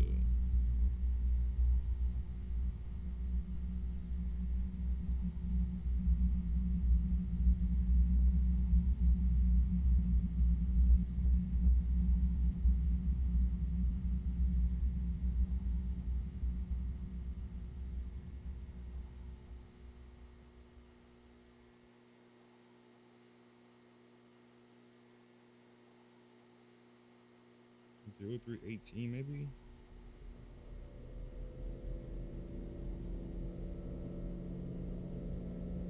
I'm gonna try 0318.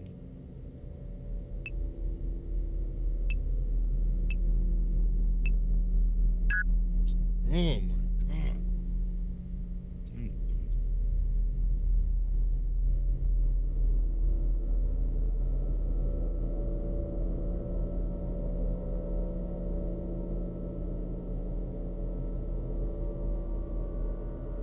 They supposed to want to get this shit, man.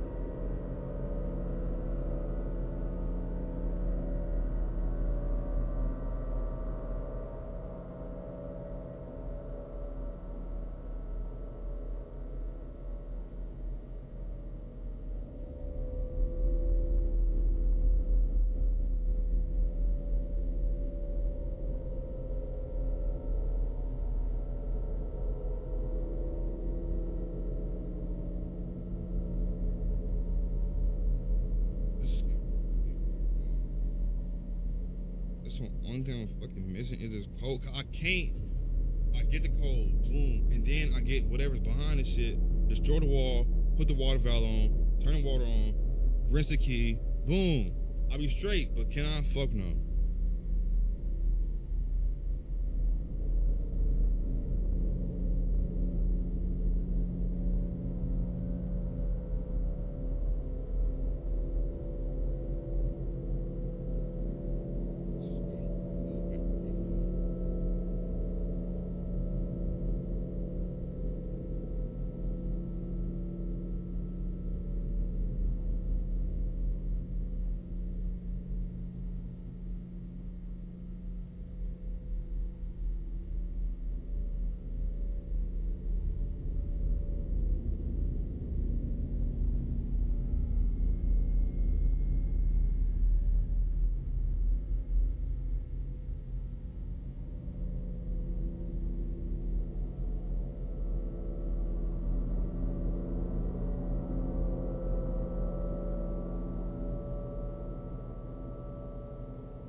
I swear if this fucking works, bro.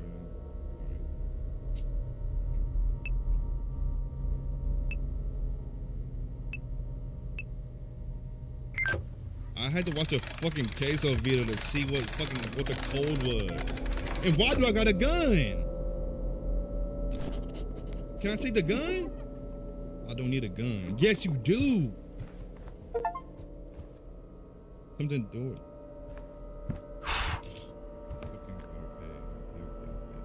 No, turn it back on. Light it back up, light it back up, light it back up. Light it back up.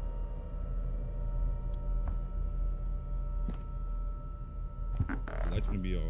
Oh, never mind, no they're not.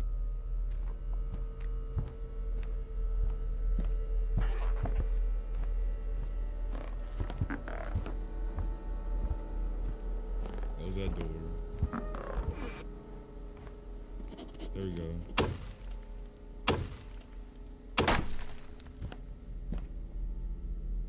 The fuck is this room?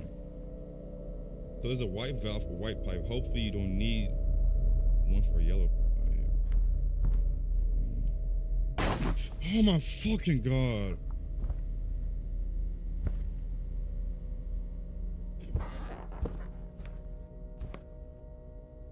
What the fuck was up with the eyeball, bro?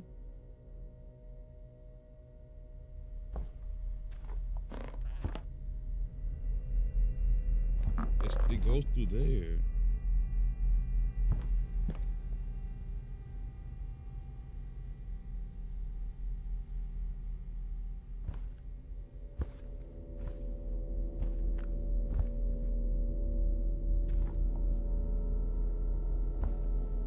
What the hell? I don't know what the fuck this is. I'm sure I don't find instructions on how to open it. Fucking. Now I gotta figure out some more shit.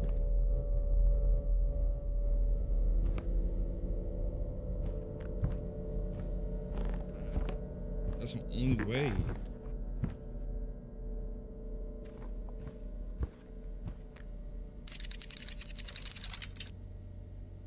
Wait.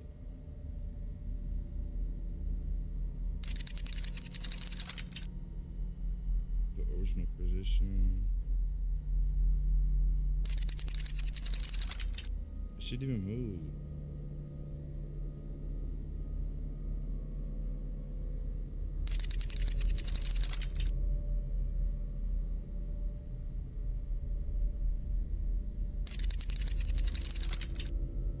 Has to go that way.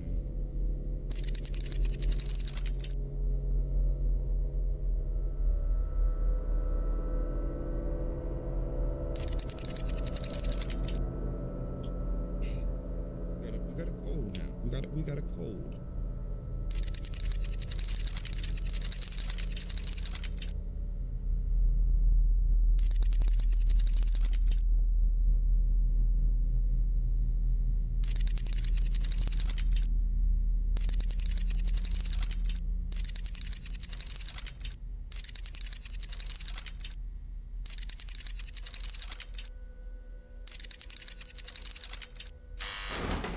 it? I found it. Oh, fuck! Fucking God, my heart dropped in my ass.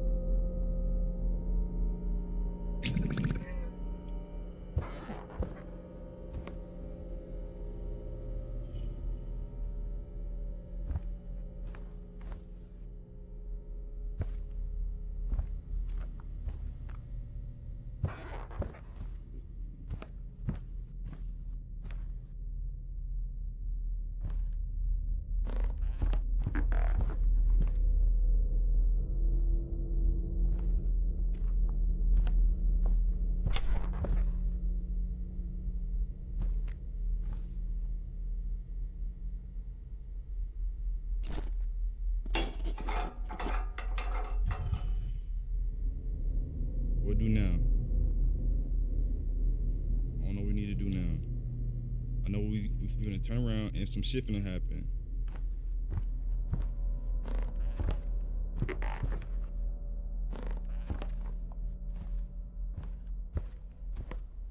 Never mind.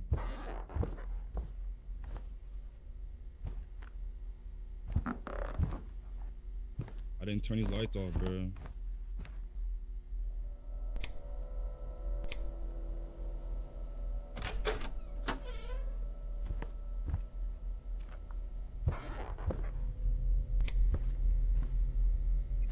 Thank you, we're at water now. There we go. Now we can rinse the key. Sam, dear, is that you? Huh? My boy, I've made your favorite dinner. Come here, I want to see you. Turn it off. Turn it off. Turn it off. Man, turn the fucking thing off. What my fucking door?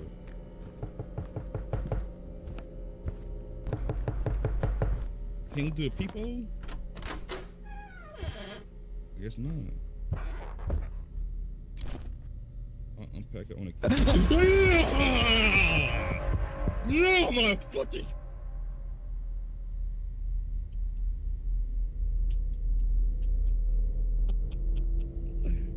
Oh my fucking God, bro.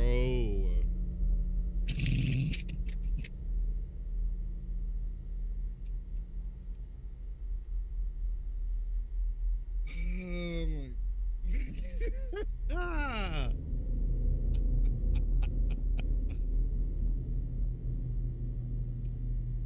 Oh my. Oh, bro. I ain't gonna lie, that shit got me.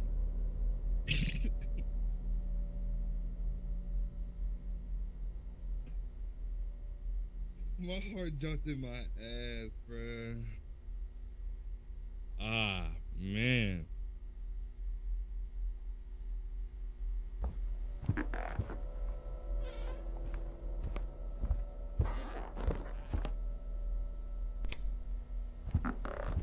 Bring this shit back home, bro. You playing too fucking much with this shit.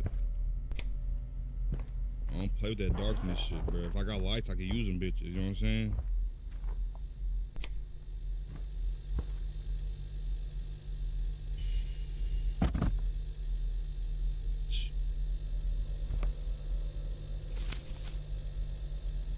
Sam, I know you're still in the apartment. I sent you food, just what I could put together.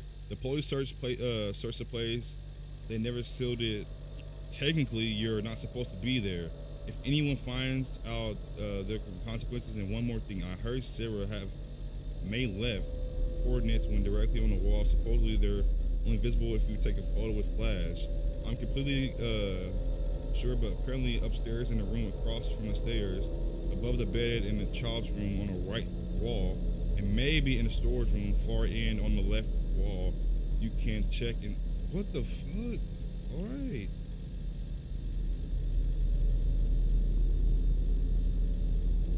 The key for the first floor. She brought me some. I don't know what she brought me, bro. That fucking scared the fuck out of me, bro. Alright, that one doesn't fit, so it gotta be this one.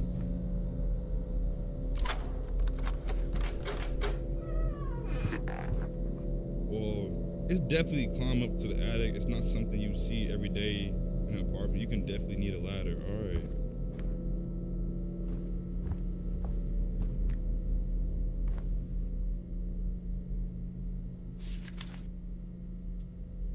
Sometimes it comes at night.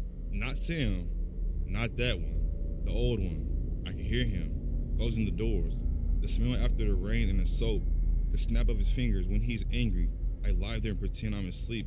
Sam can't see that. I'm still scared. He forgets Dad in jail, and I think we forgot to bury deeper. Alright. Key added. What's that key? The key to the children's room on the ground floor. Hey. What the fuck is this room? I haven't looked at everything. What else do I need to look at? What else do I need to look at, bro? Oh, okay, there we go. Camera, alright. See? Oh, fuck no! Use flash when taking photos, activate. The fuck?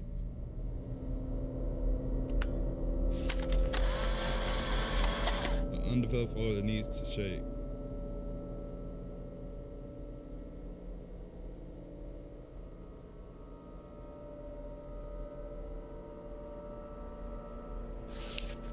Turn your flashlight back on, bro. No flash.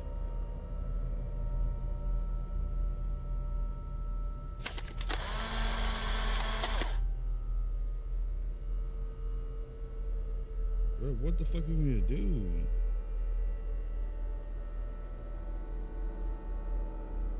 What's there?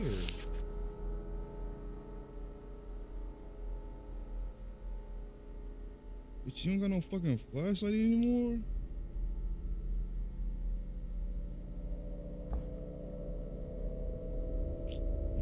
We got no flashlight anymore. No flashlight. There we go. The lens doesn't just capture, it reveals. Reveal what? Reveal what? Oh my god. Oh my god. Oh my god.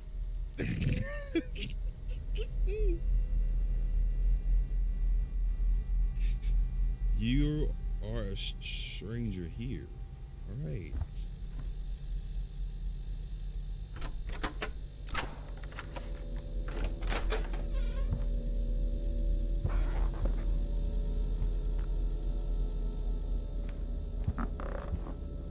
Hold on. Oh no.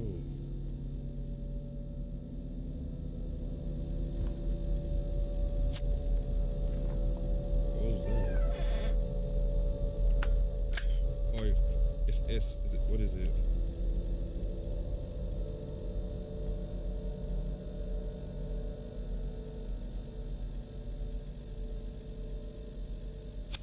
Or it's Z for some odd ass reason.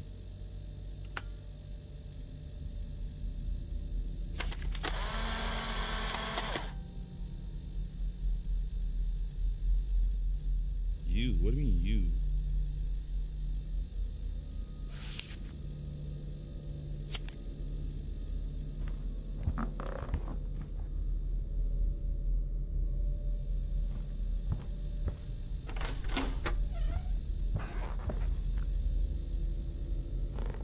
I guess I gotta go upstairs.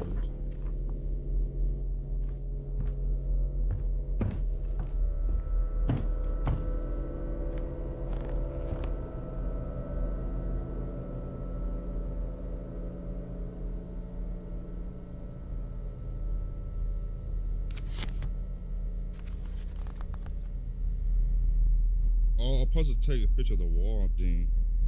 Mm-hmm.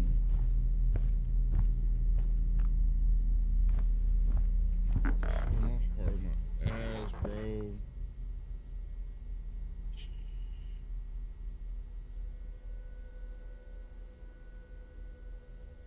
This shit not a game. At first, it was a little slight piece, you know what I'm saying? and then it start getting more active. I don't like that.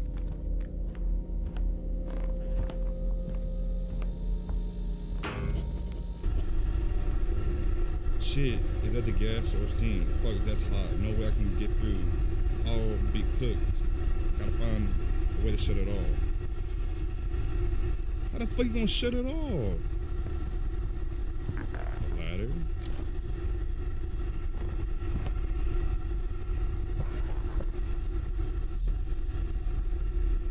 Where's the ladder gonna go to? Oh, okay. There we go. We're cooking a little bit. A little bit. Turn your fucking flashlight back on, bro.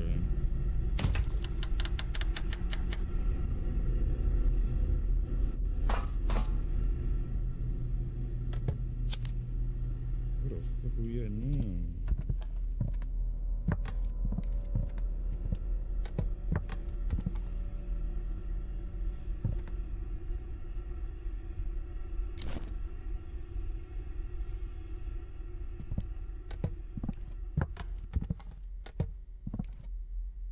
Something's gonna pop out. I don't like this shit. Second VHS tape. Alright, that's tape 2, so we need to watch that. Key. Where that lead to? The key to the bedroom's on the 2nd floor. Alright, got it. We're making progress. But why the fuck are we down here? We're down here again?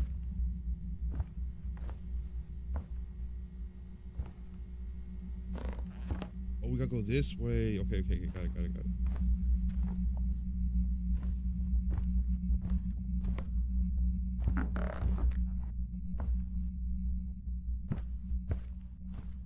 That's the white one. I need the yellow one.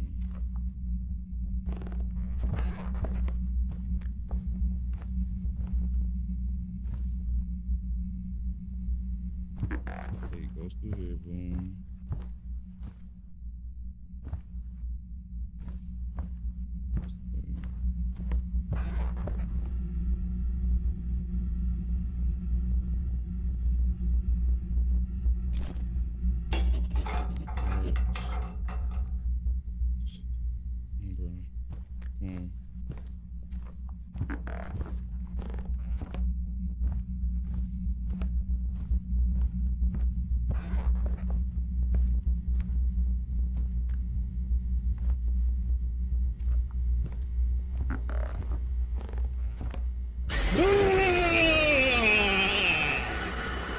Oh my god!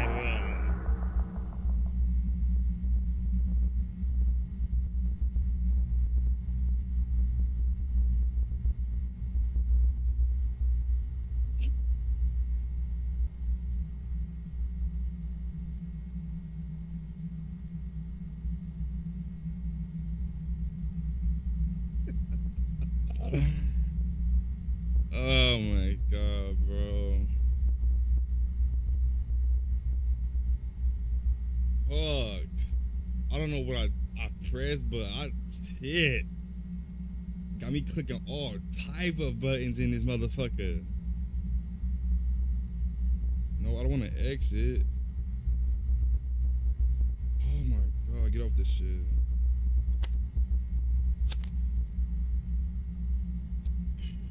Fuck. Now. Alright. Fuck.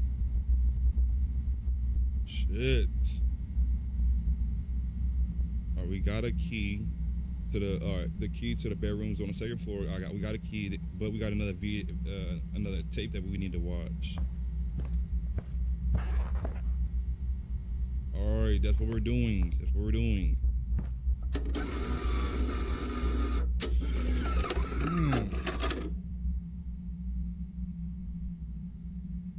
Tape 2.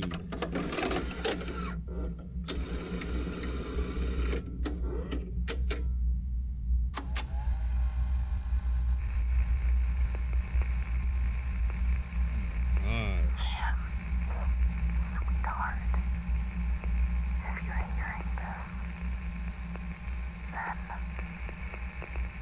couldn't do couldn't do what? it. I tried. You tried I what? really tried. You don't remember, do you? That night. The shouting. His hand. What happened that My night? bruises.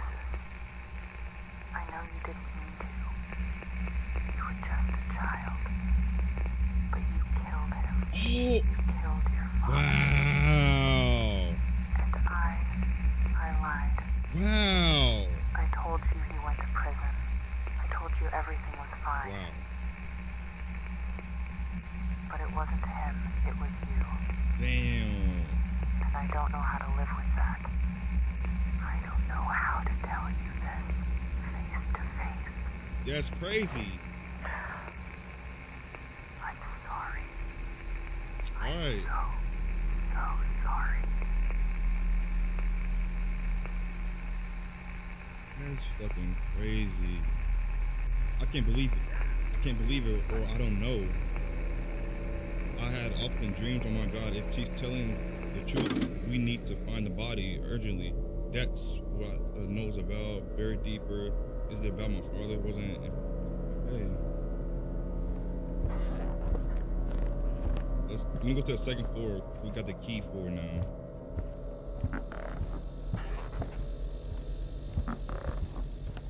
This game gonna get me. Don't get me. I need a photo of the wall in the pantry. Here we go with this shit, bruh. Here you go. I need a photo of the wall in the pantry. Pantry my friend.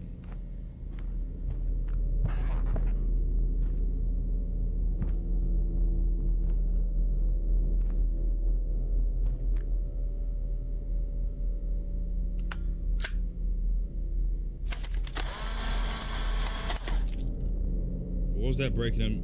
Please, come on, bro. Come on, bro. I don't know what this shit means, but it means something. Get me off this shit.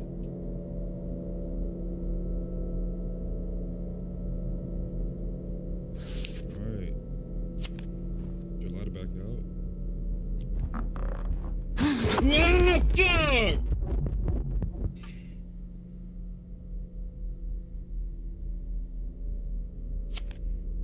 Got me looking at the fucking floor.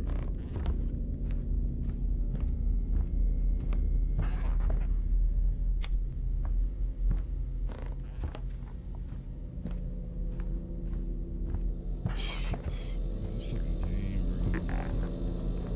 I give props to the game, bro. I give props to it. Let me close these fucking doors just in case they want to do some fuck shit and make something pop out. Oh my gosh. Jeez fucking Louise.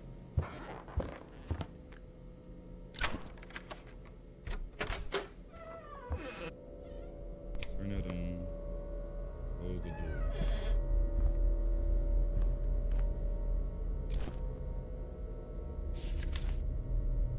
One was born twice. One died 3 times. One wasn't born at all, and I stayed to watch and sit. Or sit and watch.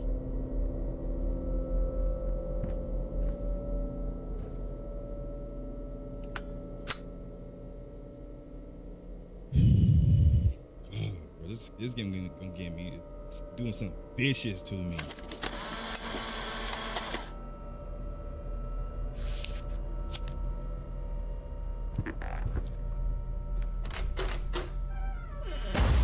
Come on, bro!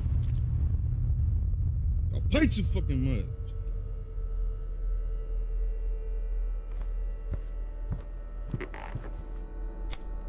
Give me fucking lights back on, bro.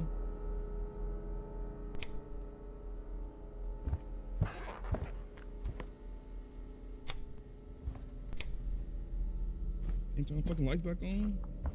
Oh, never they broke. Damn. Yo, welcome to the stream, Red. Welcome to the stream. Thanks for joining my stream, Red. Appreciate you. Unc is crazy. What do I need to do now? Already did the leave the apartment. It's not that fucking simple, bitch. It's not that simple. Unless it is. Can't be that fucking simple.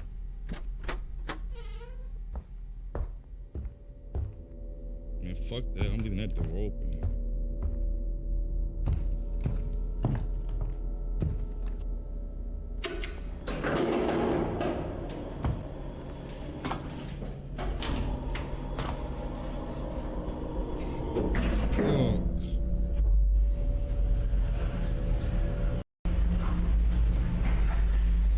This game got me good.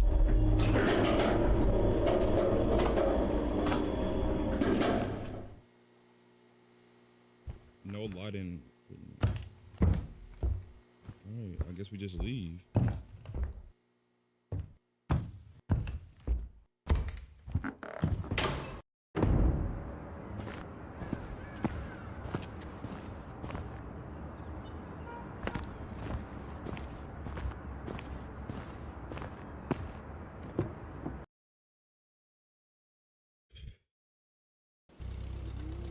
Why the fuck we out here? I think I need to take the chair along the fence just to get the flashlight. Oh my fucking god. This game. Why the fuck are we out here, bro? Yo, damn, want to discover shit. I don't got no fucking flashlight. I can't see shit.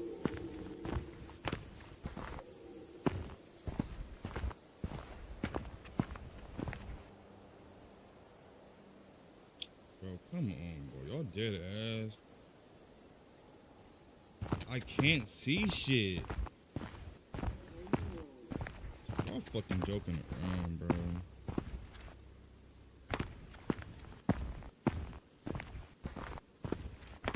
Let's take a pad walk. Can't see shit.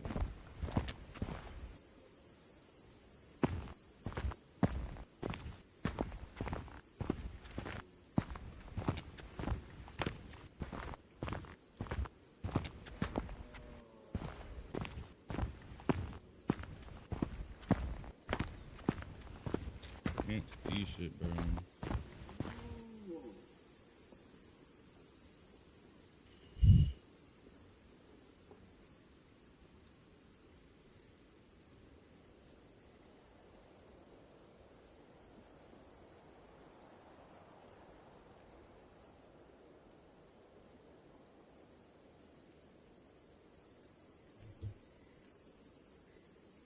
Nope. It says I need to follow the path, but I need a flashlight. I guess this is the way.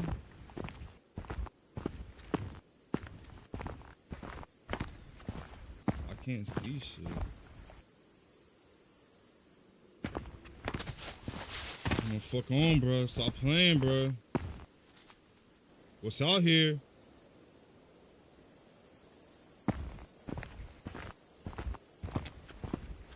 Must. I can't see shit, bro.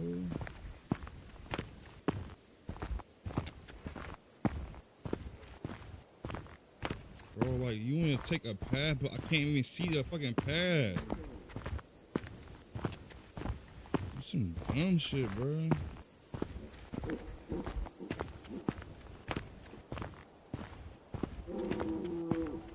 What the fuck is out here? I can't see shit. Why do you park the car like that? You couldn't fucking go drive in a little bit more?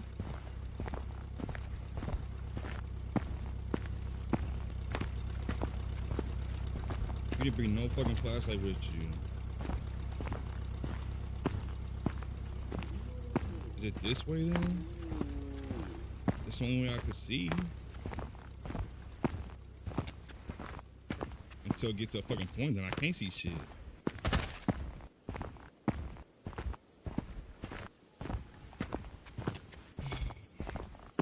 I can't see shit.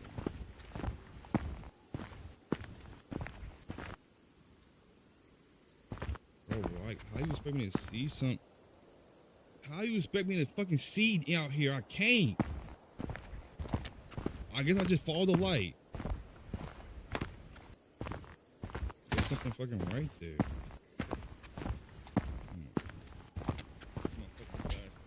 Oh, you should have brought a fucking flashlight with you. I can't even see shit now, bro. My fucking mouse dead. It's not dead.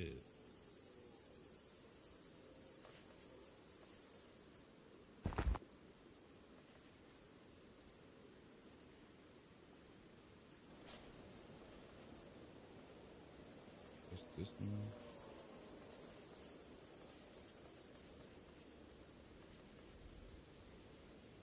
I think it's this one.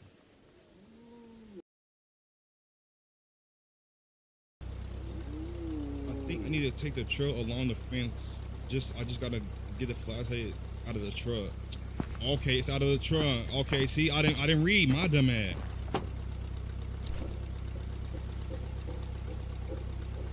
There we fucking go. Let there be fucking light. I'm thinking I'll have to follow the trail to get the flashlight. I'm like, what the fuck? But I had to read. That's on me. You know what I'm saying? But why we're out here once again? You don't need to do this. You could go home. You putting me in this predicament, and I don't want to be out here. You see what I'm saying?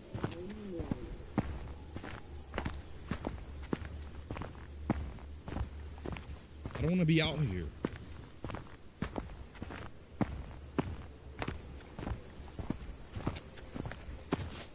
No, don't you dare. Nope, I'm not looking right. Fuck no. Nope. Nope. Whatever following me, you get this ass. You know what I'm saying? Hey, fuck it. If they want my ass, they want to come get it. In a real way. How you doing? Because I'm not turning around for no sound. You're not finna jump scare me no more. You been jump scaring me the whole entire game. You're not finna catch me again. Fuck no.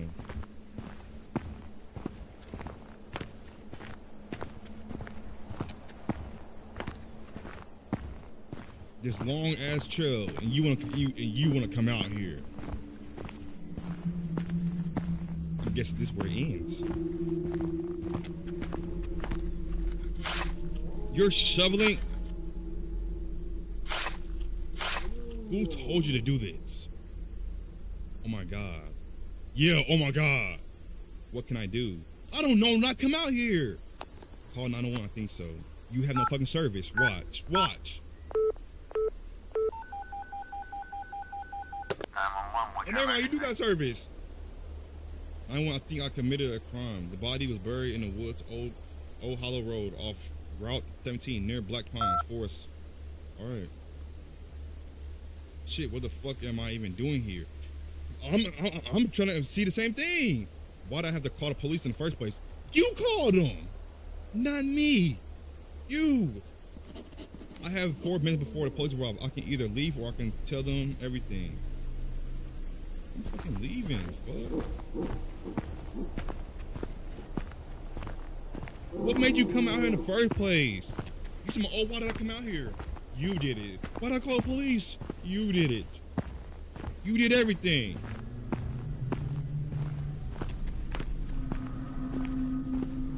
Why am I coming out here? You come out here because you wanted to see what was going on. And you clearly saw what the fuck was going on.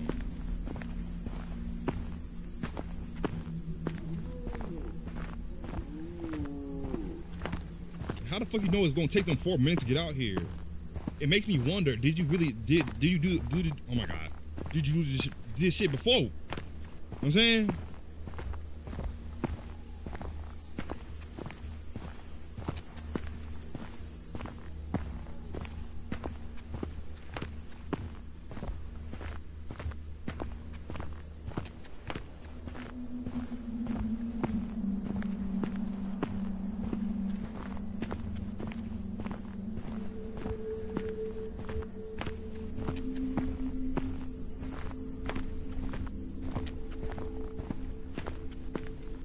He had the nerve to ask why he came out here when he the one with the car. Like, you didn't have to come out here. You chose to decide on yourself to come out here.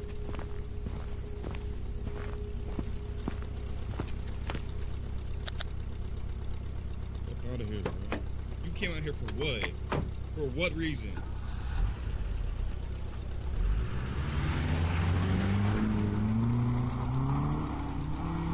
You pushing that little motherfucker too.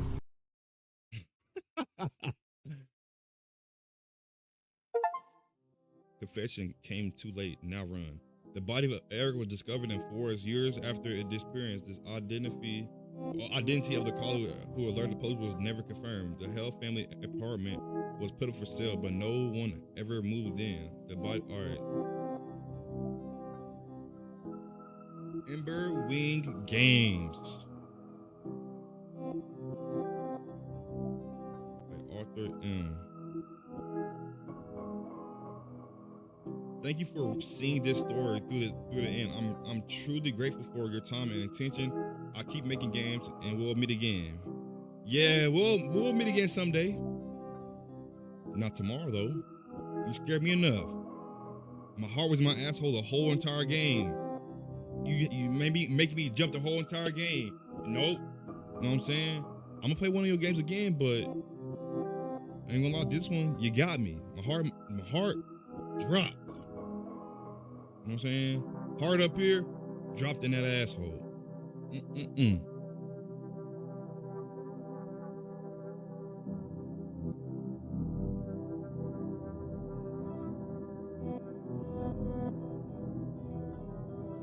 I've been streaming for 4 hours and 46 minutes.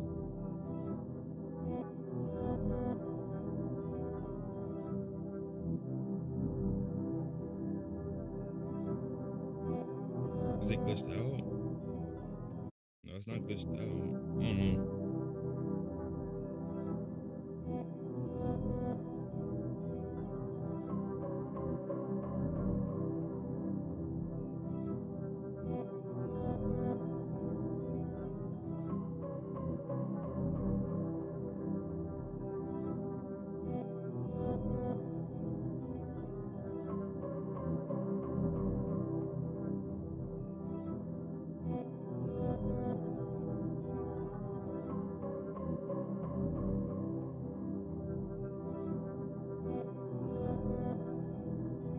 Oh, there it is. It took a minute for it to load.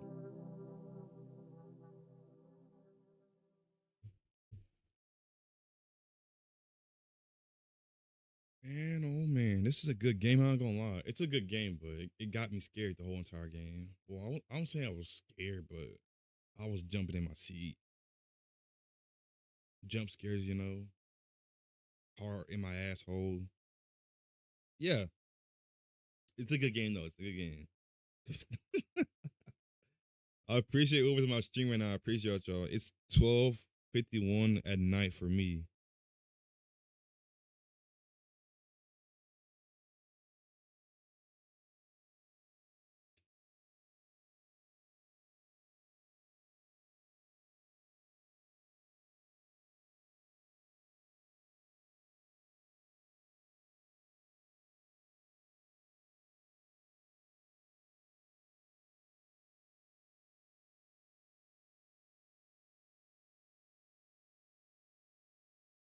We up grinding late night.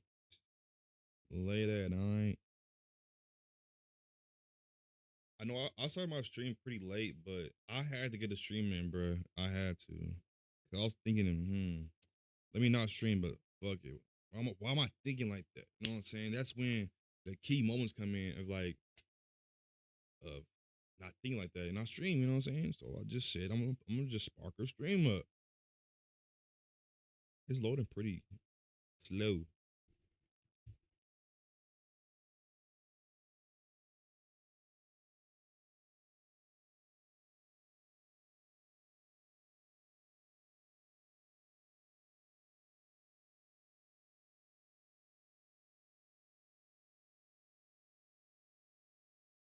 Not glitched out. No, it's not glitched. I don't know. It's loading pretty slow though.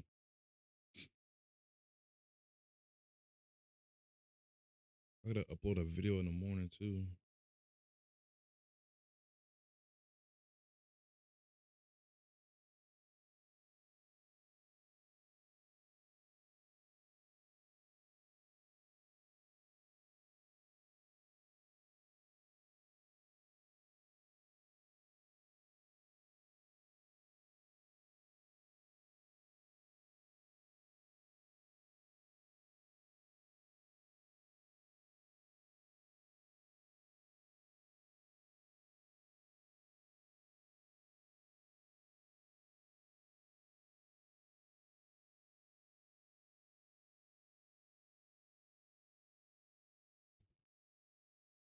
Mm.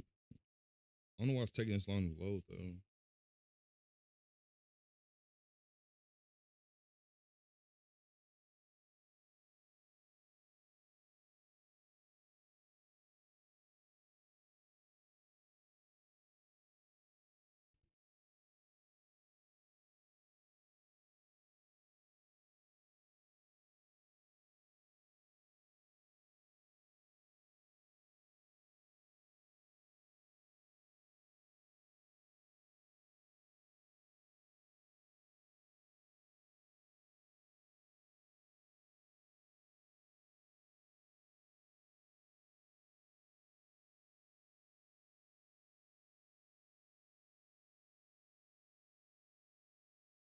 I mean, this can take long to fucking load. I ain't gonna lie.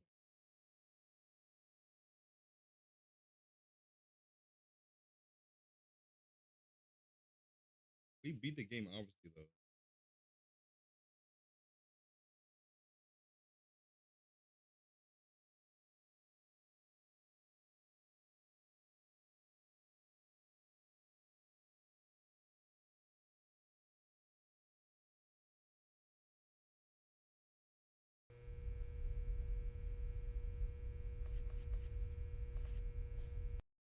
If it starts at the car, then we should go. Yeah, we don't need to do that. We don't All right. We played Slackjaw. We beat Granny 2. We beat this lost Luminosity game. The only game we have not beat yet is Peak. I'm gonna wait to play that. So I'm gonna end up. I'm gonna just. I'm gonna do some reaction video or react to some videos. Cause I already beat Granny 2. Already beat Granny. I need to get Granny 3 so the next time I do stream, I can play Granny 3.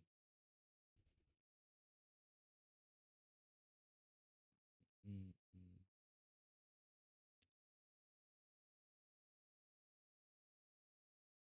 All right. We finna react to some videos, chat. All right, this one we're gonna react to is this one. We need to get these reaction videos out the way. We have a lot of things to react to, as you see. We got a lot of things we need to react to. But before I do that, I'm gonna cook me something to eat because I'm hungry. But I'm not into my stream, chat. I'm not into my stream, but I'm gonna cook something to eat real quick. It's not gonna take over 20 minutes to cook. I'm gonna cook me something real quick, and I'll be right back because we gotta react to this video right here, which how a Masar who only uses one hand outscored everybody. I'm not in my stream, but I'll be right back because I'm hungry and I've been streaming for 4 hours and 53 minutes. I'm not in my stream no time soon. I'm gonna react to a lot of videos. I ain't gonna lie. I'm gonna react to a lot of videos. So when I get back, that's what I'm gonna do is react to videos because I beat 3 games this stream. I beat 3 games. So I'm gonna react to some videos when I get back. And I'm gonna see how far I'm gonna stream. I don't know how long I'm gonna stream though. But I'm gonna be right back because I'll be right back, chat. I'm finna cook some food. Once I get back, then I'm gonna react to videos. You know what I'm saying? I'll be right back.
All right, chats. We are back. We are back, chats. I'm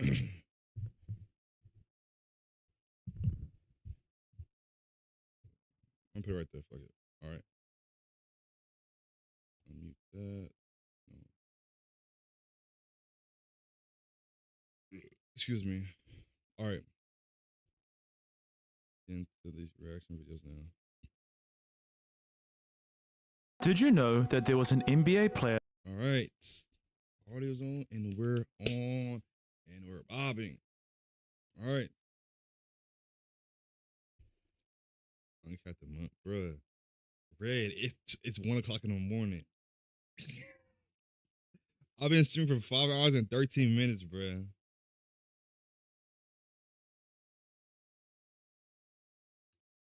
Calling me an unk is crazy, bruh. I'm live for 5 hours and 13 minutes, bruh. Let me snack. Let me eat something real quick.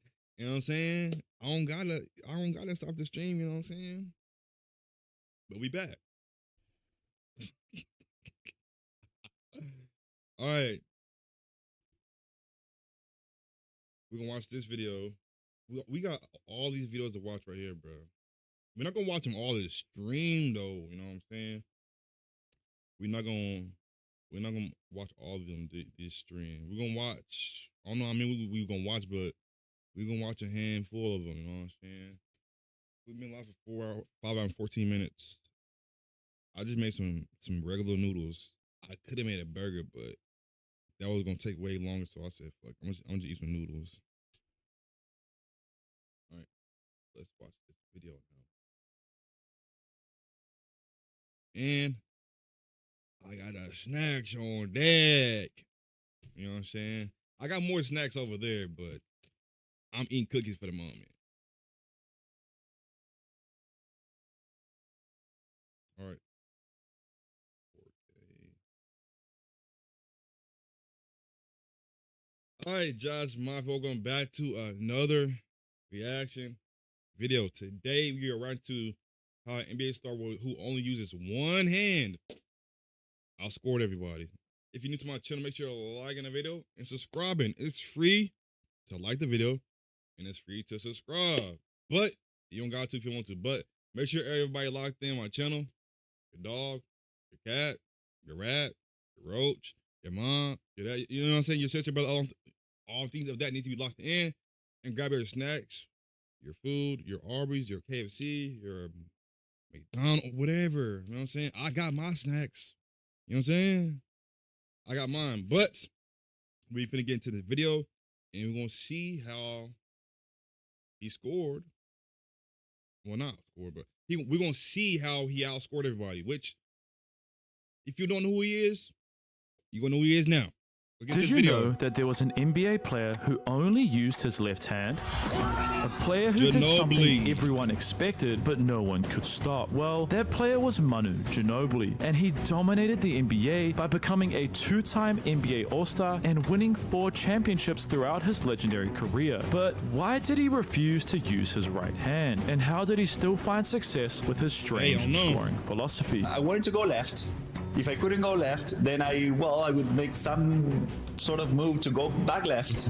To find out, let's go back to 1977 in Bahia Blanca, Argentina, where Emmanuel David Ginobili was born into an incredibly fortunate situation because his father Jorge was a basketball coach, in addition to being the president of their local recreation center. It was at this rec center where Manu and his 2 older brothers would develop their love for basketball, battling against anyone and everyone who stepped foot onto their court. However, due to Manu being the youngest and shortest, he would develop a very unique skill set in order to stay on the court playing the sport he loved. Whenever they could, the Ginobili family would sit down and watch the Chicago Bulls, locked in on their superstar player, Michael Jordan. While many watched in awe as Jordan flew through the air, Ginobili would focus on something completely different: Michael's insane competitive spirit. Manu would sit and dream about one day competing in the NBA, but being from a small town in Argentina, Ginobili thought it would never be possible. Instead, he aimed to become a professional player in Argentina, just like his two older brothers. As Manu grew into a young adult, his quirky playstyle and insane competitive drive would see him achieve his dream a whole lot earlier than many expected, because at just 16 years old, Ginobili signed to Andino Sports Club, a professional team that played in the Argentinian National League. However, he would only play a single season for Andino before they traded him to his hometown team, Estudiantes de Bahia Blanca, in 1996. Ginobili would continue to play for Bahia Blanca between 1996 and 1998, and his incredibly flashy style of play at such a young age caught the eyes of the Argentinian junior national team, who selected him to represent his country at the Under-22 World Cup in 1998. Manu, alongside his new teammates, would head down to Australia, where Ginobili would showcase his dominant all-around scoring game. He could shoot from range, dunk on people, as well as finish and attack exceptionally well with his dominant left hand. It was this incredible play at the Under-22 Championships that had the 21-year-old Manu selected to represent the Argentinian senior men's national team at the 1999 America's Cup. This selection gave Manu a huge confidence boost, and Ginobili, still holding on to his lifelong dream of playing in the NBA, decided to throw his name into the 1999 NBA draft because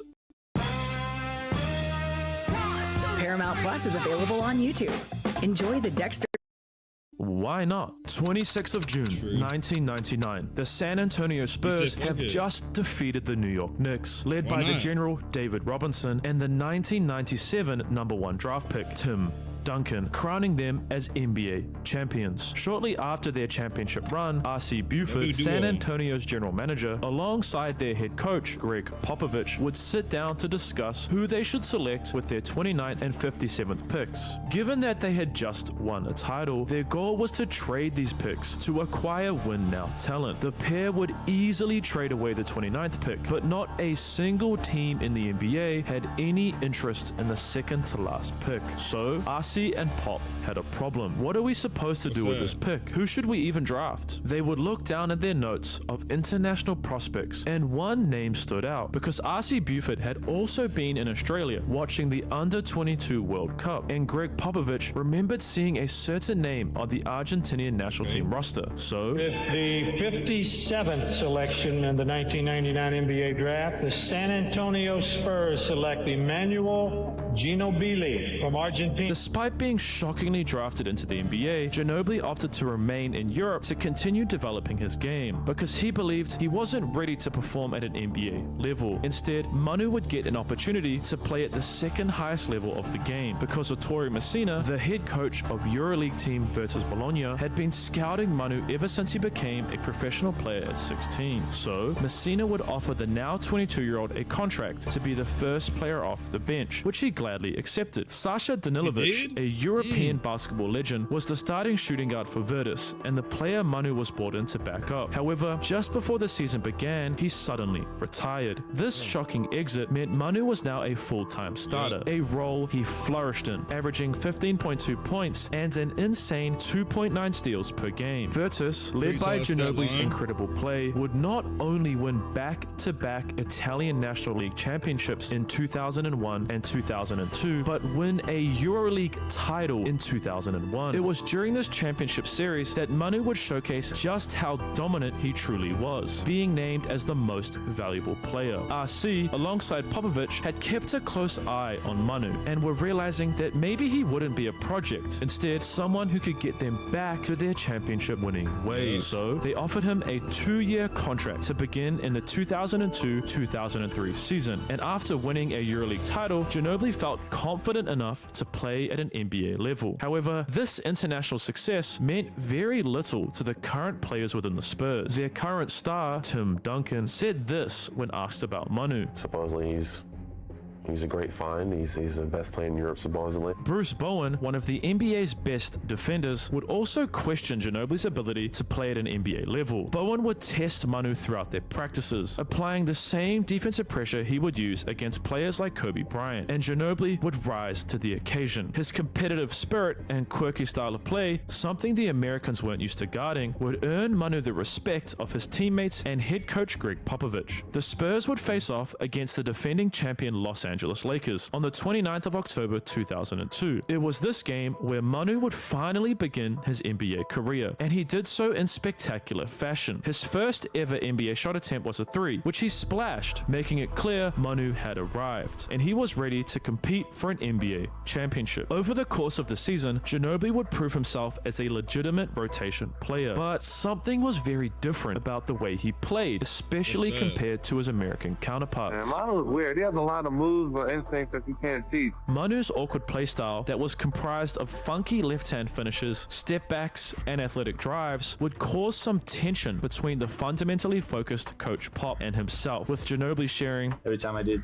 something wrong, I look at him and say, him shaking his head, and that's what I was trying to figure out what he wanted and what he did." Regardless of Pop's initial criticisms, the Spurs would grab a league-leading 60 wins to end their regular season and were set to face the Phoenix Suns in the first round of the NBA playoffs. Ginobili would come off the bench and provide a vital scoring punch for the Spurs, averaging 7.6 points, which helped them eliminate Phoenix in 6 games. But it wasn't this series where Ginobili proved his worth. They were set to face the defending champion Lakers in the second round. Manu would score 15 points and 17 points in the first 2 games of the series, leading the Spurs to a 2-0 lead. This sudden rise in play caught the eye of a certain Black Mamba. I remember Kobe Bryant saying to me when Manu came in to the game, like, "Bruce, who's that white boy?"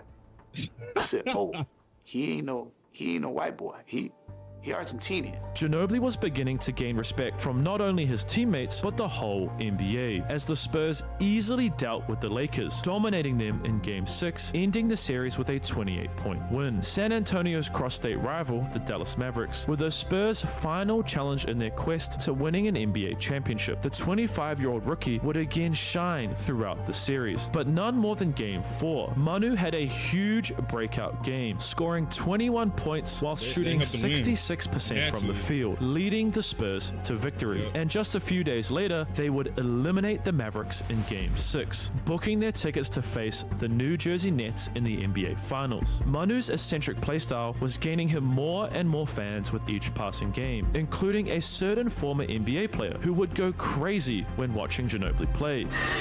What was I screaming in the green room tonight, Kenny? You made fun of me last week. I'm hungry. Ginobili! Manu Ginobili! Ginobili! Ginobili! Oh my God! Ginobili! And thanks to Manu's style of play, Greg Popovich was changing the way he viewed basketball. Pop would often yell at Ginobili for the wild moves he would pull off, Manu! only to be met with a simple response. He goes, "Manu, this is what I do." And from that day on, we pretty much let him do what he does. So he taught me to be a little bit more patient, to widen my horizons, think out of the box a little bit more. Armed with the trust of their head coach, Manu would play incredibly throughout the NBA Finals, scoring 12 points in Game 5 and a crucial 11 points in Game 6. Ginobili's play made it clear that he was the piece San Antonio was missing, and the Spurs were crowned champions once again after their victory in Game 6. Ginobili had gone from a wildcard 57th pick to an NBA champion in just his first season in the league, and things were only getting better for Ginobili, because to end the 2003-2004 season, San Antonio, fueled by failing to win back-to-back championships in 2000, grabbed the second best record. Their hard work was rewarded with a first-round matchup against a very young but hungry Memphis Grizzlies. However, the defending champions were just too much for the Grizzlies, sweeping them with ease in just 4 games. This commanding performance resulted in a second-round matchup with the Los Angeles Lakers, who were retooled, reset, and ready for revenge. Throughout the first two games, everything seemed to go well for Manu, with the Spurs grabbing an early 2-0 lead. San Antonio would head to LA with extreme confidence until something mind-blowing would happen. Manu would score 17 points in Game 3 and 21 points in Game 4, but this wasn't enough to spur San Antonio to victory. I had to do it once, I'm sorry. With the Lakers tying the series at 2 games each. In Game 5, with 29 seconds, Spurs called a timeout, allowing Coach Pop to draw up a game-winning out-of-bounds play, which all started with the final chance for Manu to will his team to victory. And he did just that. Ginobili would showcase his signature left-handed drives for easy finishes, right-hand drives into beautiful pull-ups, and showcasing a new move, not yet seen in the NBA, stepping one way and then the other way to maneuver around the much larger Shaq. But Manu's 16 points just wasn't enough to beat the Lakers, who would win Game 6 and eliminate the Spurs, crushing their hopes of winning back-to-back NBA titles. Ginobili was heartbroken, but didn't hang his head for too long, because he wanted to show the world that he was more than an off-the-bench scorer, and in fact was one of the best shooting guards on earth. Shortly after their crushing loss to the Lakers, Manu was selected to play for Argentina's national team once again, this time at the 2004 Olympics. This selection provided Ginobili a stage to prove to the world that he was ready for a much larger role in San Antonio. But would he be able to dominate against stacked teams like the United States? However, Argentina might not even get a chance to play against the US, because after a shock loss to Spain as well as Italy, they would make fading jumper to win against Serbia, propelling them into a semi-finals matchup against the United States. The US, after winning gold in 1992, 1996, and 2000, were hungry to win a 4th gold medal in a row, and many felt like they were the heavy favorite. But Manu would shock the world once again, scoring an insane 29 points against the United States, eliminating them from gold medal contention. But their finals opponent had already beaten them in pool play, so once again, Manu and his team entered the game as the underdog. Despite this, Argentina was motivated to get revenge against Italy, and Ginobili would again lead Argentina throughout the game, scoring 6. Cherry on top was that Manu had proved to the world he wasn't just an off-the-bench scorer. Instead, a world-class bucket getter, someone capable of leading a team to incredible heights. And the even crazier thing is, he was doing all of this only scoring with his left hand. Entering the 2004-2005 season, San Antonio offered Manu a new contract, $52 million over 6 years, which he gladly accepted, fueled by his gold medal winning performance and driven to get revenge for their 2004 playoff blunder. Manu would have an incredible season. On the 21st of January, Ginobili would have the performance of his lifetime, scoring a career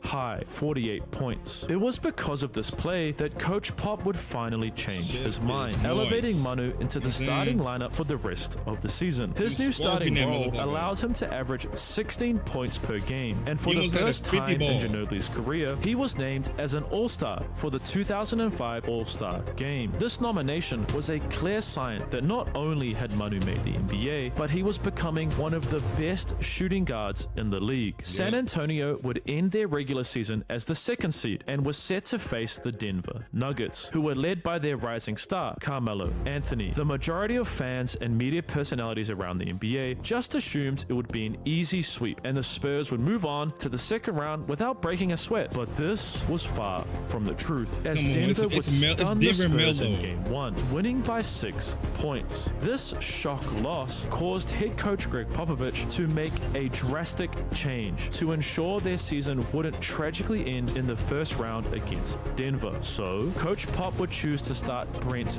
Barry and move Ginobili back to the bench, the same role he played during their last championship run. Whilst most people all around the world would resent their coach for taking away a starting role that they had worked so hard for, Manu was different. He approached the situation with extreme humility, understanding exactly where Coach Pop was coming from, and it was their incredible relationship that allowed for this understanding. I became way better player because of having a coach like that made me understand how a team worked, but also outside the court. He started to become like a father figure. He became way more than a coach-player relationship. The incredible thing is, Popovich's move was genius because Ginobili would thrive in his new off-the-bench go-get-buckets role, dropping 32 points in Game 3, assisting the Spurs to a gentleman's sweep of the Nuggets, winning the series 4-1. Ginobili only know how to play one way, and that's hard. I mean, he's fearless. I'm kind of liking Manu, you know? Manu would remain coming off the bench during their second round series against the Seattle Supersonics. But after the Sonics won Game 4, the Spurs were not in the position they thought they would be. With the series tied at 2 wins each, Coach Pop knew something had to change. So Game 5 saw Manu inserted back into the starting lineup. And with the Spurs championship hopes on the line, he knew he had to perform. Ginobili would score 39 points with a variety of hanging left-handed floater fadeaways. What even is this? Wow. Transition step through dunks and gliding lefty finger rolls, leading the Spurs to a 3-2 lead heading into the must-win Game 6 in Seattle. Throughout Game 6, San Antonio was far from dominant, and with 14.4 seconds remaining, the score was tied at 96. Pop would place the Spurs' championship hopes into Ginobili's hands, and Manu would drain the clock before attacking to, you guessed it, his left hand, finding Tim Duncan underneath the basket for a wide open layup, giving them a 2-point lead with 0.5. Allen would get wide open in the corner for a potentially game-winning 3. Allen comes free, puts up a three. Oh, it just misses.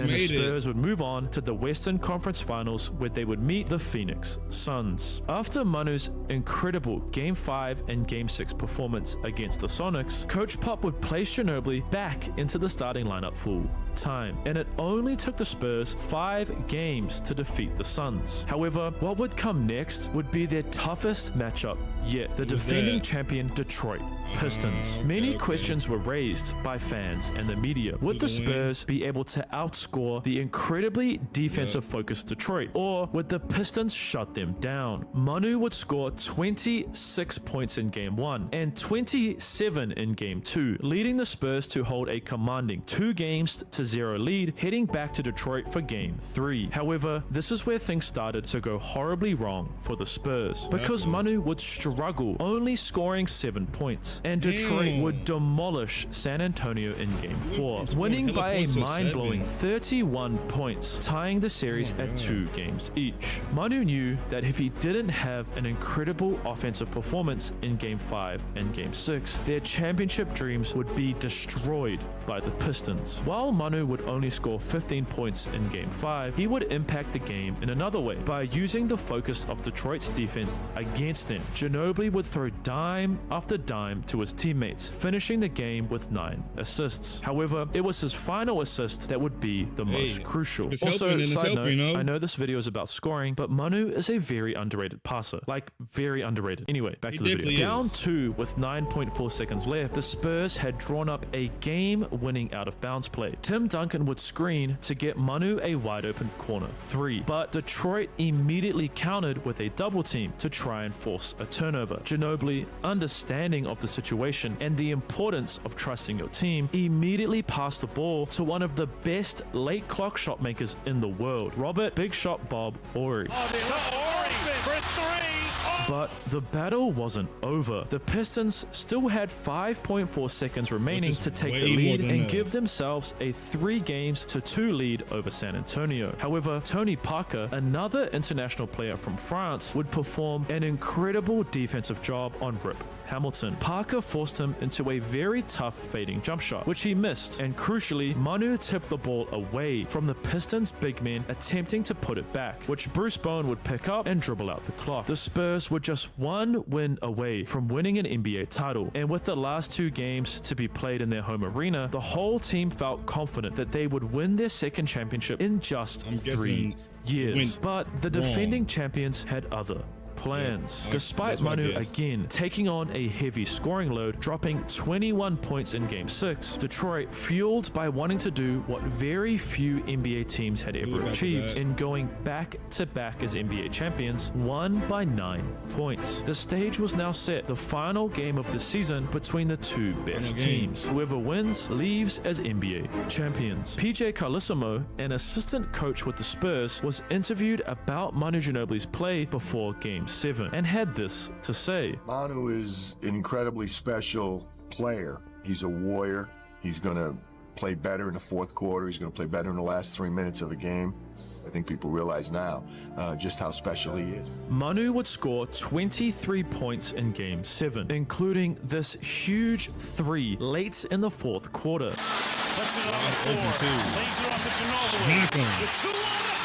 As well as the clutch free throws to ensure Detroit had no chance of coming back, and the Spurs were crowned NBA champions. In the span of just 5 years, Manu Ginobili had achieved something impossible, winning a EuroLeague championship, EuroLeague Finals MVP, NBA championship, Olympic gold medal, and then shockingly another NBA championship. The even crazier thing was, he was doing so really only scoring with his left hand. Ginobili and the Spurs continued their success into the 2005-2006 season, with Manu averaging 15.1 points, and he was starting to change how guards would score against taller players with his very unique moves. Ginobili would often step to one side of a big to get them to move in that direction, before stepping the opposite way to find a sneaky opening for a left-handed finish near the rim, which would be dubbed the Eurostep. The Eurostep is now an incredibly popular move used by almost all NBA players, but originates from Europeans like Manu.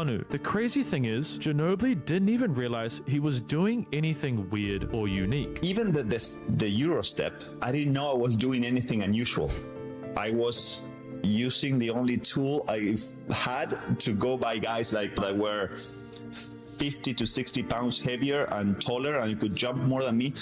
And for me, it was so natural and so automatic. With the Spurs again grabbing the league's best record throughout the regular season, the stage was set for them to finally repeat as NBA champions. Manu would have an incredible performance in Game 2 of their first round series against the Sacramento Kings, dropping 32 points. While the Kings would win 2 games, the Spurs eventually defeated them in 6 and moved on to the second round against the Dallas Mavericks, a series that would change Manu Ginobili's career for the worst. Dallas, led by their German superstar Dirk Nowitzki, were a formidable opponent, taking the Spurs all the way to Game 7. However, with 32 seconds remaining, the Spurs held a 3-point lead, and it looked likely they would be the team to move on and face the Phoenix Suns. Dallas ran a nice sideline out of bounds play to get their European superstar the ball. Despite Nowitzki getting decent position inside the 3-point line, the Spurs crucially held a 3-point lead. Therefore, even if Dirk scored a layup, San Antonio would still be up 1. Ginobili saw that Bowen was slightly beat. Therefore, he ran over to provide help, only to foul Nowitzki as he was going up. Ginobili had done the worst possible thing, fouling Dirk, who made the basket and was heading to the free throw line, where he tied the game at 104. But we all make mistakes, and it was still the Spurs ball with 21.6 seconds remaining. Given that the shot clock was off, if Manu timed it right, he could win the game for the Spurs, and his mistake in their last possession would be completely forgotten. Just like Game 6 against the Supersonics in their previous championship run, Coach Pop put the ball back in Ginobili's hands for the most important possession of their 2006 season. Manu would run the clock down before, yes, you guessed it again, attacking to his left hand. But this time, he failed, missing the game-winning shot, and they would head to overtime. Throughout overtime, the Mavericks would dismantle the Spurs, winning 118 to 111, ending San Antonio's dreams of repeating as NBA champions. Manu was devastated. We were all hurt. The faces were really sad, and it was hard to talk to each other because how upset we felt. As the 2006-2007 season began, the Spurs headed to Paris for their training camp, focused on avoiding making the same mistakes again, with Coach Pop commenting, "Listening is important. Then maybe we don't foul Nowitzki the last play of the game." We have another ring. And a huge change was on the horizon for Manu Ginobili's career. During the regular season, San Antonio would get off to a rough start, and Coach Pop knew something would have to change in order for the Spurs to have another chance at winning an NBA championship. Therefore, he sat down with Manu and informed him of his new plan to help the Spurs get back to a championship level. Pop told Ginobili that he would be permanently coming off the bench, and this decision shocked Manu. At the beginning, it was kind of hard. It took me a while to understand it. Because he had worked so hard throughout his career to earn a starting spot, but over time, he came to understand Popovich's thinking. Once you get that, ego thing out of the middle, I kind of understood that was my role, that it was going to be better for the team. Not a bad role. And it was helping the team out, I always loved it. Despite his initial frustrations, Manu would grow to love his off-the-bench role. So I get to see what was going on more. And Ginobili would finish the season averaging 16.5 points per game. His dominant regular season included a 40-point performance against Atlanta, as well as 4 30-point games throughout the regular season. These performances would earn the Spurs a first-round playoff matchup against a familiar opponent, the Denver Nuggets. But in similar fashion to their previous matchup with Denver, San Antonio easily disposed of the Nuggets, and they would head into a second-round matchup against the Phoenix Suns, which all came down to a pivotal Game 6, because Phoenix knew if they won, they would head back to Arizona for Game 7, and with the energy their home crowd provided, that they would be the team moving on to the Western Conference Finals. Knowing the importance of winning this game, Ginobili would have an incredible performance off the bench, scoring 33 points, grabbing 11 rebounds, and getting 6 assists. Nice. Manu's dominant play helped the Spurs end the series that game, and they were now set to face the Utah Jazz in the conference finals, a series in which Ginobili would dominate, averaging 17.6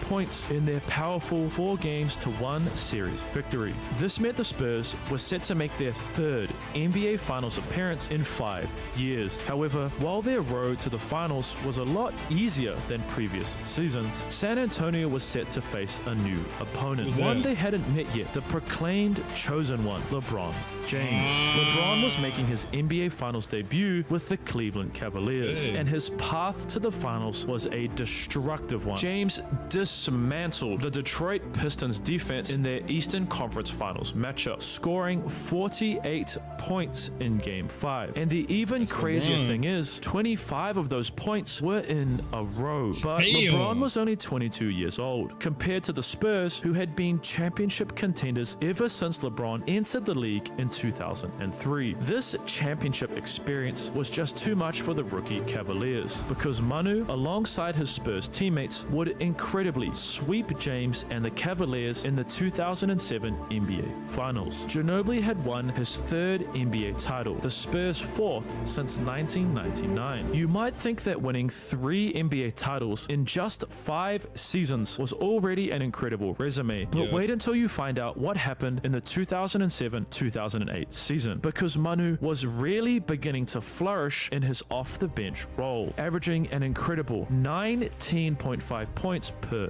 game. His nearly 20-point average was made up of 11 30 or more point games and 2 40 or more point games throughout the regular season. These improvements saw Manu finally gain some recognition from the NBA, winning 6th Man of the Year, as well as being named to the All-NBA 3rd team, setting the stage for Ginobili to achieve something he had never done before. San Antonio easily maneuvered their way to the Western Conference Finals and was set to face the Kobe-led Los Angeles Lakers. Manu, alongside his teammates, still hurt by their shocking 2004 playoff series loss against the Lakers, were ready to get revenge. However, things would take a dark turn during their first 2 games of the series, with Manu only scoring a combined 17 points in Game 1 and Game 2. San Antonio would head back to Texas, knowing that they had to win both home games in order to have a chance at achieving their back-to-back championship dreams. And Manu knew if he didn't perform in Game 3, he would feel the same pain he felt in 2004 and 2006. Kobe and Manu would have one of the most epic shooting guard battles in the history history of basketball. The pair would trade punch after punch, both scoring 30 points throughout the must-win Game 3. However, the Spurs would finish the game victorious, downing the Lakers by a mind-blowing 19 points, keeping their championship hopes alive. But this is where things started to go downhill for not only the Spurs and Manu, but Ginobili's whole career, because during Game 4 and 5, he would only score 16 points. This horrific performance, when San Antonio needed him most, would result in them being eliminated by the Los Angeles Lakers. And not only that, this may have been the Spurs' final chance at winning back-to-back NBA titles, because Manu, due to injuries, would struggle throughout the 2008-2009 season, which would also prevent him from playing in the 2009 playoffs. And in the following season, something crazy would happen. Phoenix, who had been at the mercy of Manu and the Spurs ever since he entered the league in 2002, would finally get their revenge, sweeping them in the second round of the NBA playoffs in the 2009-2010 season. However, do you remember what George Gervin said earlier in the video? Ginobili only know how to play one way, and that's hard.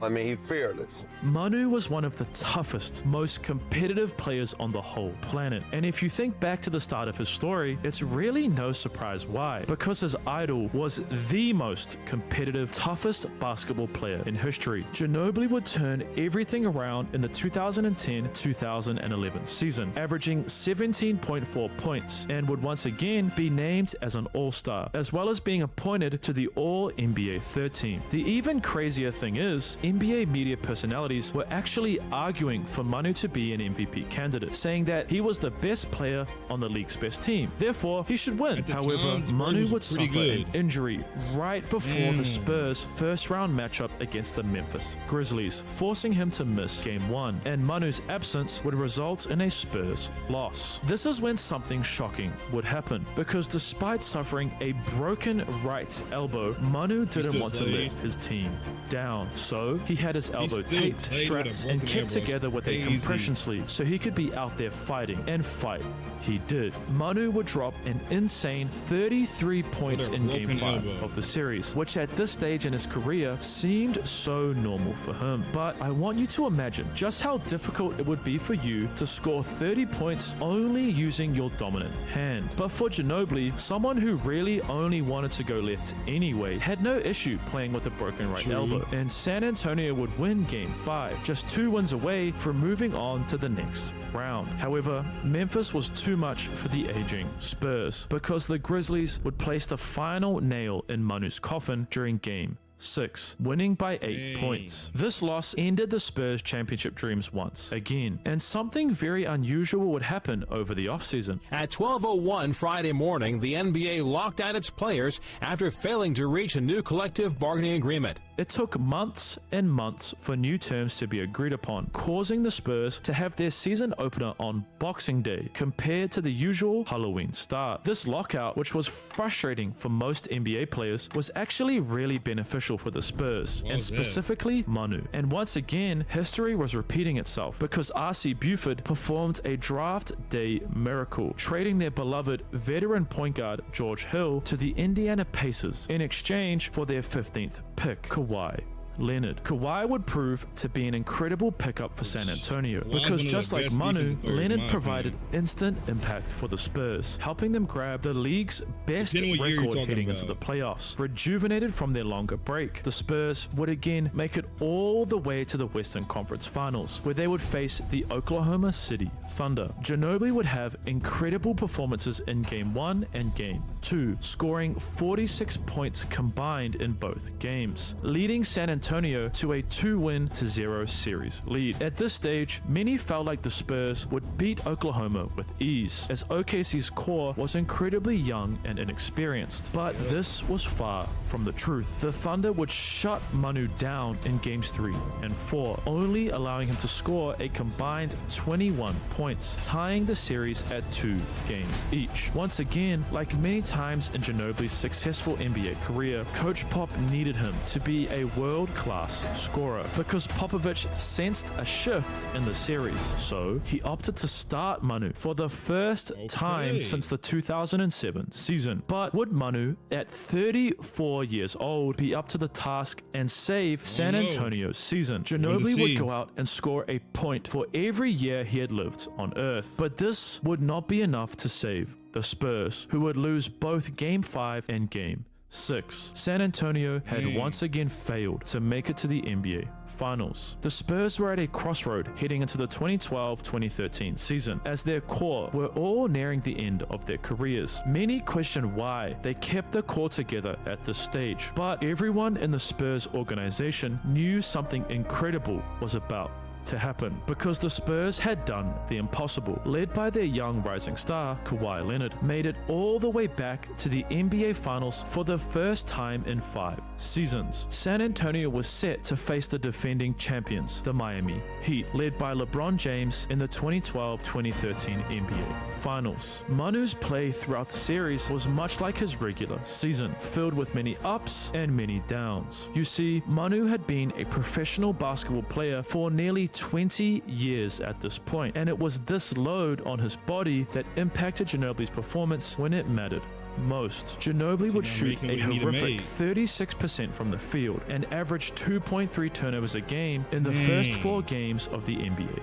Finals. However, despite Manu's blunders, the series was tied at 2 games each, and they headed back to San Antonio for a must-win Game 5. Manu knew that he had to step up, otherwise this might be his last chance to win an NBA title, and step up he did. At 35 years old, just 42 days away from his 36th birthday, Manu would drop 24 points in Game 5, as well as an insane 10 assists, leading the Spurs to victory against Miami. When asked after the game about Ginobili's play, Coach Pop had this to say. I went from trading him on the spot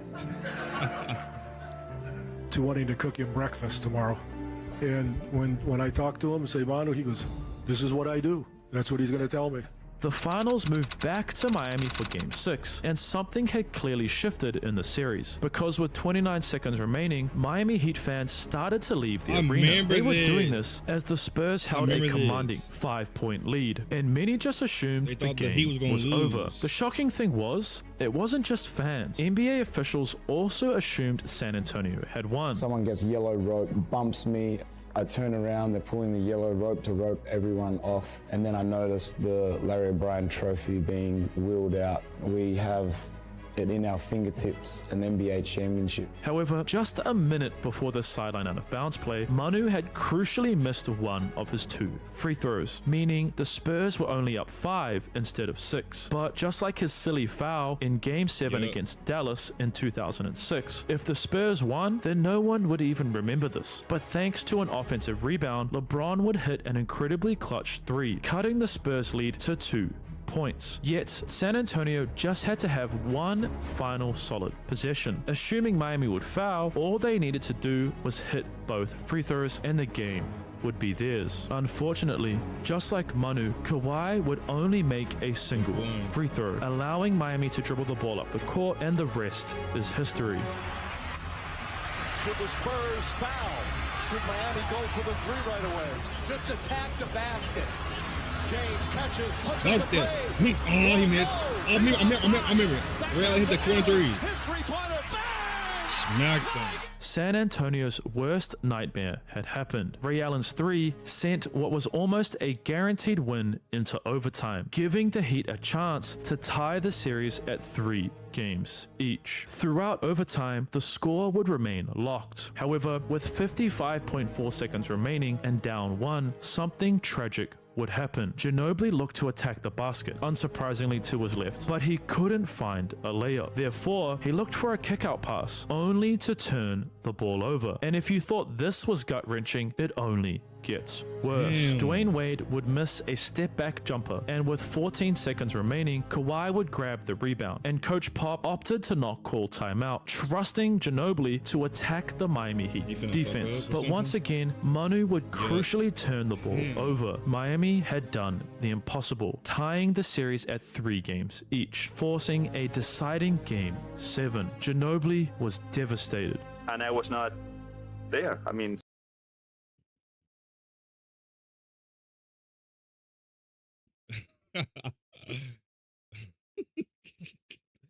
Red, I don't know if you remember that moment when Allen hit that corner three. I don't know if you remember or not. I don't know if you was into basketball like that whenever it was at that time, but that was the best time, not gonna lie. something in me was not responding the same way. So I, either one good game, terrible game, okay game, terrible game, and I play a very good fifth game. We get to game 6 to win it, and may have played the worst game of my career. I don't know.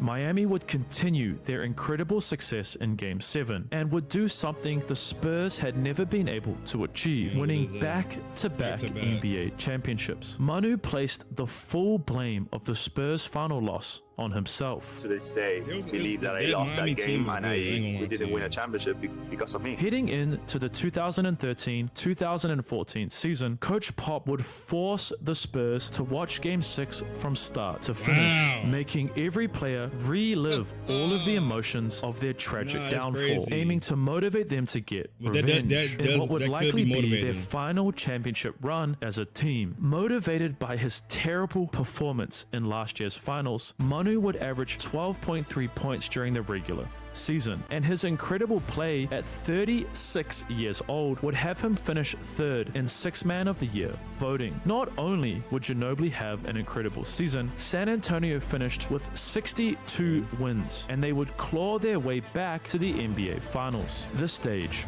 was set: San Antonio against Miami in the 2013-2014 NBA Finals. Before the series began, Manu contemplated their chances. We know we're facing a very talented and tough team, and it's going to be rough. But of course, we believe in our means, and we're going to do our best as always. Them tickets ain't cheap.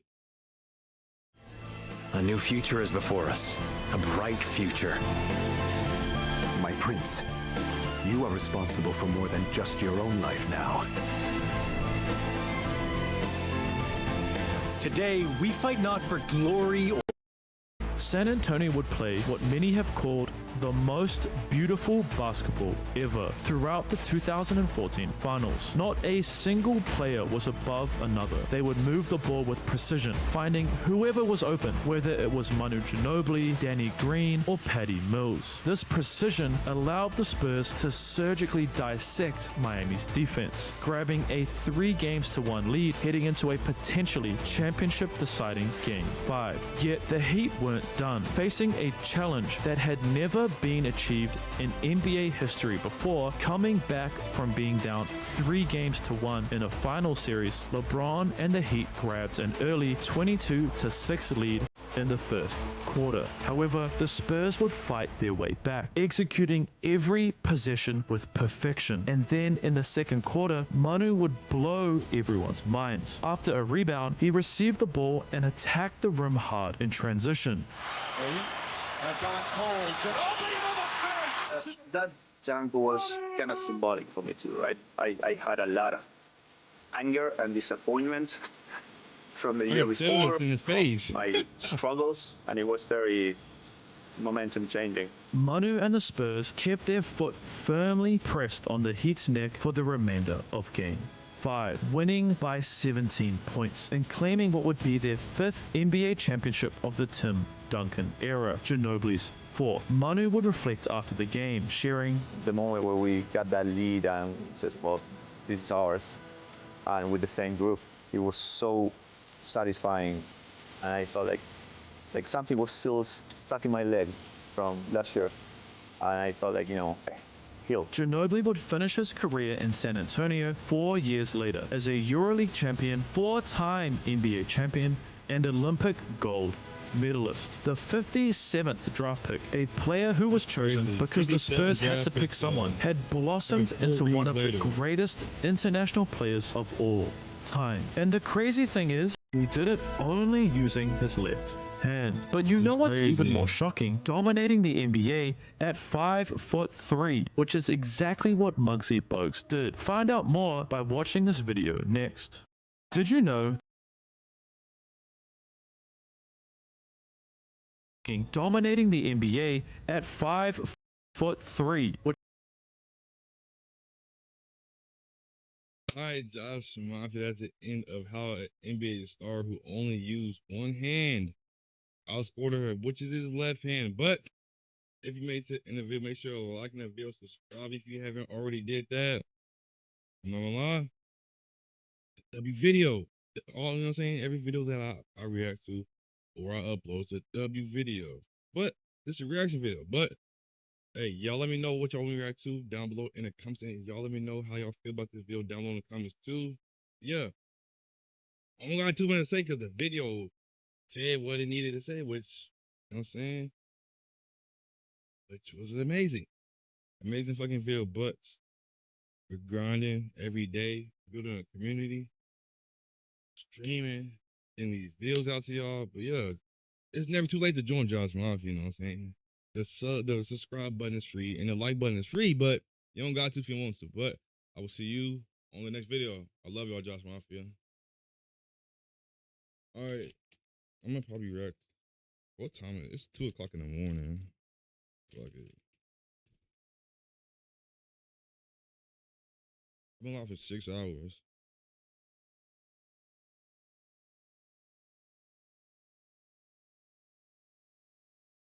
Alright, we watched this one.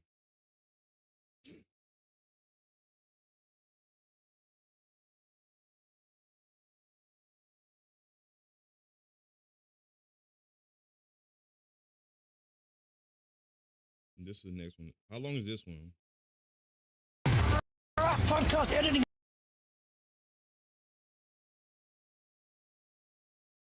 27 minutes. Not too bad. It's a long video. And this one's 32 minutes. So that honestly, that could, you know what I'm saying? I could get that out the way. I need to get the reaction videos out the way, man. How long is this one? 33 minutes. Man, it's not too bad of a reaction. It's not too long. It's not like 40, 50 minutes. All right, we're going to react to this. Muggsy Bogues. All right. We going to chat. 2 o'clock in the morning. I should be asleep right now. But fuck it. Fuck it. I don't know if my chat is popping up.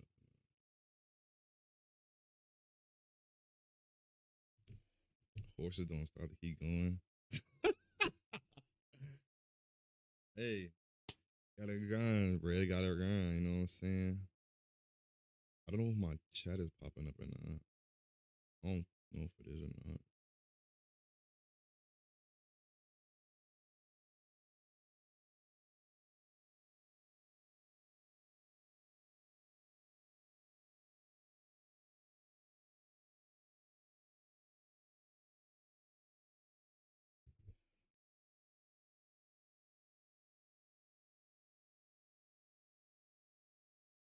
I'm gonna type on my account real quick, see if this chat go through. I don't know if my chat is popping up or not.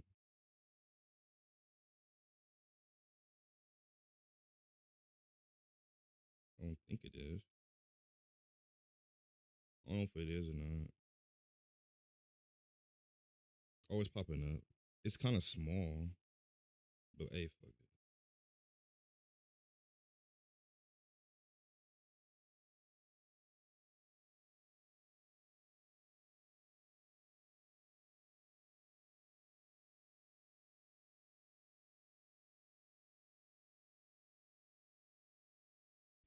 All right.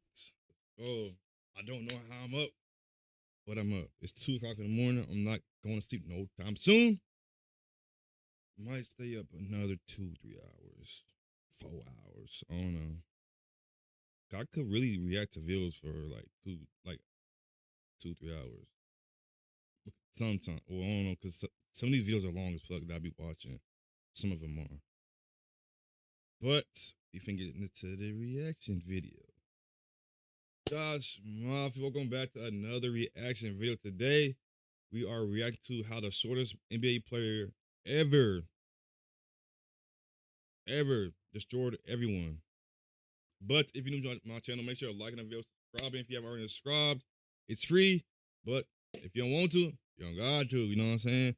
But make sure you share my channel with your whole family, your dog, your cat, your rat, your mom, your dad, your sister, your brother, your aunt, you know what I'm saying? Make sure everybody locked in and grab your food, your snacks, your beverage, your KFC, your Arby's, your Popeyes, your Wingstop, your McDonald's, your pizza, what, you know what I'm saying? Whatever you gotta eat, go grab it. Whatever you gotta go drink, go grab it. Because it's a 32-minute video. I don't waste too much time.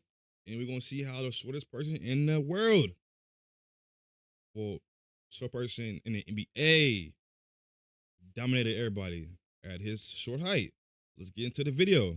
Muggsy Bogues is the shortest NBA player in history. Coming in at only 5'3", he completely disappears between his giant peers. But this never prevented him from becoming a basketball legend. From blocking 7-foot Patrick Ewing to locking up Michael Jordan, Muggsy destroyed everyone on the court despite his height. But he didn't become a fan favorite without any setbacks. Coaches bullied him, racism followed him everywhere, and his life was an absolute roller coaster, which all started when he was born on January 9th, 1965. His mother, Elaine Bogues, who had suffered through 2 failed pregnancies, would finally give birth to their miracle child, Tyrone Curtis Bogues. The Bogues family grew up in the Lafayette housing projects, located in the inner city of Baltimore, Maryland, where the life expectancy was a shocking 20 years old. This meant that Tyrone's early life was surrounded by drugs and violence, and this nearly ended up costing him his life when he was just 5 years old.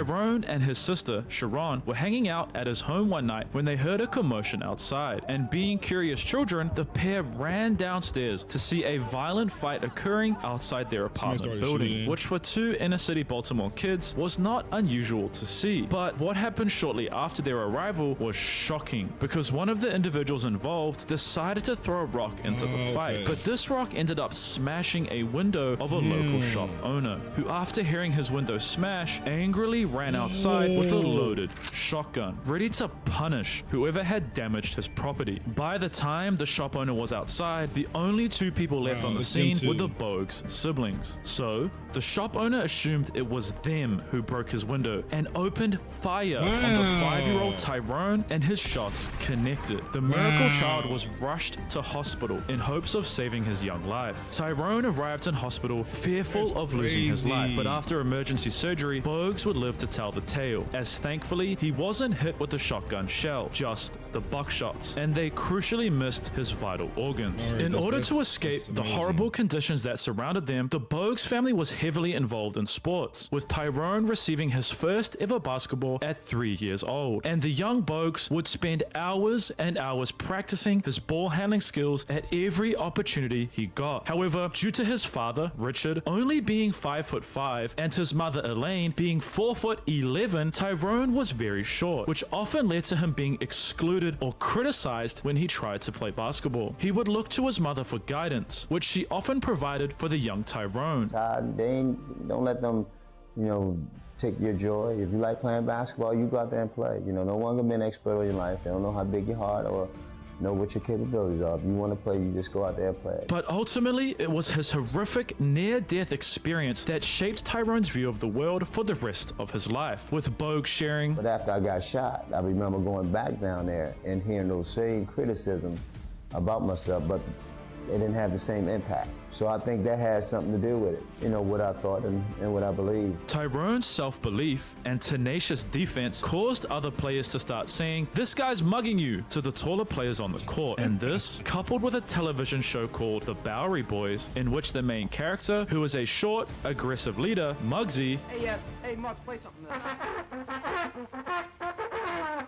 things up easy, don't you? resulted in Tyrone earning the nickname Muggsy, which stuck with him for the rest of his life. But not everything was sunshine and rainbows on these courts, as Baltimore's inner city was becoming a hub for drugs and violence. And this impacted Muggsy's life in a very tragic way. Richard Bogues, Muggsy's father, was a dock worker throughout his childhood, but he, like many other men in Baltimore, lost his job and had to resort to selling drugs and committing robberies to feed his family. This would result Carlton Richard being jailed when Bogues was just 12 years old. But Muggsy knew his father was simply trying to provide for his family, as he remained in contact with him for years to come, and vowed to eventually get him out of prison. And thanks to Muggsy's developing basketball skill, he was accepted into Dunbar High School to play alongside his best friends, Reggie Williams, Reggie Lewis, and David Wingate, under their head coach, Bob Wade. Bob was tough on the friends. He wanted to ensure that practice was incredibly difficult, making the players do defensive drills whilst holding up bricks to ensure that when they played games, they would be easy. And this paid off, because in Muggsy's eyes, adversity always prepare you.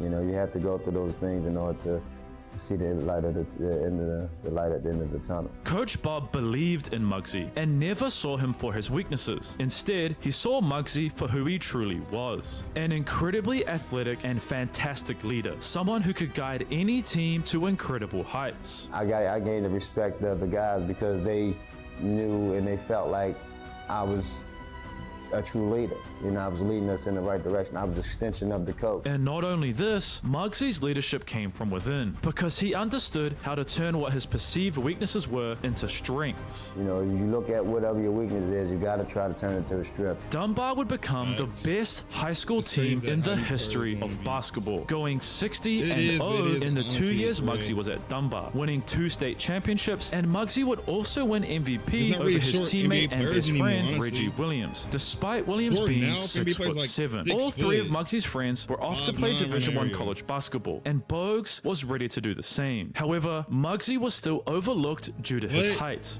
The thing is, they saying 6 foot is short, but you got to look at Stephen Curry. Stephen Curry's not 6 foot. He around 6'3", but they say 6'3" is still short for the NBA, because there's guards that's like 6'5", 6'6", 6'7", just guards. Crazy, ain't gonna lie. Melo's one of them.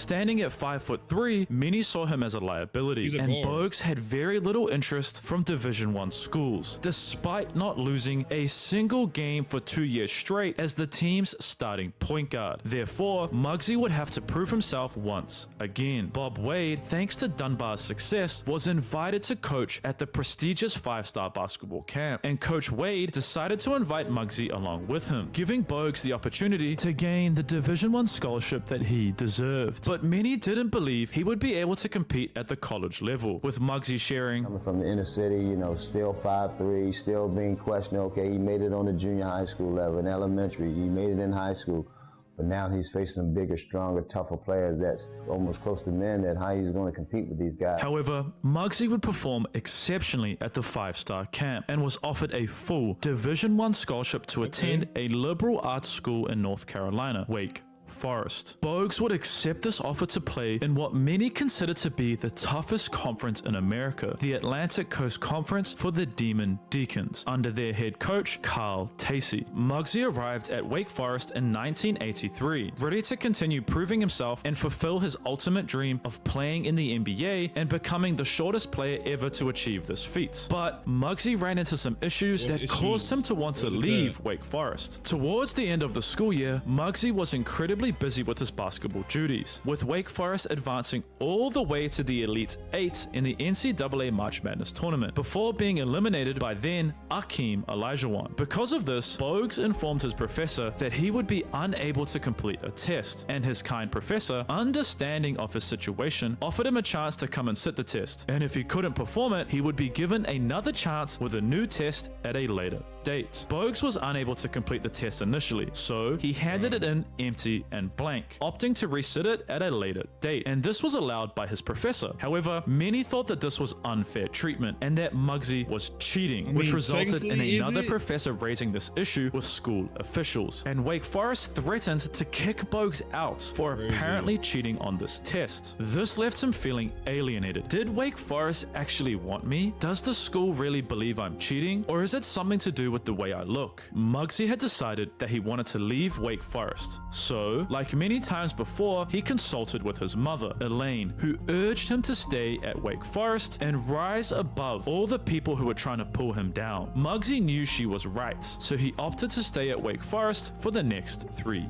years. And during his second college season, Muggsy was the starting point guard for the Demon Deacons. He began showcasing his incredible leadership and defensive abilities, averaging 7.5 assists and an insane 3 steals a game, while scoring 6.6 points over the 1984-1985 season. Despite Wake Forest making it all the way to the Elite Eight in the previous year in 1984, the Deacons were eliminated by a young rising star who played for North Carolina, Michael Jordan, in the first round of the ACC tournament. This loss drove Muggsy to work hard on his game throughout the offseason, which would pay off during his third year at Wake Forest. Bogues would increase his scoring average to 11.3 points per game, his assists to 8.1, and continued his incredible defensive prowess, getting 3 steals a game. Bogues' dominant play caught the eyes of the United States national team, who were preparing for the FIBA World Cup, which was to be held in Spain during the offseason in July. Muggsy was invited to attend the training camp in June to compete for a spot on the 12-man international roster. So, Muggsy shows up at Arizona University, ready to compete for a spot, which is exactly what he did. Muggsy was named to the 12-man international roster, which was composed of current household names: Steve Kerr, Brian Shaw, David Robinson, and Kenny the Jet Smith. Once July came around, the group would head off to Spain to compete for a gold medal. The United States would face off against Yugoslavia in pool play, with Muggsy being tasked with guarding their elite shooting guard, Drazen Petrovic, someone who Michael Jordan respected, and a player that had been lighting up the whole tournament, averaging an insane 27 points per game. Bogues would show off his elite defensive ability, holding Drazen to 12 points, and this continued all the way until the gold medal game against the Soviet Union. The US had a comfortable 83 to 77 point lead with 2 minutes remaining, and it seemed likely they would leave Spain with gold medals draped around their necks. This was until the Soviets came crawling back, scoring basket after basket and only being down 2 with 14 seconds remaining. But for some reason, it took them 10 crucial seconds to foul a United States player to put them on the free throw line and get another chance at tying or taking the lead. With 4 seconds remaining and up 2 points, it was United States ball at halfway, and after a timeout, head coach Lute Olson subbed Muggsy back in, showing how important he was for the team with his ability to handle pressure and succeed in big moments. However, the US would turn the ball over in the Soviets' backcourt, and they would heave the ball down court in an effort to tie or win the game. They were able to get a shot off, echoing that of Christian Laettner's game winner in 1992, but it missed. Muggsy and his team left Spain as world champions. Amazing. And not only did Bogues leave with a medal, he left a huge impression on the basketball world, showcasing that his height or size had little impact on his on-court success. Scouts were left impressed with his play against not only professional athletes, but grown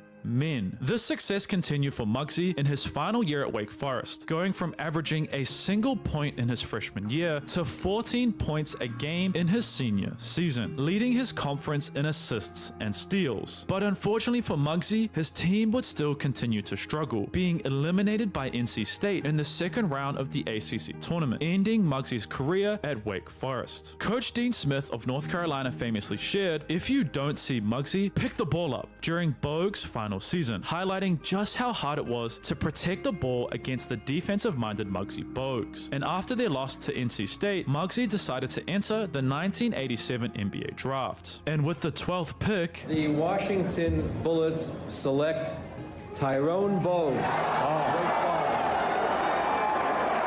Bob, that's what I was talking about, obscure. Now they got the tallest and the shortest. Muggsy became the shortest player ever at 5'3" to be drafted into the NBA. Bogues was ecstatic to have finally achieved his dream of becoming an NBA player. But it was clear there was a deeper reason to the Bullets choosing him at 12. Muggsy decided to sign with an agent, David Falk, who was also Michael Jordan's agent, to help him negotiate his rookie contract. Falk had Muggsy play in the United States Basketball League for the Rhode Island own goals in between the drafts and the beginning of the 1987 NBA season to help Muggsy earn some extra money. Bogues would also sign an endorsement deal with Ford, unsurprisingly advertising their smallest car. And whilst it's very common for NBA players to sign endorsement deals, Muggsy had a clear motivation with all the money he was making: to get his father out of jail. So 12 years after his father Richard was jailed, Muggsy hired an attorney, and his father was released 8 years early from his 20-year sentence. And with his rookie contract being complete, Muggsy was ready to prove himself at the highest level of the game. But many felt that Muggsy was drafted as a sideshow, a gimmick in which the Bullets used him and 7'7" Manute Bol's height difference to sell tickets, with reporters saying that Bogues looked like an Ewok, and the way Muggsy was treated on the court was similar to the way he was being treated off of it. Muggsy would average 20 minutes per game, 5 assists, 1.6 steals, and 5 points for the Bullets that season, making it clear their head coach, Wes Unseld, a former Washington standout player, did not believe in Muggsy. You clearly saw this during their playoff series against the bad boy Detroit Pistons. Bogues only appeared in a single game for 2 minutes, but all hope was not lost for Bogues. Muggsy didn't expect to play huge minutes and be a heavy contributor in his first season, and thankfully for him, the Washington Bullets had promised Bogues that they were going to protect him in the upcoming 1988 NBA expansion draft. The Bush Guide, cold and smooth survival skills. My watch is broken. You could tell time by measuring the sun's distance. And that they would give him a much larger role in the 1988-1989 season. But just a week later, the Charlotte Hornets, one of the 4 new expansion teams entering the NBA, shockingly selected Muggsy with their 3rd pick. Washington had lied straight to Muggsy's face, but Bogues wasn't upset about this. He was excited to play alongside a longtime friend from college, Del Curry, and he was going to get a fresh start with a team that actually wanted him for who he was, not just someone to make fun of and sell tickets, or so he thought. Dick Harter, yes, I said that slow on purpose, was named the first ever head coach of the Charlotte Hornets, and Dick, alongside the Hornets management team, laid out a plan to make the playoffs by their 5th season in the league. Charlotte fans sold out the whole season before it had even begun, and fans showed up dressed in full suits and beautiful dresses for the Hornets' first ever game against the Cleveland Cavaliers. Muggsy, alongside the other 11 players chosen by the Hornets, were ready to prove to the world and the NBA that they were more than just an expansion team. But they lost by 40. However, the fans stayed, giving the team a full standing ovation, a huge positive sign for things to come. However, while the team would win their first game a few days later, Muggsy was again struggling with similar issues he had faced his whole life, with their head coach, Dick Harter, openly not believing in Muggsy. Harter would get onto his knees and mock Bogues' height to the media after games, saying things like, "Will a midget really bother Ewing? Or try shooting over a building when you're 5'3". Harter's inability to see past Muggsy's height would have a huge impact on not only Bogues' minutes, but also his confidence, with Muggsy feeling like he truly didn't belong in the NBA, and that maybe his height would be the reason he would never succeed. However, this wasn't the first time Muggsy had faced adversity. In fact, he had faced much worse, so he continued to remain focused on improving his game day in and day out. The Hornets owner, George Shinn, really believed in Muggsy. After a poor 20-win, 62-loss first season and an 8-win, 32-loss start to their 1989-1990 season, Dick Harter was fired. Assistant coach Gene Littles was promoted to become the head coach for the remainder of the 1990 season, and alongside his promotion, Muggsy would finally get his opportunity to show the NBA how great he was, and he did just that, averaging an insane 10.5 assists, 2 steals, and 9.4 points per game, nearly doubling his statistics from his first year with Charlotte. But despite Muggsy's individual success, the team still struggled, having an even worse record than the year before, winning 19 and losing 63. But something in the Hornets management team changed during the 1990 offseason, with Alan Bristow, a former NBA player and assistant coach with the Denver Nuggets, becoming the Hornets general manager. Allen was was a huge fan of Muggsy's game and was trying to get the Nuggets to trade for Muggsy during his first 2 years in the NBA. Bristow was known for building fast-paced, high-scoring teams in Denver, and Bogues was excited to begin playing for a general manager who believed in not only himself, but the style of play that suited his game best. However, Coach Gene Littles would impact Muggsy in a negative way, as Charlotte spent the whole season trying to figure out which lineup would work best, meaning Bogues was constantly in and out of the rotation. Muggsy would only start 46 games in the 1990-1991 season, and whilst the Hornets did improve their record ever so slightly to 26 wins, they were ultimately still out of the playoff race. But something huge would happen that offseason, something that would change Muggsy's career for the best, because thanks to the Hornets' terrible record, they secured the #1 pick in the 1991 NBA draft. And with the first pick in the 1991 NBA draft, the Charlotte Hornets select Larry Johnson from University of Nevada, Las Vegas. Yet the positive news wasn't over, because shortly after the draft, on July 24th, 1991, Alan Bristow, Muggsy's biggest believer within the Hornets, was named head coach and planned to bring an even more up-tempo offense with Muggsy leading the team. Bogues was also becoming closer and closer with his teammate and former college friend, Del Curry, with the pair both being in very similar situations. They both had young children, and living a few doors down from each other in the same apartment building, their relationship flourished. Dell's young son, Stephen, looked up to Muggsy Bogues, and the pair would form a lifelong relationship. Muggsy never realized Steph would become who he is today. He remembers giving him a little airplane ride, and he's 4 years old, and all of a sudden now he out there shooting the lights out, man. It's surreal. You know, Steph, as a kid, he wished he was just dreaming to get the 5'3", because he felt like if I get the 5'3", I could play in the NBA.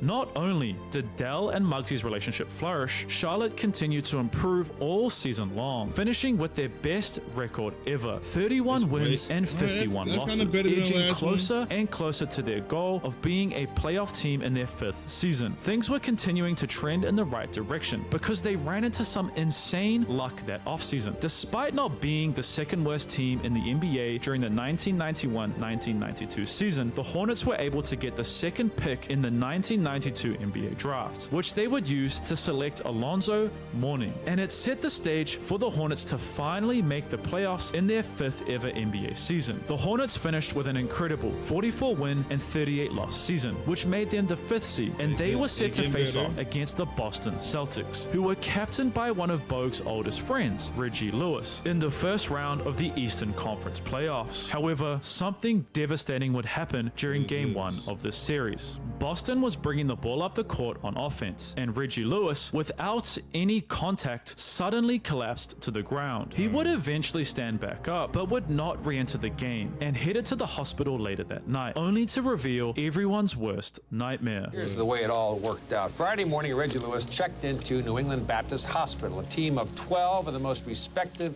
cardiologists in Boston began tests on the Celtics captain. Those tests revealed a very serious heart condition. Something was seriously wrong with Muggsy's best friend, and everyone knew it. But there was still a job to be done. With the Celtics winning Game 1, Charlotte had to win Game 2 to give themselves a chance of winning the series and claiming the franchise's first ever playoff victory. The Hornets were up 99-98 in double overtime. With 2 seconds remaining, Boston had the ball and had drawn up a sideline out of bounds play to win them Game 2, just one win away from eliminating the Hornets. D. Brown got wide open for a game-winning 3 on the Celtics out-of-bounds play. Brown again for 3. And he missed.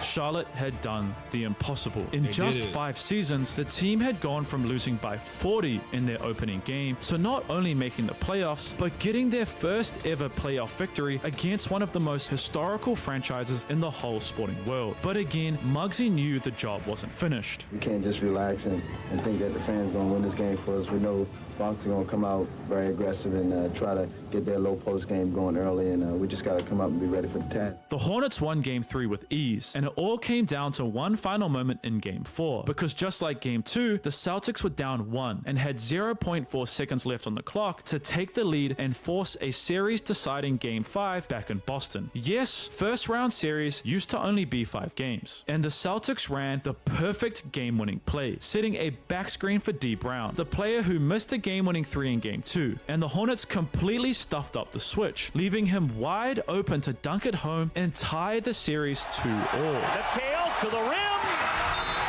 Charlotte wins. This game is over. The Hornets move on to the Eastern Conference semifinals, and the Celtics season will end. The Hornets were set to play the New York Knicks, led by the formidable Patrick Ewing, for their chance to make it all the way to the Eastern Conference Finals. And it all came down to a decisive Game 4, because the Knicks held a 2-1 lead until Larry Johnson hit this beautiful turnaround jump shot to tie the score at 92. With 28 seconds remaining, the Knicks called a timeout, and the Hornets' championship hopes were hanging on by a thread. After the timeout, the Knicks would look to get a post touch for their superstar Ewing, but this was made impossible by the Hornets defense. So Hubert Davis attacked the free throw line looking for a pull-up jump shot, which was taken away by another lifelong friend of Muggsy, David Wingate, only for Rolando Blackman to expertly move behind Davis for the open jump shot, which he nailed, putting the Knicks up 2. Muggsy would call timeout, and the Hornets needed a 3 to tie the series at 2 games each. Bogues caught the ball on the inbounds play, only to unfortunately lose the ball, and the game was over. The Knicks headed back home to the Mecca, Madison Square Garden, with a commanding 3-1 lead, and their control of the series remained throughout Game 5. New York never allowed the Hornets to lead the game, eliminating their championship hopes in Game 5. And things didn't get any better after this loss, because shortly after, on July 29th, 1993, something truly shocking happened. Reggie Lewis was getting in some off-season work in a gym by himself, cleared by doctors to be playing basketball, but Reggie would collapse again, except this time it was fatal. Muggsy had lost one of his lifelong friends, and just a week later, something even more tragic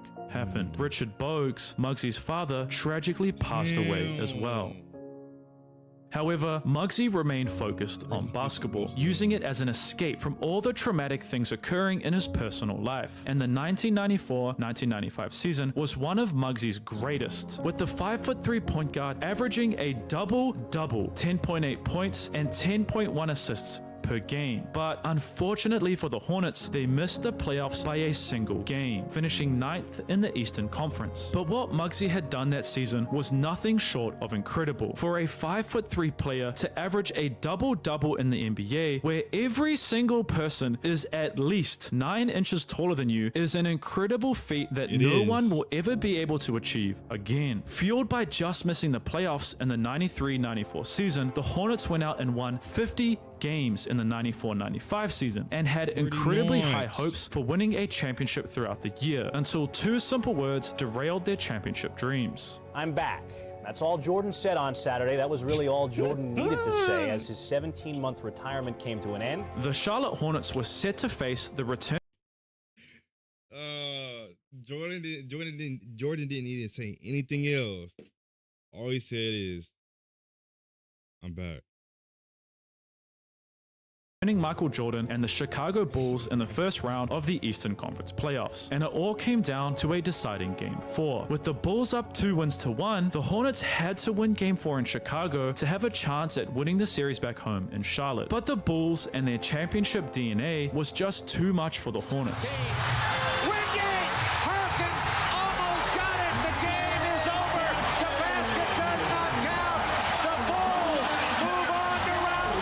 And they lost Game 4, eliminating them from the playoffs once again. This is where things started to go horribly wrong for Muggsy Bogues, because he had to sit out most of the 95-96 season with a knee injury, which was so bad the team doctor recommended to Muggsy that he retired, and many fans felt the same way. But as usual, it was never great times that motivated Muggsy. It was always adversity that drove him to success. Since the Hornets were missing Muggsy all season, they once again missed the playoffs, and Charlotte's front office decided to go go in a different direction. They hired Bob Bass as the team's new general manager before the 95-96 season. Bob's first big move as general manager was Alan Bristow, forcing him to step down as the Hornets head coach, and David Cohen's, a Celtics Hall of Famer, becoming the Hornets head coach for the 96-97 season. Bogues continued his rehab and was made available to play during the 96-97 season, and started all 65 games he was available for, averaging 8 points, 7.2 assists, and 1.3 steals a game for the Hornets, who once again, after having a record-setting 54-win season, was set to face the New York Knicks, this time in the first round of the NBA playoffs. New York, just like the last time they faced off against the Hornets, easily disposed of Charlotte, sweeping them in 3 games. New head coach David Cohen's, much like many of Bogues' coaches throughout his life, didn't believe in him at all, suggesting that he should retire and that no other team in the league would want him except Charlotte. This tension continued into the preseason. So right after we lose in the playoffs to New York, come back to practice that following year. They didn't let me practice, so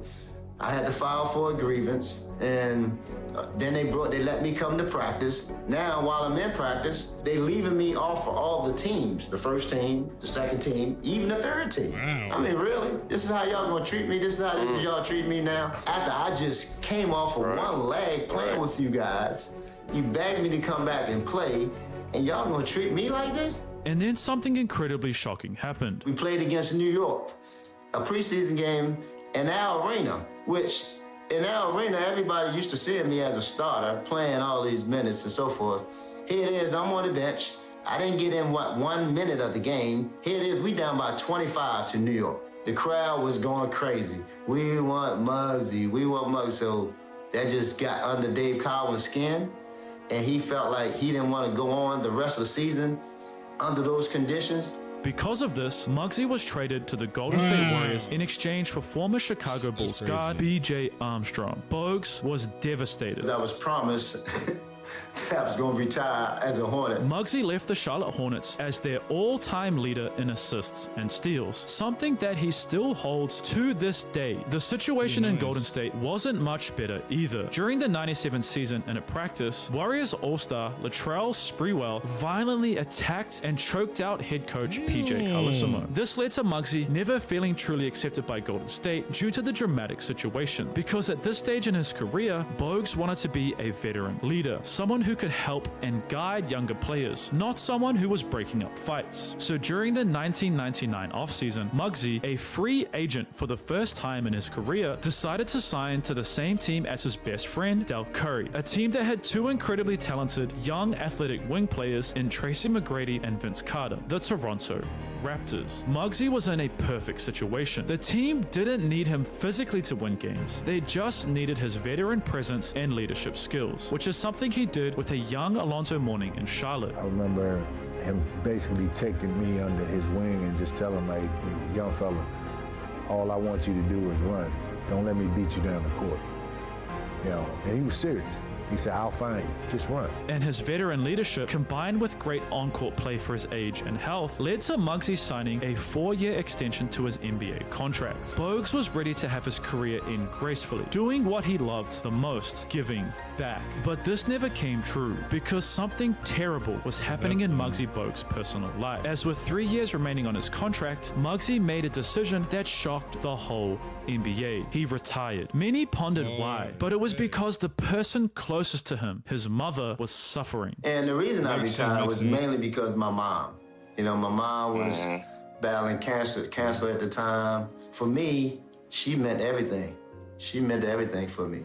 And I just didn't want to go out there and play no more. You know, once she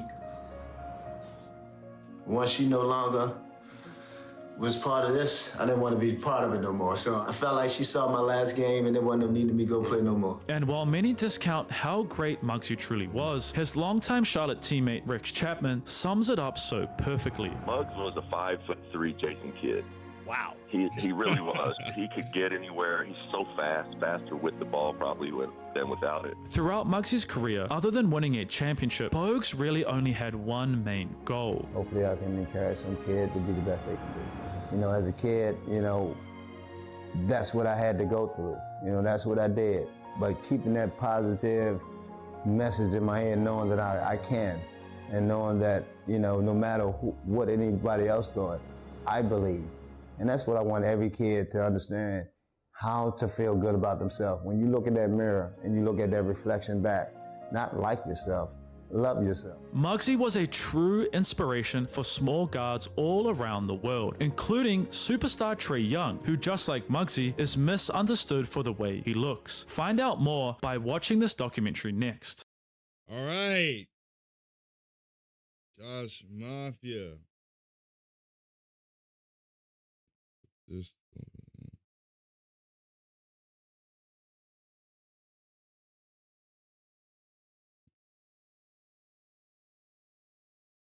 farewell tour. We mean farewell tour, Red. But Josh Mafia, that's the end of how the shortest NBA player ever destroyed. Oh my God, ever destroyed everyone. But if you made it to the end of it, make sure to liking the video, subscribing, and all things of that. Hey, if you short and you got goals of want to be in the NBA, hey,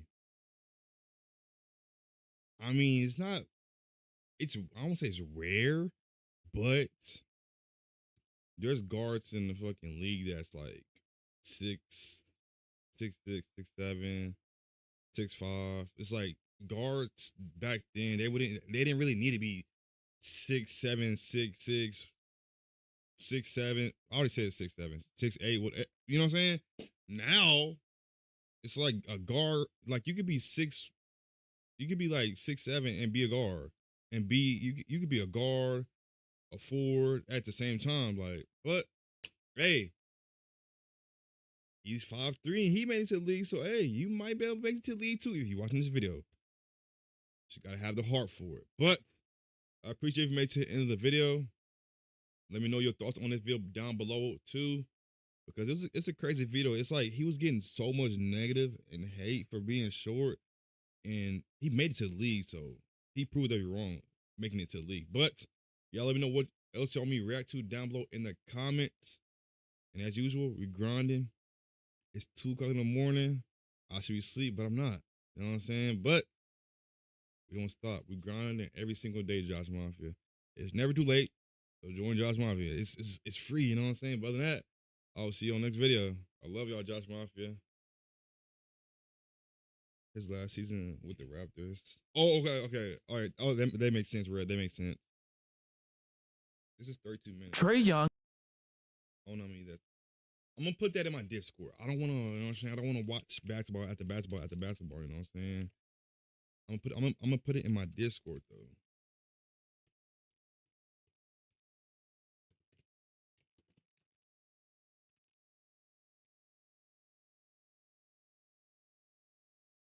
We got a lot of videos react to that.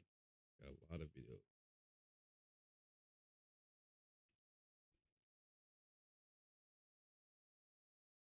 Oh, I gotta watch that UFC fight one.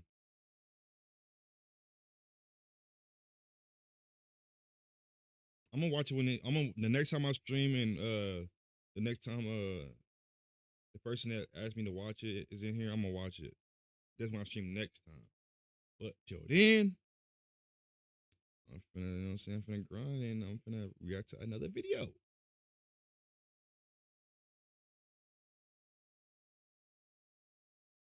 Been live for 6 hours and 44 minutes. I don't know how I got energy, but I got energy. I'm gonna be asleep later on. All right, it's this video. Then this one's 33. Already react to this one. All right. Oh, this one's 22 minutes.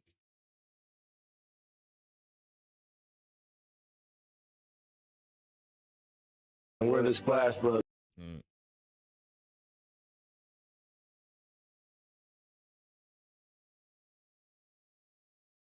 Hey, we grinding, chat. We fucking grinding. We staying up. We staying up at more than 2 o'clock in the morning, streaming. You know what I'm saying? Say time out.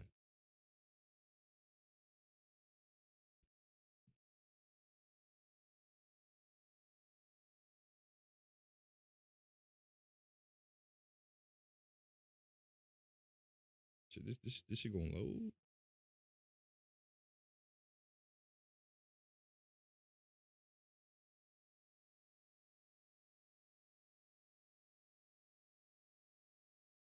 When's it supposed to be here?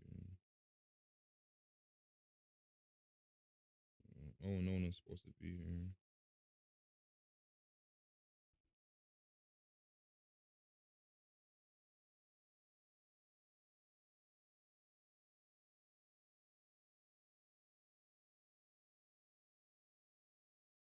Shipping. Oh, it's not even supposed to be here. It's supposed to be here the 25th through the 2nd. So I'm straight.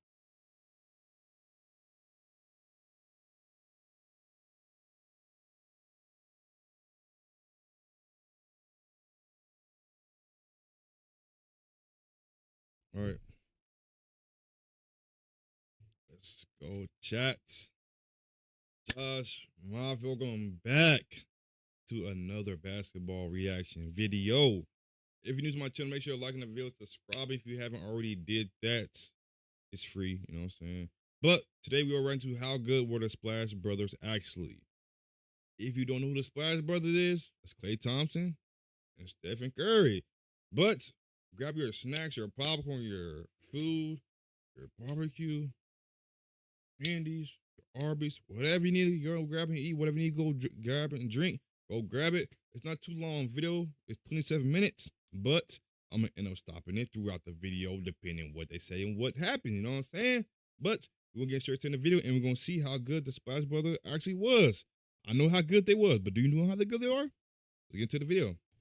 I'm Klay Thompson. I'm Stephen Curry, and we're the Splash Brothers. 13 seasons, 6,228 made three-pointers, 15 All-Star appearances, and 4 NBA championships. Now, it's all over. The best backcourt in NBA history won't play together anymore after setting numerous NBA records that will be almost impossible to beat. This is the story of the Splash Brothers, how good they were actually, and how they changed basketball forever.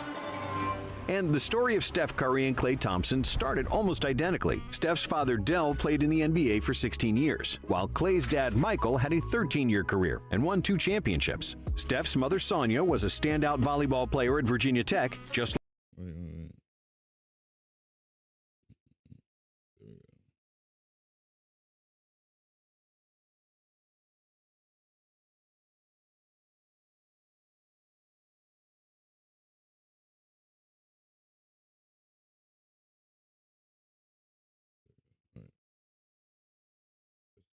like champion. In the end, the story of Steph Curry and Klay Thompson started almost identically. Steph's father, Dell, played in the NBA for 16 years, while Klay's dad, Michael, had a 13-year career and won 2 championships. Steph's mother, Sonia, was a standout volleyball player at Virginia Tech, just like Klay's mom, Julie, who played volleyball at the University of Portland. Their brothers, Seth Curry and Michael Thompson, also played in the NBA. You know, having my dad play in the league and watching him do what he did, it just made me want to work harder. When I was 13, I decided I was just going to play only basketball, got rid of the other sports. Me and my brother would go up to the, at the Air Canada Center, we'd go up to the practice facility and we shoot for the first half. And then we go watch the second half. And despite being born into athletic families with early access to the NBA, neither Steph nor Klay was highly recruited in high school. Curry was a 3-star recruit and didn't receive offers from major universities, eventually landing at a mid-major basketball program at Davidson College. On the other hand, Klay was a 4-star recruit and had some decent offers, but nobody guaranteed him a starting spot. So just like Steph, he chose to go to a lesser-known basketball program, joining Washington State.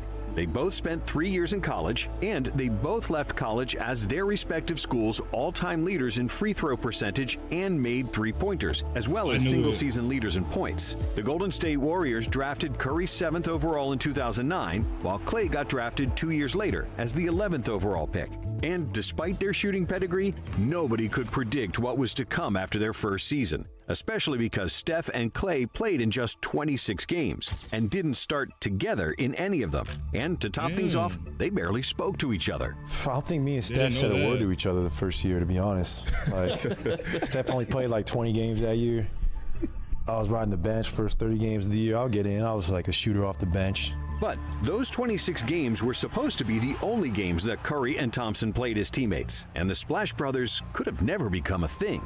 See, during the 2012 trade deadline, the Warriors had already agreed to trade Steph to Milwaukee. The deal had already gone through, but at the last second, the Bucks doctors informed the team of Curry's ankle problems, believing that he'd have permanent issues. So the Bucks gave up on Curry and ended up taking Monte Ellis instead. Ellis was a fan favorite in Golden State, and the Warriors fans were pissed that the Dubs traded him and not Steph.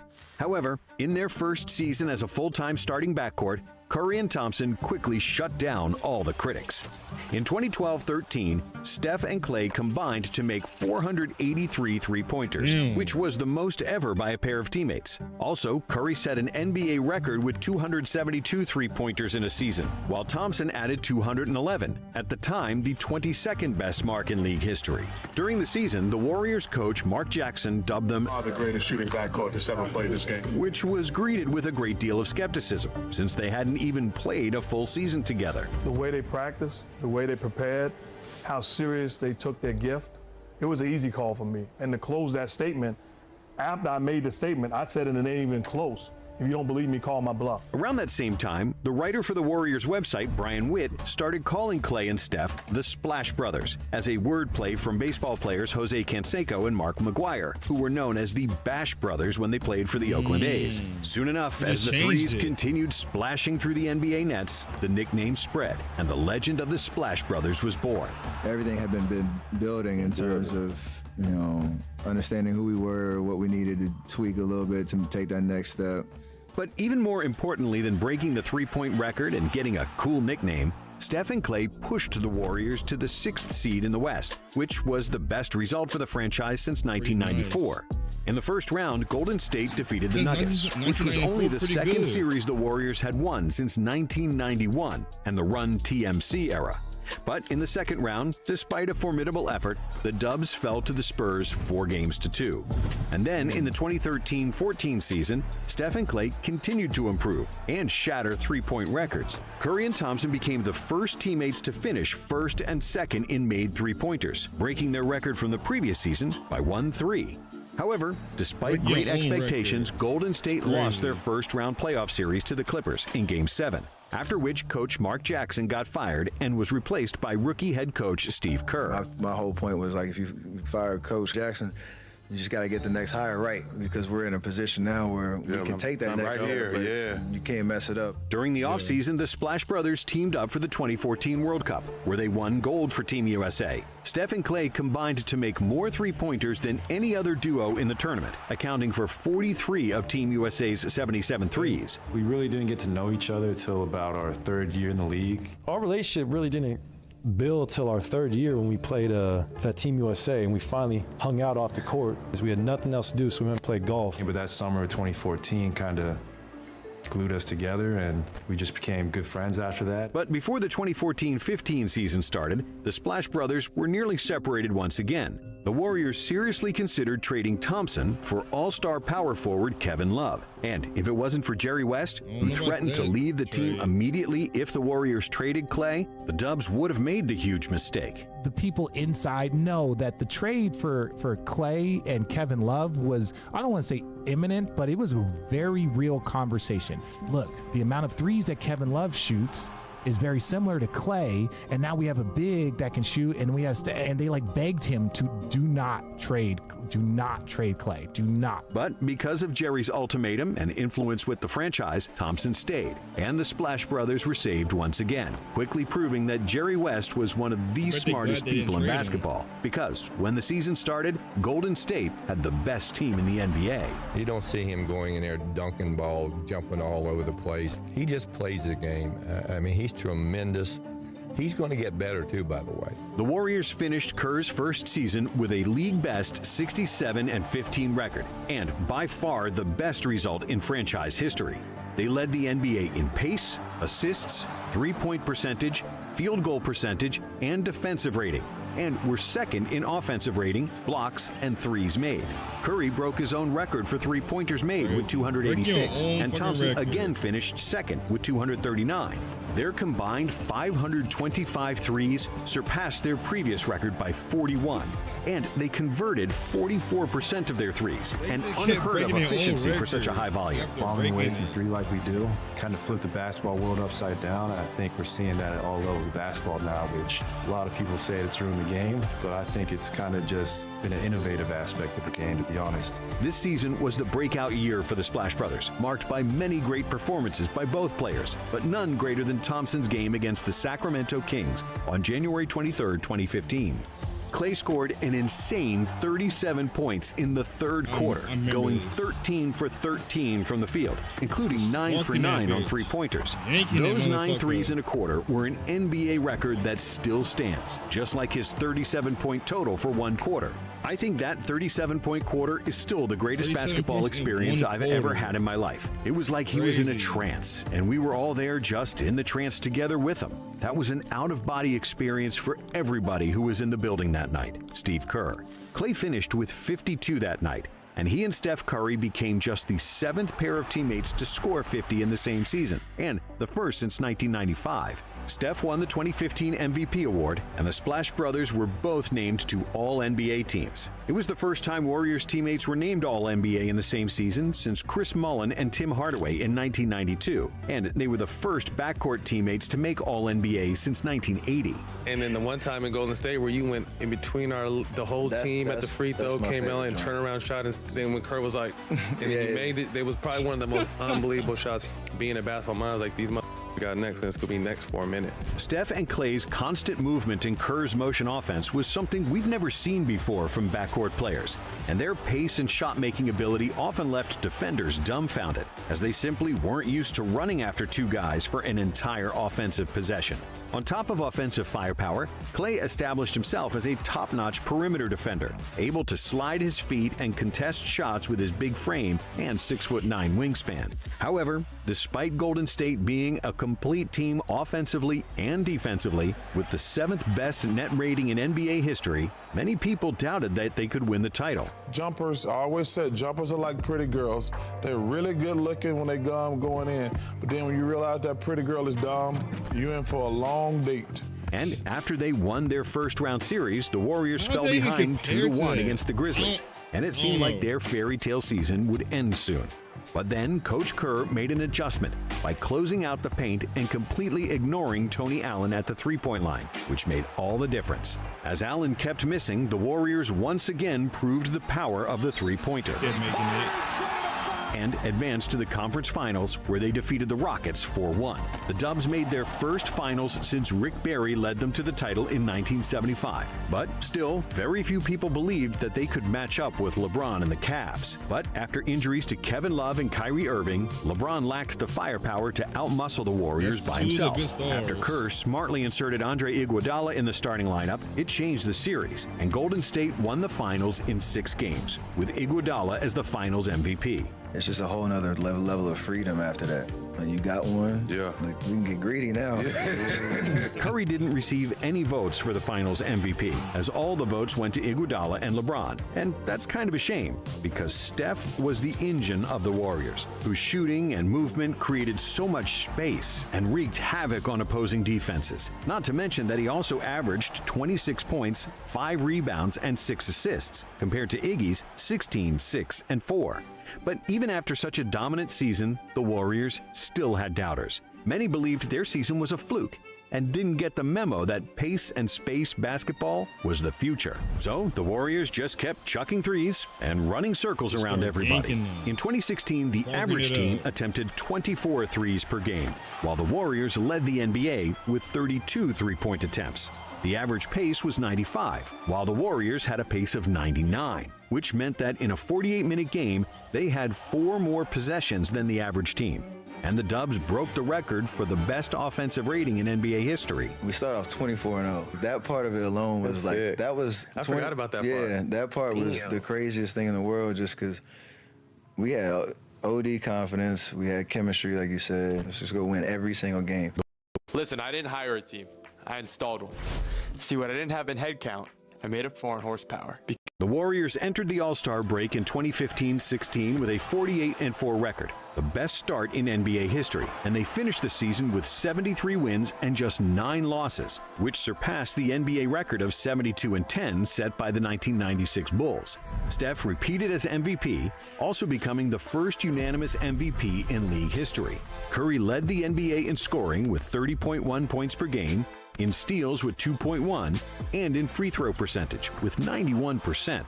His 402 made threes in the season shattered his previous record of 286, and he became the first player to pass 300 threes and then 400 threes in a season. During the season, Steph tied Kobe Bryant and Daniel Marshall's record with 12 threes in a single game, and he also became just the 7th player in history to shoot 50, 40, 90 for the season. Many consider his 2016 campaign as the greatest shooting season in NBA history. Klay made 276 threes himself, and combined, they made 678 shots behind the arc, which is still the record. The Splash Brothers were also the highest scoring duo in the NBA with an average of 52.2 points per game. When the playoffs started, Golden State breezed past the Rockets and the Blazers, but in the conference finals against OKC, they found themselves on the brink of elimination with a 3-1 deficit. The Dubs won the game at home, but in Game 6 in OKC, it seemed like it was all over when the Thunder held an 8-point lead going into the fourth quarter. But then, Game 6 Klay appeared, completely erasing the deficit with an array of improbable threes. Thompson went ballistic, dropping 41 points on 11 for 18 shooting from downtown. And the Warriors escaped with a victory. His 11 threes was an NBA playoff record.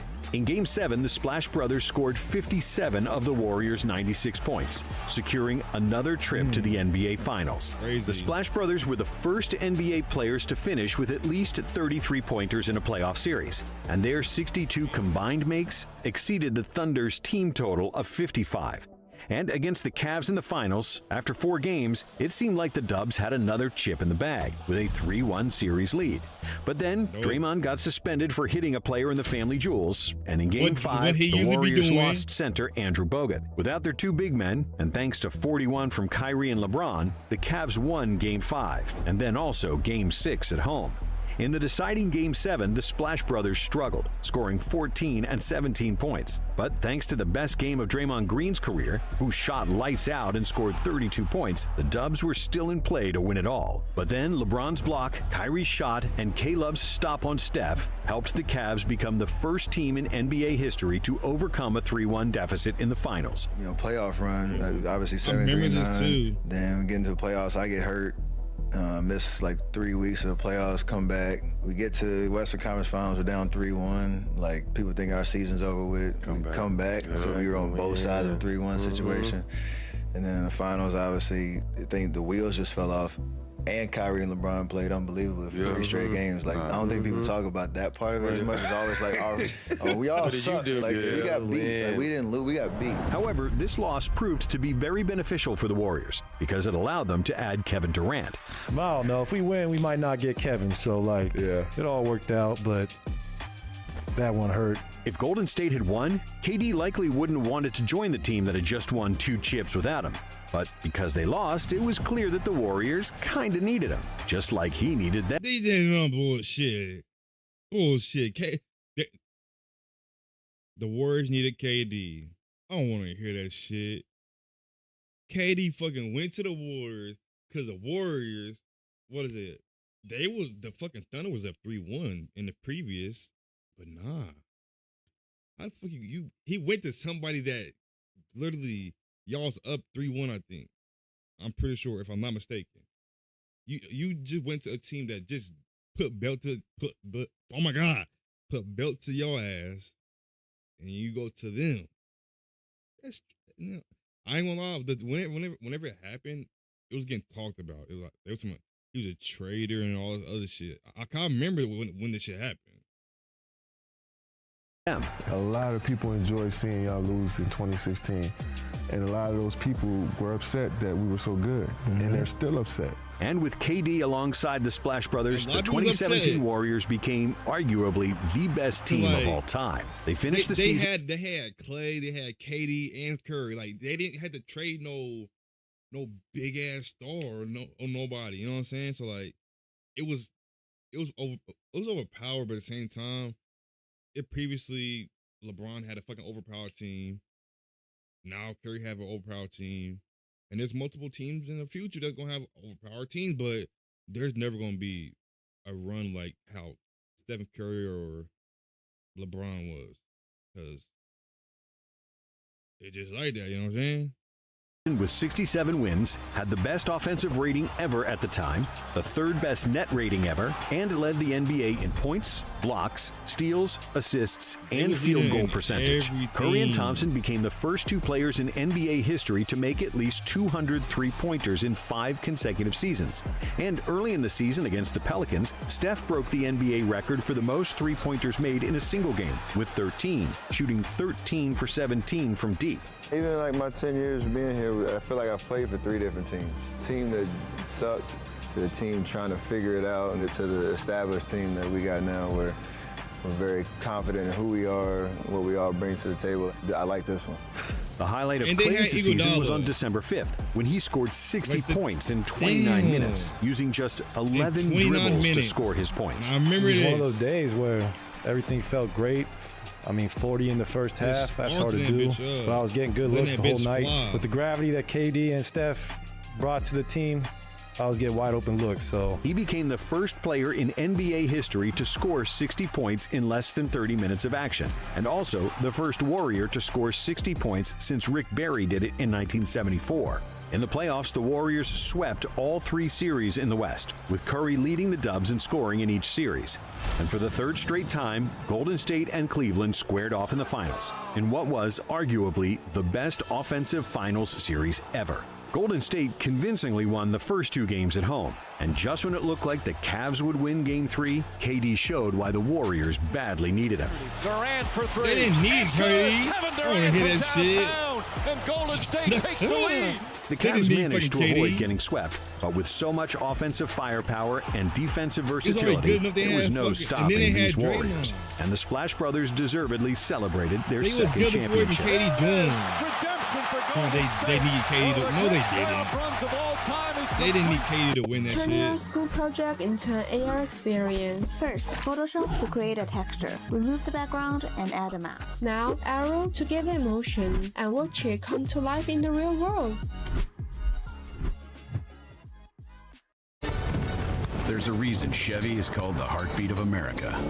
It's in the pulse of those who never stop getting the job done. While KD was crowned the Finals MVP, Steph nearly averaged a triple-double in the Finals, and Clay contributed with phenomenal defense and 42% shooting for 3. However, in 2018, the Dubs took their foot off the gas in the regular season. Steph and Clay still averaged their usual numbers.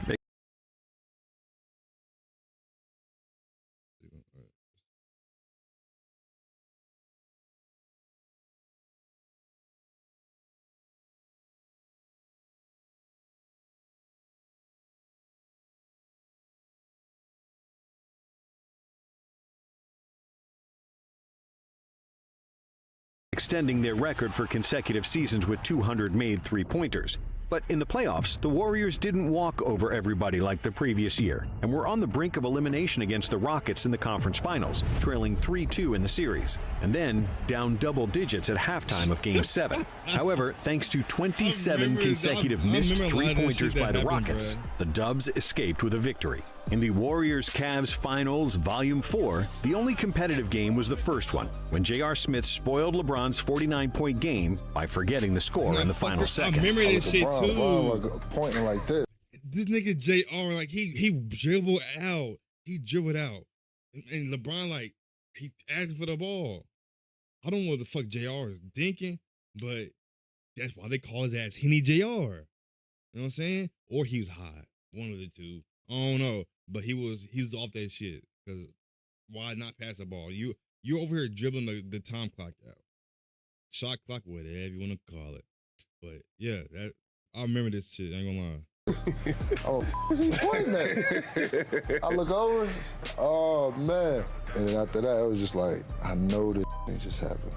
Not in the finals. And after they won Game 1, the Dubs cruised to another title, sweeping the Cavs, with Durant repeating as the Finals MVP.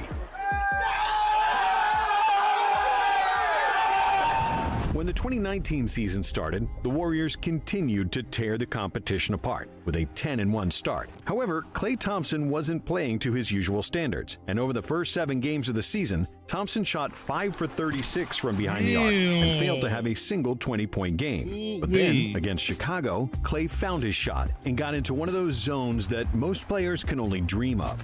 Thompson made 10 threes in the first half, which tied an NBA record, and in the second half, he added 4 more three-pointers, breaking Curry's record for most threes in a game.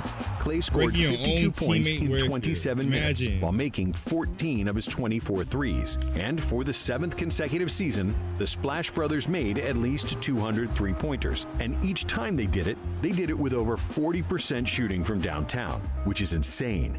However, Steph and Klay making threes wasn't news anymore, and the Warriors' 2019 season will mostly be remembered by interpersonal problems, highlighted by the KD and Draymond clash in a game against the Clippers. Communication is key. We didn't show that, and that's what rubbed me the wrong way more than anything. But despite everything, Golden State was still the heavy favorite to win the title. That's the hard part. When you're at the top, it's a daily reminder. You have to come in with the right perspective. One person slips or one rumor, narrative cements itself in your head. Like, we were on spotlight all the time.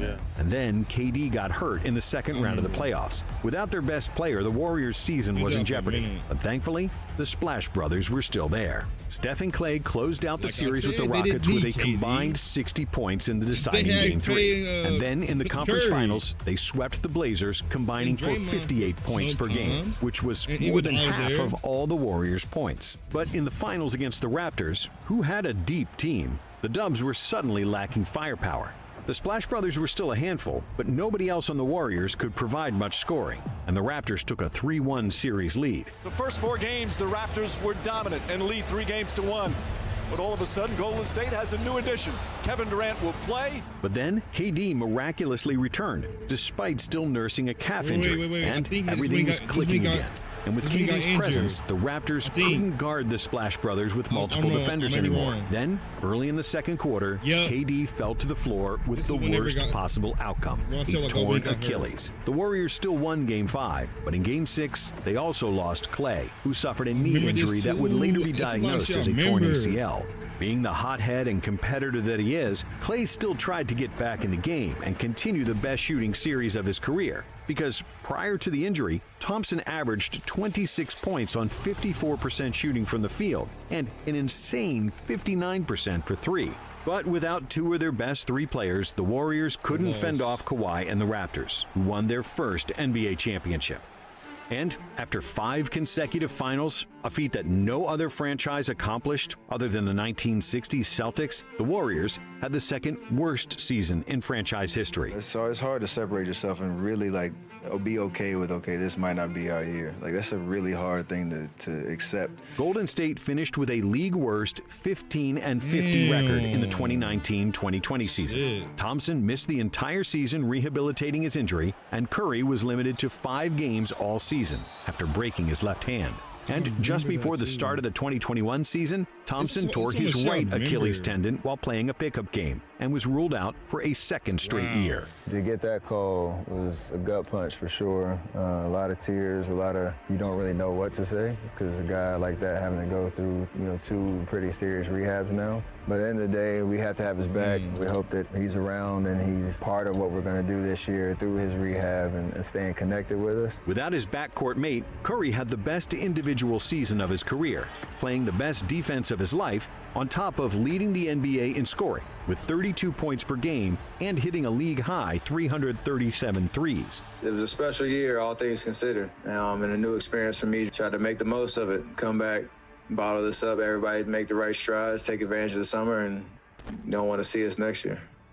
At the start of the 2022 season, in Madison Square Garden, Steph made his 2,974th career three-pointer to pass Ray Allen and become the NBA's all-time three-point scoring leader. The all-time three-point king in the NBA! Curry also won his first MVP at the All-Star Game after scoring 50 points in the game. 52's the record.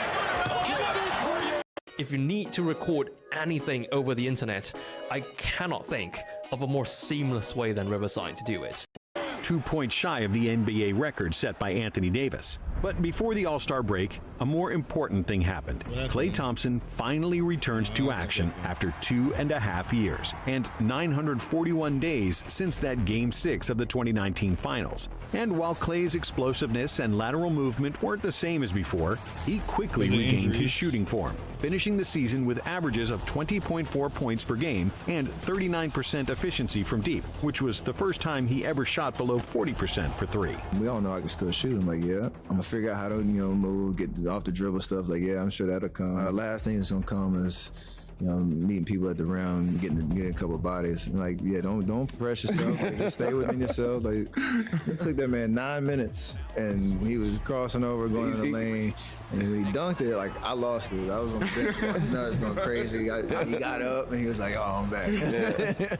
However, in the playoffs, the Warriors look like their old selves again, defeating the Nuggets, the Grizzlies, and the Mavericks to advance to another NBA Finals. In each of those three series, Steph and Klay led the Warriors in scoring, combining for 46 points per game on average. But in the NBA Finals against the Celtics, things looked bleak for the Warriors, as Boston took a 2-1 lead in the series. Then, in Game 4, Steph played arguably the best game of his career, putting the team on his back and leading the Dubs to victory with 43 points and 10 rebounds. Step back, three-pointer, bang! Steph Curry drills the Celtics never recovered from that loss, as Golden State won the next 2 games and their 4th title in the Splash Brothers era, with Curry unanimously winning the Finals MVP. During the Finals, Thompson joined Curry at the top of the all-time playoff leaders in three-pointers, and as of today, they are the only 2 players with more than 500 made threes in the postseason. They are also occupying the number 1 and number 2 spot in three-pointers made in the NBA Finals, and they share a single postseason record with 98 made threes. Combining the playoffs and the regular season, the Splash Brothers have made 7,347 three-pointers, a record that's likely never going to be broken by a pair of teammates. And even though their last 2 seasons have been disappointing for the Warriors, and especially Klay, who struggled in the 2023 playoffs and the 2024 play-in, the legacy of the Splash Brothers can't be tarnished. Even though Klay signed for the Mavs, whatever happens for the rest of their careers, Steph and Klay will always be linked together as the greatest backcourt in NBA history. I mean, he's been a great teammate for 8 years, even a better friend. You root for guys like Steph because he doesn't take any shortcuts. Obviously, Klay, he's just so one of a kind, man. Low-key, can blend in with anybody, knows his role, is competitive as hell. Hopefully, we can go down as one of the greater backcourts to ever play. Thanks for watching. And if you like this one, subscribe and keep watching nonstop. All right. Josh Mafia. If you made it to the end of the video, make sure you're liking the video, subscribing if you haven't already subscribed. It's free. It's literally free to subscribe and like the video, but you don't got to if you don't want to. But this is the end of the video, and this is how good were the Splash Brothers actually. Amazing fucking video. Amazing. W. Banger, you know what I'm saying? Because it's just like that, you know what I'm saying? But I'm not gonna lie, I don't think anybody's gonna beat the, because they was literally breaking their own. They would set a record this year. Next year comes, they break the record. Next year comes, they break that record. It's like, god damn, it's like they're setting records and they're breaking their own records. And Klay, he broke his own team's record, which was Stephen Curry. I'm like, it's like, I don't know if that's gonna be ever possible again. It's possible, but what's the odds of somebody being better than the Splash Brothers? It's not. I ain't gonna lie. I feel there's not gonna be a better duo than the Splash Brothers. Shooting wise, the way they were shooting, I don't think nobody gonna be better than them shooting wise. But let me know your thoughts on this video down below in the comments, and let me know what else we can react to. But other than that, make sure you're locked in my channel. And yeah, that's the end of the video. And I appreciate if we watched it. Oh my god, I can't fucking speak. It's 3 o'clock in the morning. My bad. I'm stuttering. My bad. But appreciate if you made it to the end of the video. And other than that, we are here building a fucking community. And Josh Mafia is the best. No cap. Josh Mafia is the best. It's never too late to join Josh Mafia. It's free, literally. But yeah, I'll see y'all next video. I love y'all, Josh Mafia. All right. That's that video. What's this video? Tired of having to stream in 7. I'm gonna see how yeah. I'm gonna put it in I'm gonna put this in my Discord. You know what I'm saying? I'm gonna put it in my Discord. Mark, we react to that one. We knocking these reaction videos out. I'm not gonna lie to you. If I'm lying, I'm flying. How you doing? All right. Next video. The next video is 33 minutes. That's the only thing. The next video is 33 minutes, which is this one. And it's 3 o'clock in the morning, but I gotta grind, chat. I gotta grind.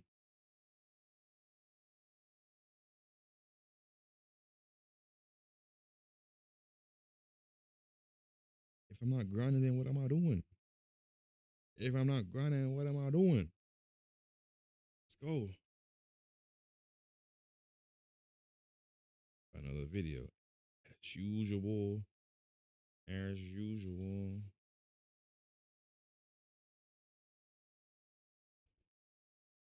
All right.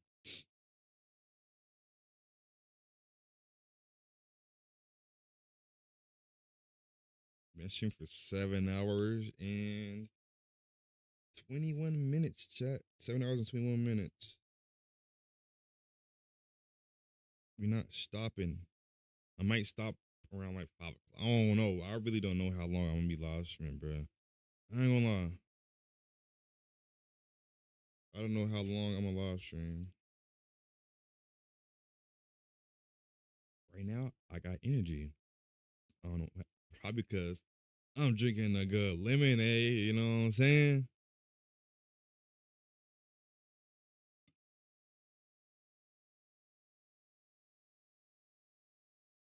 Good old lemonade. How you doing? How you doing? All right, let's get into this video. All right, Josh Mafia, welcome back to another reaction video. Today, we are reacting to the moment a killer mom realized she's been caught. If you're new to my channel, make sure you're liking the video, subscribing if you haven't already subscribed. It's literally free to subscribe and like the video. But if you don't want to like the video or subscribe, you don't got to. But grab your snacks, your food, your popcorn, your Sonic, your Arby's, your Dairy Queen, your KFC, your Wingstop, Raising Cane's, whatever you need to grab and eat, go grab it. This is not too long of a video. Well, it is kind of a long video. It's 33 minutes, so I say it's a longer video. Hey, enjoy your food while you watch this fucking reaction video, you know what I'm saying? But make sure everybody locked in my channel, your dog, your cat, your rat, your turtle, your mom, your dad, your sister, your brother, uncles, all things that need to be locked in. And we're going to get straight into this video, and we're going to see how this mom got caught being a killer. Let's get into the video. So he said he was going to his friend's house to play video games. I don't know the exact time. This woman is in the midst of lying to police. Just hours ago, she brutally murdered her son Gannon, hid his body in the basement, and called 911 to report him missing. Officers at the scene have no idea. How can you kill your own kid, hide them in the fucking garage basement? I was talking at the time whenever he said it. So wait, let me go back. Called 911. She brutally murdered her son Gannon, hid his body in the basement. How can you kill your own kid and you hide his body in a basement? Like, what's going through your fucking mind? I'm gonna kill my kid and hide him in a basement. What the fuck? Like, something's wrong with her. Literally. And called 911 to report him missing. Officers at the scene have no idea what they walked into, and they will quickly find themselves entangled in this killer's twisted lies. Is there anybody down here? No. No. Okay. So then when I get downstairs, he had one of the guns. Okay. I was terrified. He asked me to give him a suitcase. Is Gannon in a dumpster? No. You didn't hurt Gannon? Did you kill Gannon? No. But this was just the beginning of her lies. Why would I hurt our child? I had everything in the world. I have no motive. So tell me where he is and let me help you. I don't know where he is. All I can tell you is...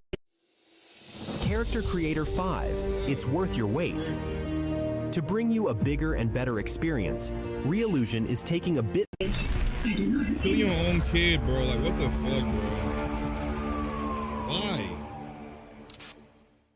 In the early hours of January 27th, Letitia texts her supervisors at Widefield School District 3 stating that she cannot come to work. Allegedly, her stepfather was killed in a hit and run, and she has to tend to his passing. Nearly 6 hours later, at 9:56 a.m., Letitia sends another text to her employers. This time, she states that Gannon is sick and she needs to stay home. However, just 20 minutes later, at 10:16 a.m., a neighbor's surveillance camera captures Letitia and Gannon entering their red Nissan Frontier and driving away. During this time, Letitia would visit a Petco on Nevada Avenue instead of visiting a doctor to treat her allegedly sick son. By 2 p.m., both Gannon and Letitia returned home, but something was off. Not only did Letitia purchase cleaning supplies moments after their return, but backed all the way into her driveway. According to family and friends, Letitia never backed up all the way into the driveway. But for now, only one credible conclusion can be made. The only person last in contact with Gannon was his own stepmother. And oddly enough, she would report him to be missing 5 hours later at 7 p.m. My son was supposed to be home at 6 o'clock, and it's almost 7. And we went to like all his friends' house. He said he was going to be at his friend's house, and they said he wasn't there, and the other one said he never came there. So I don't know any other people to call and ask. And I talked to my husband, so I told him I had to call you guys as fast as I could because I don't know anyone else here that he could be. He's only 11. With this call, officers rushed to Letitia's home in an attempt to gather as much information as possible, because every single second, Gannon's trail gets colder. Did he take his bike? No. Okay, because somebody saw a little kid on a bike. They posted it, but I didn't know if he brought it. Well, he didn't, unless he took it sooner and brought it back, because Lena ends up getting the bike. What color's the bike? Dinner. Blue And he and never black. They thought he was at his friend's house. He was like, Yeah. There's he never one went to his picture friend's someone house. sent he was on. Okay. And he was taking the switch. For someone who just realized their son is missing, Letitia is strangely calm. Not only That's what I'm that, saying. she states with her initial alibi that Gannon was visiting her friend, which is clearly a lie, as Gannon never left the home after his return. Undoubtedly, something is very wrong here. But for these officers, Letitia is nothing more than a concerned mother as they continue to search her home. Okay, because you weren't in here in the beginning, right? I didn't know if I had that box cutter and all that stuff in there, because I told him about he dropped the candle last night. Oh, okay. And I thought I must have picked it up. I was just making sure. I didn't want you to be like, oh, just a box cutter. But yeah, I had to cut this. Why is she so calm? And I told them I wasn't even going to tell that. And I was she's a stepmom, but still. How's she so calm? At least you got a carpet. Yeah, you got Right, I just took it and like covered up with the carpet and stuff like that, but. Does he have any friends around here? There is let me look on this thing. He did have this one, like, boat thing. That's where you're supposed to be at down the road. But they checked that already? They went over there and talked to him, and they're like, no, we hadn't seen him at all. Oh, okay. He did have this, like, And you talked to parents, right? You didn't talk to... Yeah, Connor's mom came over, who is a friend he hangs out with all the time.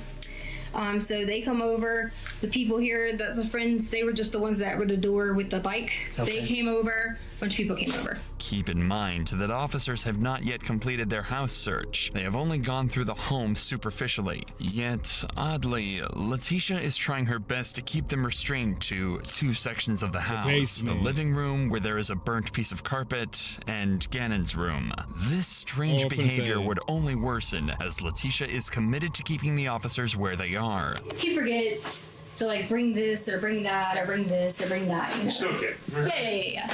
So no clothes are missing or nothing? No, we actually lay out all the clothes all the time, like for, like every day at school, we lay out clothes, we do whatever. Is his jacket gone? He had he has several jackets. Like it depends on, I'm very like fashion. So like it just depends on jackets. Like he might have this black one with this, or there's a blue one with this. So you got a jacket? Oh yeah. Okay. Several jackets. Like, you see the kid has, like tons and tons of clothes, and he just, he has all that stuff, so. There was a weird text that Dad got about something about bath salts. And hey, if I can get some bath salts, do we have any bath salts? And my friend will let me play Sonic or something at their house. You sent that to his dad? Yeah, I got it. And then Mom goes through everything, finds this partner. Get him open his phone. Yeah. This is the exact moment that officers realized that Letitia was hiding something from them. It's strange that she randomly closes the door here as if there was something in the basement that she didn't want the cops to see. And her behavior, words, and strategies to deflect the cops from certain areas of the house did not go unnoticed. Consequently, her devices were subjected to a forensic analysis where officers would come across a disturbing video recorded on Sunday, January 26th, a day before Gannon supposedly went missing. Gannon, I promise this is the last time I'm going to ask you. I'm just freaked out, okay? Are you sure you didn't do it on purpose? He did it. Okay, you promise. You promise. On purpose. Pinky promise. Pinky. Okay, alright, so listen, we're gonna have to sell stuff to fix it. So we figure out what we gotta sell. We can sell the sofa, because we gotta get it fixed, so lady, don't be mad at us and kick us out the house. Okay? This video was recorded by Letitia when Gannon supposedly dropped a candle on the carpet, leaving a burn mark. What the video doesn't show is that Gannon sustained burn injuries on his arms from the candle, and rather than treating his burns, Letitia is heard scolding him instead. Additionally, during the phone analysis, officers discovered a phone call that Letitia had made to her husband, Albert Stouch, informing him of the situation. He told me it was just his arms. So I didn't see anything that would have thrown a flag that I had to be like, oh my God, emergency or anything like that. But if his arms was bubbling, that's not an emergency? Well, it had broke skin. Like, it was just underneath. It's bubbling. In my mind, I'm like, let's evaluate the situation tomorrow and see or whatever. It wasn't burn mark. It was bubbling. I didn't see it as a bad thing. I just knew he was like, it's not hurting. We put aloe on it, and I assumed, okay. As heartbreaking as this call is, the burns described are likely second degree because of both the freezing feeling that Gannon described and the presence of blisters. Things aren't adding up, and the story so far paints a really bad light on Letitia. However, officers need to verify what really happened, as it was after this incident that Gannon disappeared. That's why on January 30th, 3 days after Gannon's disappearance, Letitia was called in for an interview so detectives could understand the circumstances surrounding the situation. So Gannon had started a candle. Again, normal day. He's very responsible in terms of if you give him something and say do this, and this, and like a list to prepare, he's fine. So we let him, do things like that. So I didn't see a problem with him, light a candle, whatever. And Lena asked me could she stay up and still watch the rest of her iPad or whatever. It was just her birthday, and I was trying to give her a little bit extra because we went all out for Gannon's birthday. We took him to a Rockies game. We took friends with him. It is already strange that Letitia is going on several tangents and prefacing this entire conversation with the loving relationship she had with her children, especially with her daughter, Harley Hunt, whom she would refer to as Lena, almost as if she wants to say that whatever happened with the candle was not intentional. So it starts beeping. It's like a beep, beep, beep, beep. And I thought that someone was coming in the house. I didn't see anything going on. Then it started saying fire, fire, fire, fire. So there was smoke coming up through the basement. So then I ran back downstairs to get Gannon. And then the fire was on the floor over here, then on the sofa. So I'm pretending this is the sofa and this is our floor. So it was right here and right here. And I saw the candle that was over here. So there was covers everywhere because the kids always get on about they leave a lot of covers laying around all the time. I take a whole bunch of them and I go and basically smash down on the sofa and the fire to put it out. So I got a burn and then I was like, get up again and started running at that point because it wakes him up. He's alert. He's realizing that the covers and everything's on fire, the carpet's on fire, and we all will go outside. Essentially, what occurred was a freak accident from Gannon. Due to him accidentally knocking over a candle, a small fire had somehow ignited on the carpet in the basement. This was the same cut-up section of the carpet that Letitia had previously shown officers. But this was odd. Second-degree burns by just a knocked-over candle, especially on both arms, is unlikely, if not impossible. Gannon would have also had enough common sense to run away from flames. After all, it was a slow-moving fire caused by a candle. If this wasn't strange enough, Letitia begins to recount the injuries Gannon suffered, but this time, they would be different from what she told Albert. I was scared because my thought process was Albert is going to kill me. Like, because I made a mistake as a parent and forgot to like really check him down. And he really got a little bit more burnt than he should have. So I was freaking out because it's like he's gonna kill me. And Gannon was like, it's okay, and like there was blood, and like he had on his arms, and as it was peeling, I should have called. What did he have blood at? I should have called the hospital and just asked. You know, I don't know enough about burns, but I should have called the hospital and just asked, like, I made a mistake. To quote, Letitia just said more than he should have, and secondly, implied that Gannon was somehow bleeding because of burns, an apparent contradiction to... Got a screenplay in your head but not on paper? Meet Squibbler, the AI scriptwriter that turns to what she told... Okay, how the fuck do you bleed from a burn? Your skin can bubble, yes, but bleeding from a burn? That's not usually normal, in my opinion. Albert. More importantly, this was a massive slip-up by Letitia, and detectives suspect that this fire wasn't a simple mistake. However, there is no way to confirm this situation as of now, but there is one conclusion that officers can make. Letitia is lying. When a suspect is guilty, they often make major changes to alibis as opposed to someone who is innocent and has little variation in their story. In Letitia's case, she changes major details about the candle incident, especially her response, which was recorded on her phone, which sets off a series of red flags for the detectives as they now believe that she might go as far as changing her original alibi about Gannon's disappearance too, and begin to question her about it. If this assumption turns out to be true, there is a high likelihood that Letitia is withholding even more crucial information. He goes in through the garage, I go in, I'm getting ready to put up things, stuff like that. As we got inside, I heard something, but I didn't think anything about it because I thought, you know, maybe Gannon was like doing something, maybe we were like doing whatever. And the guy was in there. And I gave him the code. The guy from the... Yeah, it's all my fault. Because I gave him our code to fix the carpet. Okay. And I shouldn't have. And then when I walked downstairs, I hear something again. Well, at that point in time, Gannon was on the sofa and I saw him and I heard something again and I walked on around and he was standing in there. He had on gloves. In the storage closet? Yes. Okay. I think he had one of the guns. Okay. I was terrified. Okay. So terrified.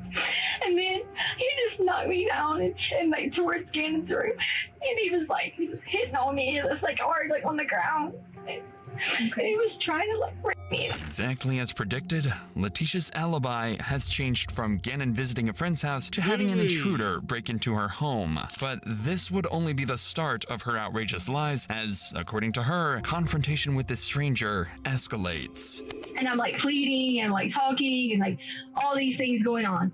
Like just back and forth with him. And why are you doing this? Why did you hurt us? Why are you doing these things? And then he was like on top of me again.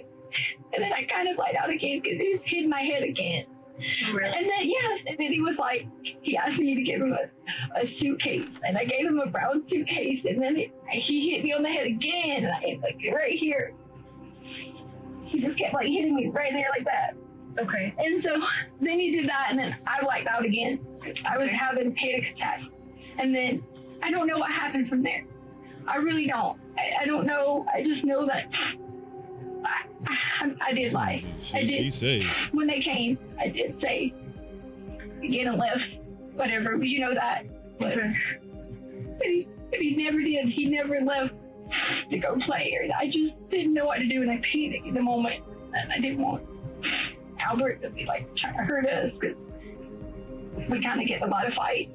So and I just want you to know that's the only reason that I made up the lie. A simple way to check whether she has been assaulted is using a sexual assault nurse examiner at a local hospital. These are registered nurses who receive special training to collect forensic evidence from assault survivors. Conveniently, Letitia rejected this examination when officers offered it to her. Not only that, but even CCTV footage confirms the fact that no one entered or left the Stout residence after Letitia and Gannon came home. She likely thought that this poorly planned story would absolve her of any crimes. Fortunately, quite the opposite happened. Noticing these contradictions, police officers handed this case over to the FBI, who gathered CCTV footage from neighbors and came to a harrowing realization. The morning after Gannon's disappearance, Letitia rented a Kia Rio for 24 hours and left the house at approximately 8:30 a.m. on the 28th of January. When the car was returned the following day at 8 a.m. on the 29th of January, it had clocked in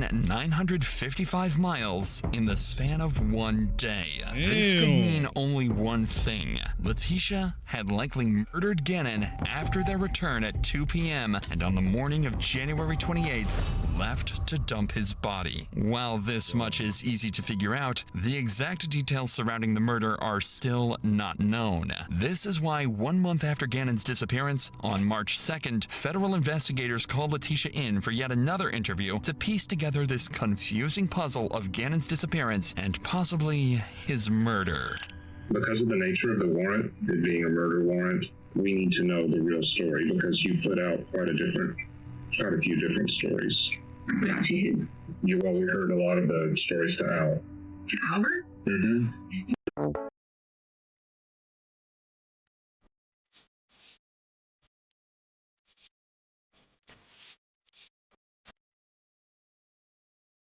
The reason I already knew someone was listening to him, but because of him not ever being supportive, and I tried originally to talk to him when he first got there, that was the only reason I said those things to him, was just because I was out of anger and out of hurt and not being able to have support. It was nothing to do with me saying those things to him was just being what is the word you want to call it? Selfish or facetious or whatever you want to call it. I did have originally initial different thoughts on certain things, and that was me trying to basically read him and try to figure the situations out. So I understand that you may have heard those or whatever you may have heard, and that's okay because that totally was not. What Letitia is referring to hearing are rumors about the friction between her and Albert. Since he was a National Guard, Albert was rarely home and Letitia felt he gave little attention to her. This had resulted in instability in their relationship, which Letitia initially denies as being small apprehensions she felt about him. However, when the officer confronts her about odd searches on her phone, she goes into a state of absolute panic. In here I even have what you entered in your phone.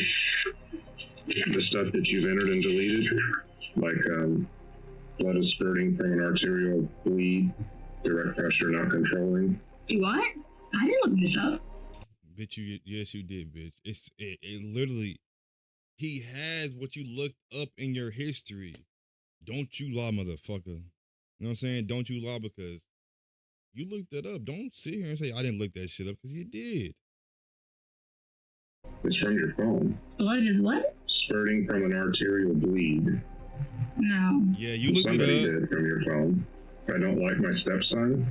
No. I don't like my stepson. Should I get a divorce? I'll stalk cheating. I'll stalk Instagram. I'll stalk cheating in Colorado Springs. How to get blood out of sheets. Out of sheets? Mm-hmm. I want immunity. Oh, the blood out of sheets was because we always had don't try to come up with that fucking lie. Blood out of sheets, it was nosebleed. And I figured it might be something. I didn't ever look up anything about an artery or something unless it went from something else. It's on your phone. And I never looked up anything about my stepson. The searches that the investigator just named would only be a few of the 34 searches that Letitia made between the 25th and the 28th of January, which is the exact time frame that Gannon went missing. Conveniently, she would have an excuse for every single one of them. The reason I brought up gangs is you looked up, I want immunity because it was gang related. And this sounds like me. Find me a new husband, find me a rich guy who loves to take care of his kids. The new husband is just because Albert already knew that was about the lady Debbie Sherrill who wanted to find a new husband after 35 or something about Amazon. Like a lot of these can have nothing to do with this. It doesn't. I get it. I'm doing all the work for my stepkids and their mom doesn't help. Oh, that bothered me. Yeah. Yeah, I don't blame. Oh yes, because I wanted them to be mine. Like, one day, some people will wish they treated you differently, which I get that. Parenting should be for people, not one, as a societal person might say. I mean, these make me very sad when I read them because I can see you're doing all the work at home by yourself. Which I wanted to be there. Like, I wanted to totally have the kids as my children. Bullshit. That's the point you're not getting. Like, I wanted those kids to be saying to me that I'm their mom. Yeah. Like, I'm the person who does cares for them, loves them, everything. If these were not incriminating enough, investigators also found 12 deleted search terms in Letitia's iPhone, what did all she of which delete? pertaining to her wanting to find a new husband and being sick of being with Albert. What do you do if you suspect a person swallowed poison? Did somebody actually swallow poison? Poison? I don't know. I always click things and read them. I want to hear that shit. No one swallowed any poison. You will never forgive me and treat me like a princess. You'll never know when it's too late.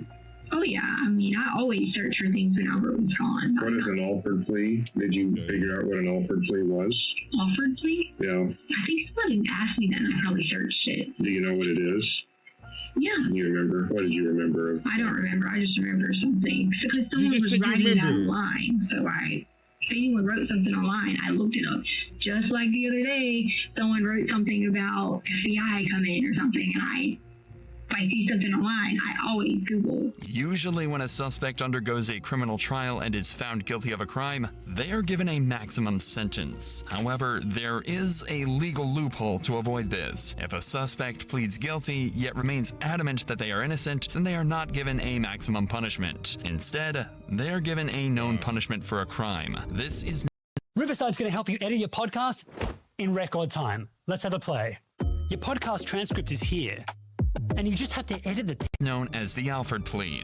But as always, Letitia has a convenient story for a search as incriminating as this and continues deflecting any and all evidence. Because of this cathartic behavior, the detective decides to reroute the conversation elsewhere. A preliminary investigation of the house found blood splotches covering the rear of the truck, Gannon's living space, and even the cut-up carpet. I've seen the markers from the spray. The spray went from the bed all the way up here. Well, you had to clean it up. I don't know anything about that. It comes from aspirated blood. You know what that means? No. It means that he didn't accidentally do it. Okay. Whatever. So that's what we were waiting on for the warrants, because somebody struck Gannon in the bed.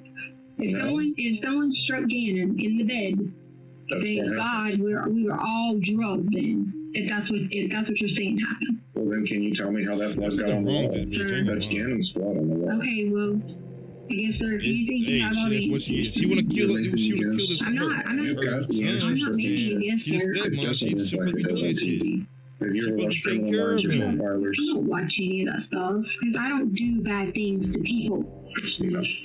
You don't do bad things to people, but you over here trying to lie about killing your stepson. Make it make sense. It's not your son. You said, "Oh, I hate him," blah blah blah. I want a new husband and all other shit. You're not a good person. Let's be honest here. You're not a good person. You're just trying to. What is it? You're just trying to deflect what he's asking and all this shit because you know you did it and you're trying to lie.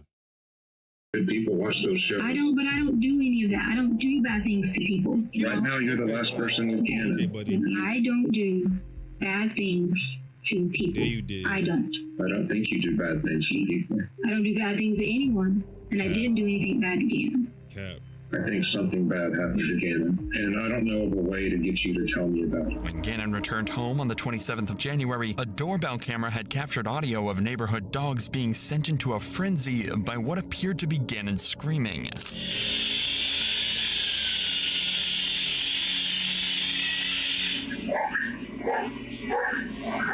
By 5 p.m., 3 hours after these screams, Letitia had ordered her daughter, Harley Hunt, to buy cleaning supplies from a nearby Dollar Tree at 5 p.m. These included baking soda, vinegar, trash bags, and carpet powder from a nearby Dollar Tree. The baking soda and carpet powder to absorb the odor of blood and clean minor stains on the carpet. The vinegar was bought to remove deeper stains on walls and act as a disinfectant, and the trash bags to hide Gannon's body. A body that officers had missed by mere inches and had been hidden away in some part of the basement or garage. And every single location that Letitia showed officers, the garage, the carpet, and Gannon's room, were all locations that Gannon had bled in. Not only that, her searches about human anatomy from before indicate that she stabbed Gannon in the artery, which resulted in arterial spray, after which Letitia desperately tried to clean up the evidence of her crimes. This is also the reason she had backed up all the way into her driveway, as the rear end of her vehicle was filled with blood, indicating that abuse had taken place prior to them returning home. Knowing that the investigator is catching on to this story, her initial attempts of feigning innocence now turn into desperate attempts to deflect everything that she is told. Why would I hurt our child? I had everything in the world. I want to hear that shit. Why? You killed him. I have no motive. None. Don't have the first motive. Everything I wanted in my life, I had it. Why? Doesn't make any sense. It doesn't make sense a lot of the time what happens inside of a house. I'm sure I don't even know what you're talking about. All I can tell you is I did not hurt you. Notice that she uses the word motive, which is often terminology that is used by law enforcement when charging a criminal, corroborating the facts that she had done her due diligence about the law in case she got caught, just like her searches about the Alford plea. Regardless, the investigator knows that there is a limit to how much she can refuse cold, hard facts, and begins to pressure her even further by promising her that he is more concerned about Gannon's safety rather than her crimes. I do want to help, and whether you did this or not, it doesn't matter to me. With all the evidence that they have, the reason why it took so long is the district attorney wanted to wait and wait and wait till they made sure they could win in the courtroom. Okay. And I've done no body homicides before. They have more on this case than we do on most of them. Okay. But if you have what you need, why do you keep asking me? Because our goal is to find Gannon. Our goal is not to prosecute you. That is the district attorney's job. We're investigators. And like you've just seen, I do a poor job about half the time because I have to guess. Because as much as we try to track you with your cars and your phones and whatever else, there are gaps. We do have, like I told you, the blood in the house. We do. I took control, went solo, and built my own online knife empire. Do you know about the board that was thrown in the forest? Letitia? Oh. What? I'm sorry, sir. What? The board that has Gannon's blood on it that was thrown in the forest. Okay. So all right, so what? You got your DNA on it. Presented with such overwhelming evidence.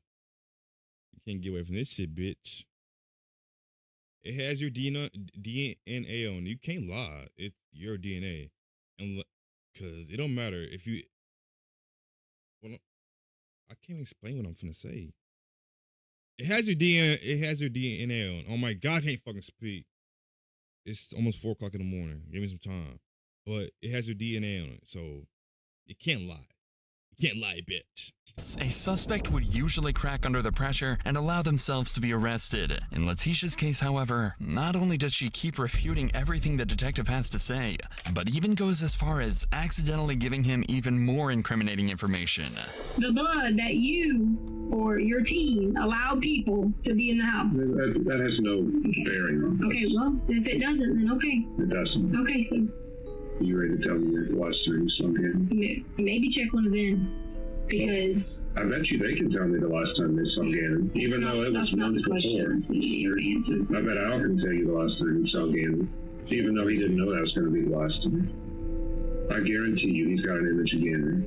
You were the last one with him, Letitia. Okay.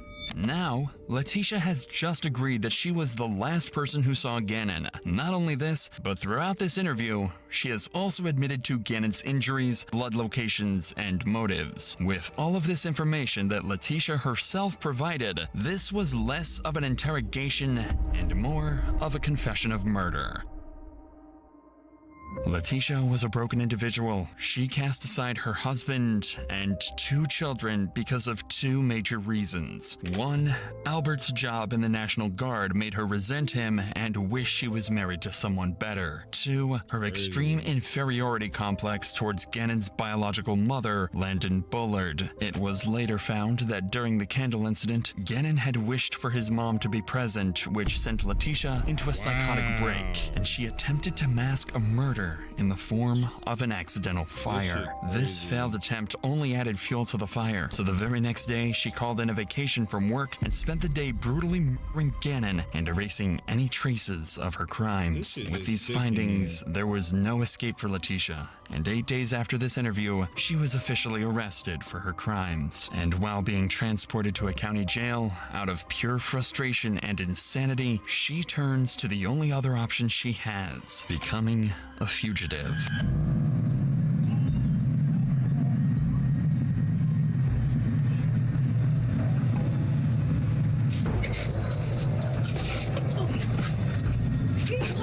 She keeps threatening me. Stop. Well, she keeps threatening me. Stop it. Well, she keeps on threatening me. I have stopped it. She keeps on. She didn't even say nothing. She got out of the streets. She keeps on threatening me. I will for you. She keeps Put your arm down. She didn't say nothing to you. Well, she keeps threatening me the whole time. Tisha? I will with you. I said I would. Then give me your arm now. Well, I said I would with you. I said I would with you. I said I would with you. I'm just asking to breathe. That's it. Just to breathe. That's all I want to do is breathe. You're hurting my arm. My phone is jacking. You're hurting my arm. Fuck your arm. You're hurting my arm. Lisa, I just stop. want my arm. It's hurting my arm. Just let my arm off. It is ironic that Letitia complains about not being able to breathe, about how her arm hurts and how she's uncomfortable. Yet, when she did even worse to poor Gannon, she was filled with nothing but ecstasy and couldn't help but laugh in the face of the officers. Even more tragically, the circumstances that Gannon's body was found in would prove that his death was not instant. It was slow and painful. On March 17th, 2020, 49 days after his murder, a maintenance worker found a suitcase under Escambia Bay Bridge in Pace, Florida, 1,300 miles away from the Stouch home, and inside was Gannon's body. Autopsies done on the body showed high levels of acetaminophen and hydrocodone. While these are generally pain medications, hydrocodone was never prescribed to Gannon. It was prescribed to his father, Albert Stouch, who kept the prescription hidden in his nightstand, the location of which only Letitia was aware of. This means he was forcibly drugged to reduce the pain of his injuries, possibly in an attempt to fuel Letitia's sick fantasies. However, this was not the end of it. A gunshot wound in his jaw meant that after Letitia had her fun, she ended his life almost immediately. For nearly 2 months, Letitia was well aware of all these crimes. When she was finally put to trial, phone calls would be shown in court with Letitia begging Albert to stop cooperating with investigators so she could get immunity. I need to know something about my son. I need to know something about Gannon. Do you know if he's safe? Do you know, is he safe? Where is he at? Do you have anything? And if I kill Gannon, really? What about this? I'm trying to think of any way to cue the police to offer you immunity if they can, okay? Because they'll try to incriminate me for this. I need immunity. I think they give it to you because this is big that he was there and they missed it. Because then they're gonna want to cover their shit for not finding him. Regardless of these desperate attempts, Albert continued to cooperate with authorities to convict Letitia of her crimes. 3 years later, on May 8th, 2023, Letitia's trial concluded. A life sentence in prison without parole plus 156 years. The maximum possible sentence under Colorado law. Oh my God. Damn. Yep, she gonna die in there. 156 years. I'm glad she got them bitches. I'm glad she got them, bro. But rest in peace to Gannon, because he didn't deserve that. 156 years. I'm glad she got them. She deserved it. You can't just fucking, oh, I don't like him. I'm gonna just kill him over some shit he said and shit that led up to it. You just gonna kill him. Fucking crazy as fuck. But Josh Mott for that is the interview of the moment a killer mom realized she's been caught. If you made it to the end of the video, make sure you're liking the video, subscribing. If you haven't already subscribed, it's free to subscribe. But if you do subscribe, stay active and all things of that. I got a lot of stuff planned for my channel. But if you don't want to subscribe or like the video, you don't got to. But I appreciate making it to the end of the video and clicking on this video. And y'all let me know y'all comments down below or thoughts down below on this video of the mom killing the son, which it shouldn't even been led up to that point. But y'all let me know y'all thoughts and everything down below in the comments, and make sure everybody's locked in with my channel. Your dog, your cat, your rat, your roach, your mom, your dad, your sister, your brother, all uncles, all things that need to be locked in. But yeah, this feels fucking crazy. I'm glad she got 150 plus years. I think it's 156 plus years, if I'm not mistaken. I hope she died in there. You just can't kill your son. You just can't kill your son. Well, technically it's not her son, but she was talking about, she was lying and shit. Talking about, oh, I wanted them to be my kids, blah blah blah.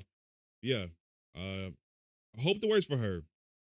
I hope the worst for her, because Gannon didn't need to go through that. He was a kid literally, and you killed him, and then you shot him after. So yeah, them years are deserved. But yeah, I will see you on the next video. This video was fucking crazy. Y'all let me know whatever. Oh my God, I can't speak.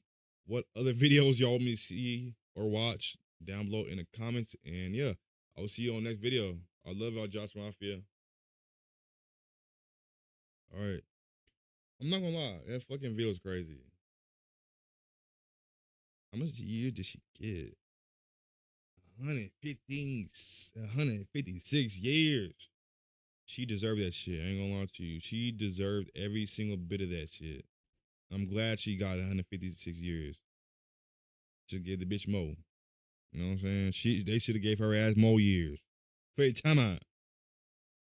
All right, I watched this one already. Now it's this one. It says body cam footage revealed 10-year-old killer. How long is this one? Hitting your goals has nothing to do with discipline. We grinding, chat. We're grinding. All right, this is only 11 minutes. It's not too long of a video. Not too long of a video. We're gonna react to that. We've been live for 8 long ass hours. We've been reacting to a lot of shit. We played 3 different games, but we've been reacting to a lot of videos because, as you see, we have a lot of videos to react to in my Discord. You know what I'm saying? I got a lot of videos I need to react to, so that's why I'm reacting to a lot of videos, because, you know what I'm saying, I'm gonna turn these into videos. You know what I'm saying? So, hey, grind it, no cap. I got a lot of videos I need to post too. I'm gonna post a video today, later on today. I'm probably gonna get no sleep.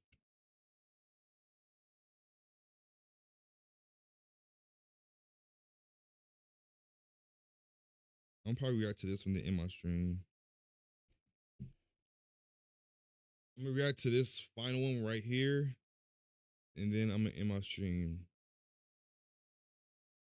All right, Josh Mafia, welcome back to another reaction video. Today we are reacting to body cam footage reveals a 10-year-old killer, which is fucking crazy. 10 years old. But If you need my channel, make sure you're liking the video, subscribing, and all things of that.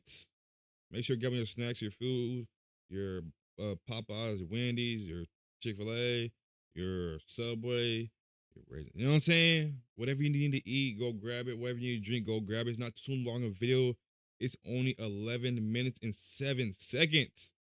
You know what I'm saying? I don't waste too much time talking, but make sure everybody locked in my channel. Your mom, your dad, your sister, your brother, your uncles, your roach, your dad, your dog, your cat, your sister, brother. I think I already said that. But yeah, y'all know the y'all know what I'm trying to say. But other than that, we're gonna get straight into the video and we're gonna see how and why. I don't know why he did it, but we're gonna see how they caught the 10-year-old killer. Let's hop straight into this video. You shot your mom. Yeah. Okay, the little boy shot his mom. I have the little boy here down at my house. His mom's up there. He shot his mom with a 22. Joey, what's your last name? It's Joey McVeigh. Hello. Hi. Hello.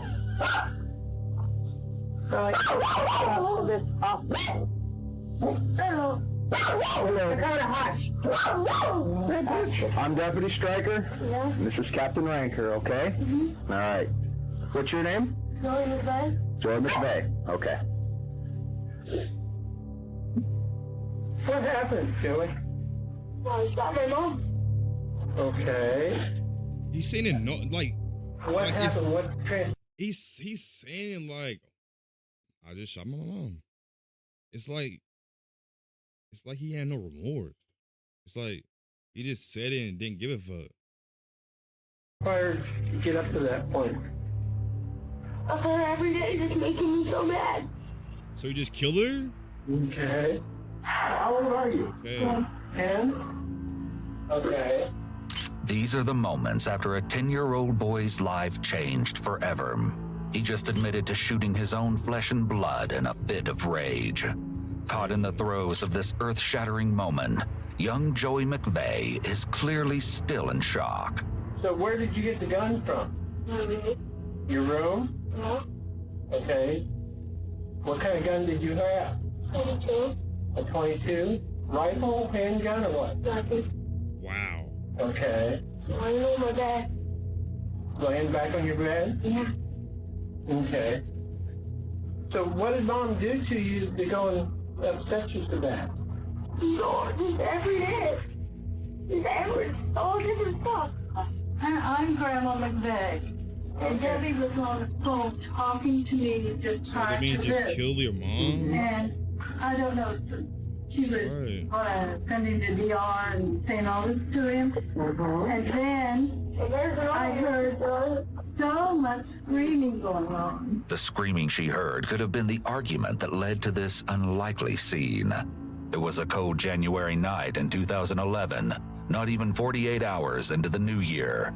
46-year-old Deborah wanted Joey to get some firewood from outside. That was the mundane task that somehow escalated into a fiery argument. Unhinged, Joey said he was tired of the fighting. He went into his room, retrieved a firearm, and came back into the living room.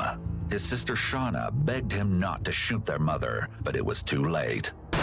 Joey had made up his mind and shot Deborah in the head before leaving the house and alerting neighbors next door. In a panic, several of those neighbors dialed 911, calling Holmes County deputies to the scene. The neighbor kid just came down. I guess there's an emergency up at his house. We have the cops up there and a squad. 911, what is your emergency? The lady just got shot and got here. I think you guys already got the call, but I'm not sure. Joey had recently been on Christmas break from school, spending a great deal of time with his best friend, a neighbor next door, away from this tiny rural home.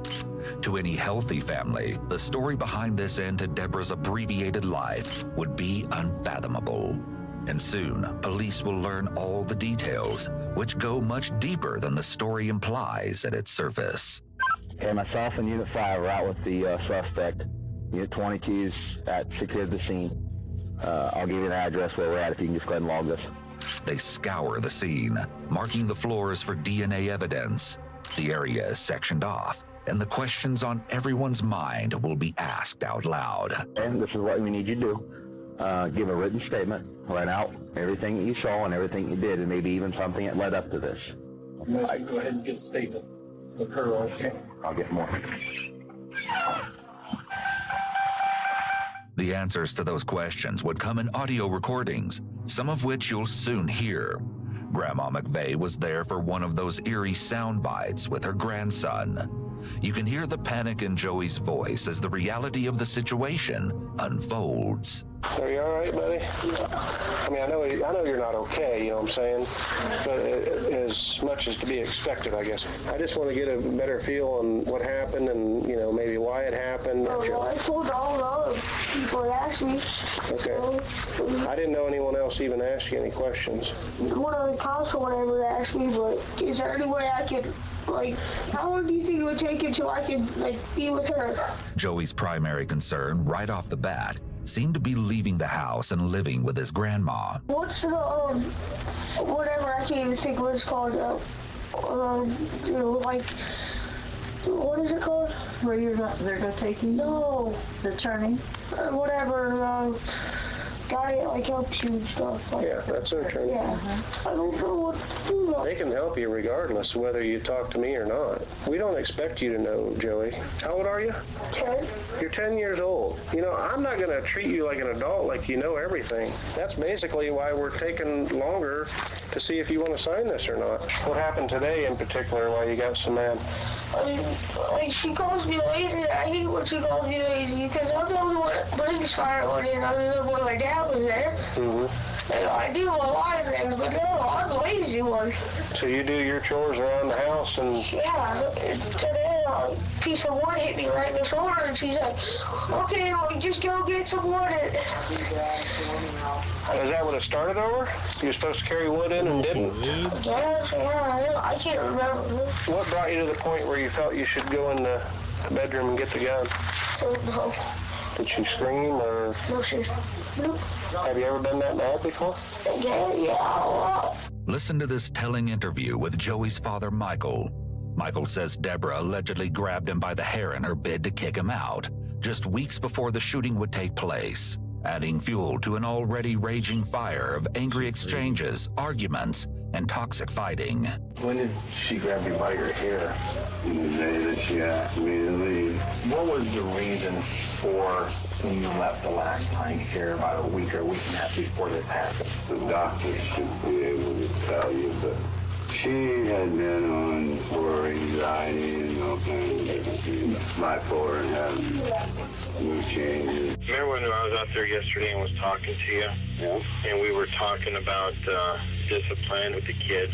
I know when I asked you about discipline, you said that you always heard her yelling and screaming at the kids. Did you ever see her strike the kids at all? Oh, yeah, I even saw her 6 years ago. She got her Josh, the big Josh. I had to get her off of him that time. Is that Josh Mike? Yeah, she had him in the corner and slapped the shit out of him. She had anger issues bad, you know? I mean, this is really hard to say stuff about her that other people are going to think I'm saying to be mean. She was mean to the kids and me off and on. So you're saying Debbie would have two sides to it. Everybody does. Meanwhile, Joey had been spending a great deal of time with his friend Austin in his bid to escape the arguments. Joey spent the night with you last night? Yes. Did he say anything to you about his mom? Today, I guess, she got some new laundry. She got home, and they started arguing, and he picked up the gun and shot her. Joey had been showing signs of lashing out for years before the incident. In 2006, getting into an altercation with a bus driver, and then a year later at just 6 years old, using a dustpan to hit an administrator at his school. And by his own account, this wasn't the first time he'd been this angry. Have you ever been that mad before? Yeah, a lot. How do you feel now that things are the way they are? A new future is before us. A bright future. Do you feel bad that it happened, that you actually shot her? Yeah. Do you think it was worth it, even though you were mad? No. Should anyone be shot or die over an argument? No. They were close, but they argued and yelled, and she yelled at him too much. Grandma McVeigh seemed quite certain that Deborah was over the top with Joey. But remember, Joey wasn't the only child in the household. There was also Shauna. And Shauna's interview doesn't paint Deborah quite the same way, as she reflects on the ominous night in her own haunting words. We were like normal mom and daughter. Okay. Like, we'd have our fights here and there, but it wasn't bad as Joey. And Joey and Mom argued A lot. a lot. Okay. When we got home, he was supposed to bring wood in for the fire, and he didn't. And Mom could ask him over and over. So he brought like one load in, and Mom asked him to bring more in. Okay. But then he started arguing. When he shot her, she just like dropped to the ground, and she was like sort of sitting like on the couch. She was like leaning up against the arm, and then she just fell. And then he pointed it at me. I told him not to, so I could check on Mom, and I went to put the gun down first, and he put it on the couch. I don't know if the officer put it in on his bed. No, he set it down on the couch and once he moved it, but I'm not sure. I checked Mom, and there was no pulse, and he was yelling and screaming, all like confused and stuff. What happened? Did you feel that he was going to shoot you? Yes, because after he shot Mom, I was scared. When he looked at me, it looked like he was like evil, like the look in his eyes. When he looked at me, I was like scared. Okay. And that's not normal. Mm-mm. You don't normally see that in him every day or even every time he's mad. That response, reflecting on the look in Joey's eyes, was an unnervingly strong description and could lead anyone to believe Joey may have been mentally ill. The latest reports show a therapist testifying that years later, Joey still wouldn't talk about the shooting in therapy, as the incident caused him great psychological distress. Two psychologists dug into Joey's background, finding he suffered from anxiety and depression, as well as a learning disability. He was sentenced to remain in confinement indefinitely. He's currently being held in an unnamed facility by the Ohio Department of Youth Services. Soon, he will be transferred to an adult facility, pending a reintegration evaluation, which essentially means he can be kept in an adult jail until he is deemed ready to be reintegrated into society. If that occurs, he would then be put into intensive parole or probation. All right. Wow. That's fucking crazy. But Josh Mafia, that's the end of the video of body cam footage reveals 10-year-old killer. It's just crazy how he just said he killed his mom. So, like, it's like he didn't give two fucks when he said it. Like, he just said, "Oh, I shot my mom." It's crazy. I ain't gonna lie. I feel like nobody should have even got shot or died over that. But hey, now I'm pretty sure he regrets doing that and all the actions that he's led up to that. But if you made it to the end video, Josh Mafia, make sure you're liking the video, subscribe if you haven't already subscribed. It's free to subscribe, but if you don't want to, you don't got to. But if you do, make sure you are staying active watching my videos. I make a lot of videos. I have a lot of stuff for this channel planned in the future. But yeah, that's the crazy ass video. Let me know y'all thoughts down below for this video. 10-year-olds, fucking crazy, bro. I don't know where he is now, but I don't know. Y'all let me know what y'all think about this video, and let me know what else videos you want me to react to down below in the comments. And also make sure you share my channel with your whole family, including your pets, your dog, your cat, your roach, you know what I'm saying, man? Your mama, your dad, sister, brother. Make sure everybody locked in. And other than that, I'll see y'all on the next video. And this is crazy, I ain't gonna lie. But I'll see y'all next video. I love y'all, Josh Mafia. All right, that's that video. That's maybe my last reaction video for tonight, cause it is 4 o'clock in the morning. I've been live streaming for 8 hours and 17 minutes. I react to that one already. How long is this one? Co-producer is gonna give you. I'll probably react to this one next time I stream. 13 minutes. I'm gonna react to this one next time I stream. All right, so this is where we left off. So we watched 1, 2. Well, no. We watched 1, 2, 3, 4. All right, we watched 5 videos, but them other videos was pretty long. So we watched 5 videos today, chat. W, no fucking cap, bro. W. Not, well, some of them not was W's because of the shit that occurred in the video. But hey, We grinding on cap. I'm finna end my fucking stream. It been a fucking W stream. You know what I'm saying? I completed some games and all things of that. I completed. I think I beat 3 games, and I did some reaction videos. So hey, I feel like that's a W. But some of the reaction videos, some shit happened. You know what I'm saying? And hey, I feel like it don't need to be led up to that. But hey, it is 4 o'clock in the morning.